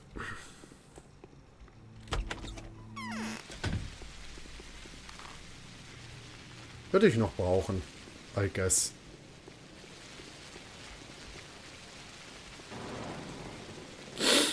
Ah, Mann, meine Nase. Entschuldigung. Allergie wahrscheinlich.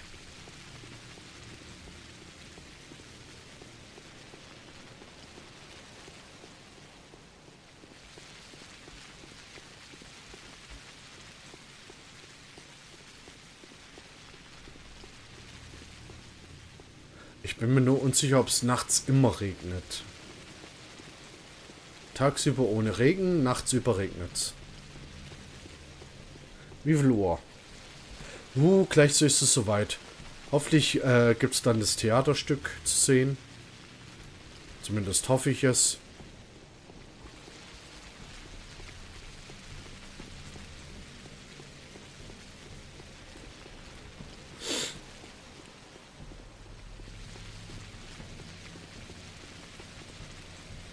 Oder mit Silikon.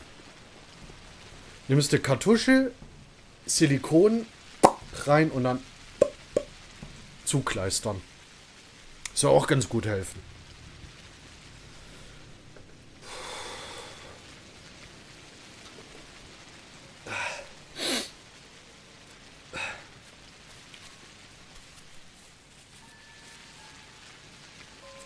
Naja, wie gesagt, ich muss dann nur noch morgen und übermorgen durchhalten.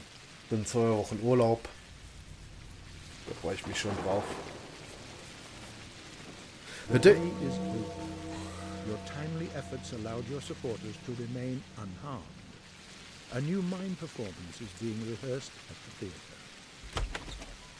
Today, the killer was identified.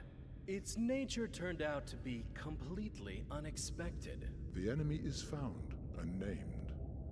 It's called the Sand Pest.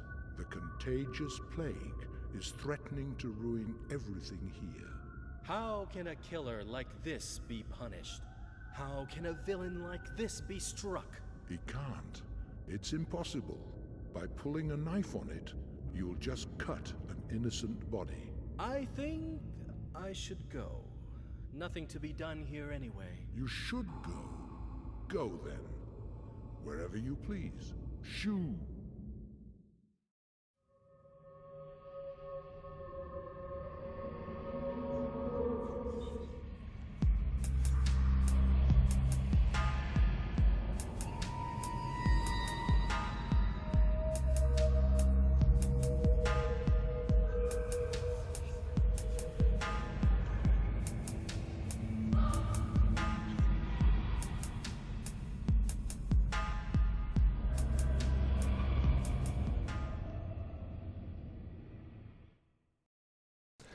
Tag 1 überlebt, sehr schön. Reden wir noch mal kurz mit Mark. Our delusionment is often a delight to both our friends and enemies. The three heads of a dragon are facing three different directions. Three powerful families. Three clans are overturned by the wind. This wind go in through the breach torn by Simon's death. How will they cope? Will they be able to come to an agreement? The masks do not know the answer to that question. And who does? The masks are too, but the families are free. I suspect the extra family is just that, an extra.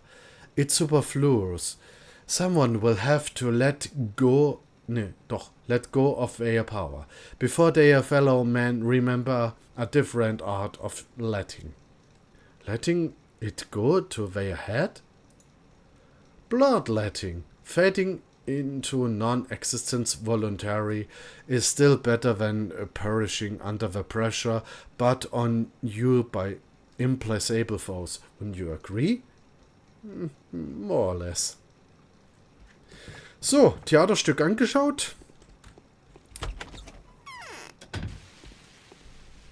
Die Theaterstücke sind quasi so ein, wie nennt man die? Eine Art Recap vom Tag. Eine Zusammenfassung vom Tag, wie man es erlebt hat.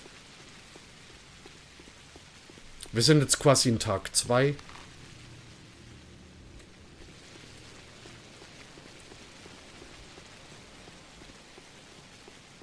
Jetzt hast Beeilung. Wir haben es, der Tod von Simon Kane war die Sandplage und man kann jetzt nur das Beste hoffen und sollte mit dem Schlimmsten rechnen, um es mal so zu sagen. Also man kann sich vorstellen, es ist wie Corona. Vor allem das Krasse ist auch, wo Corona ausgebrochen ist, das Spiel hat sich während der Corona-Zeit extrem häufig verkauft.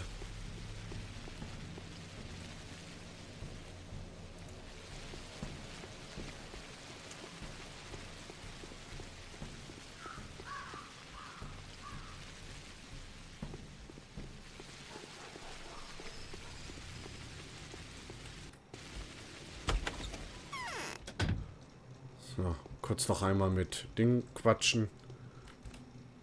They say he has donned the garb of his murdered father.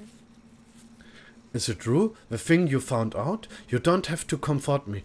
Just tell me if it's true. Is there a hope that you're wrong?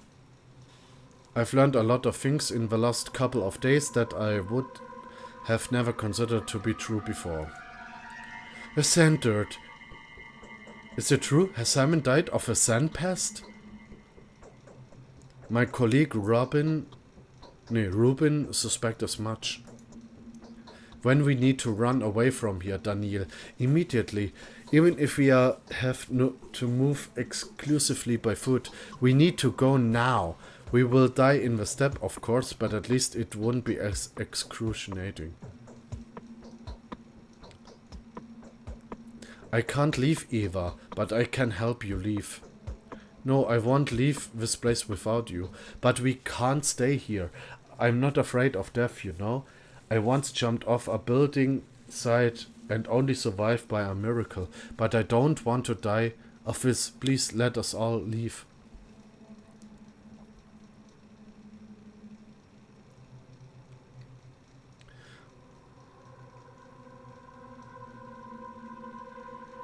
All of us won't fit into even the longest of trains. Calm down, Eva. I'm staying here. Gut, dann speichere ich erstmal. Hat's gespeichert? Ja. Dann will ich nämlich mal 6 Stunden schlafen. Dann ist nämlich 6:30 Uhr.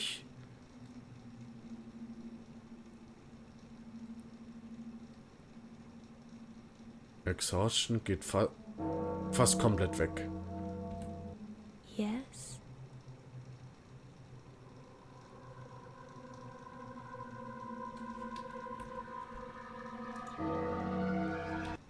Gut. Bachelor, genau.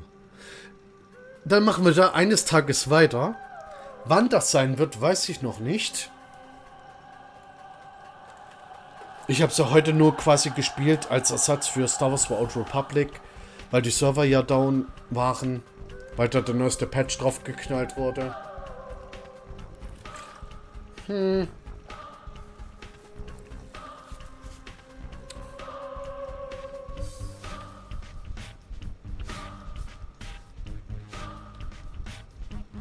Dann schauen wir mal, wo ich euch hinschicken könnte.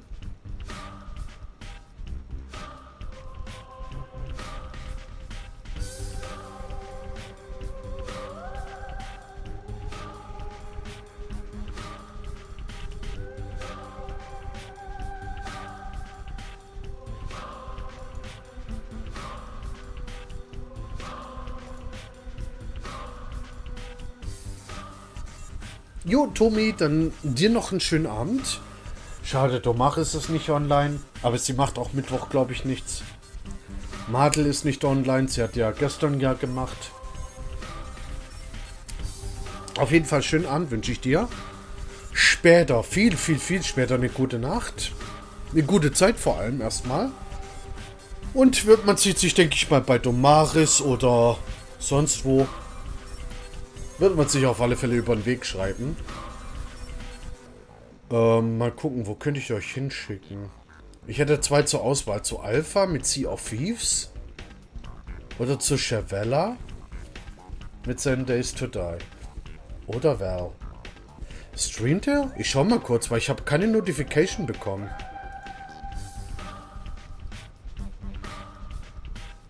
Chavella, alles klar. Dann schicke ich euch zu Chavella. Ich gebe das mal lieber wirklich im Twitch-Chat ein.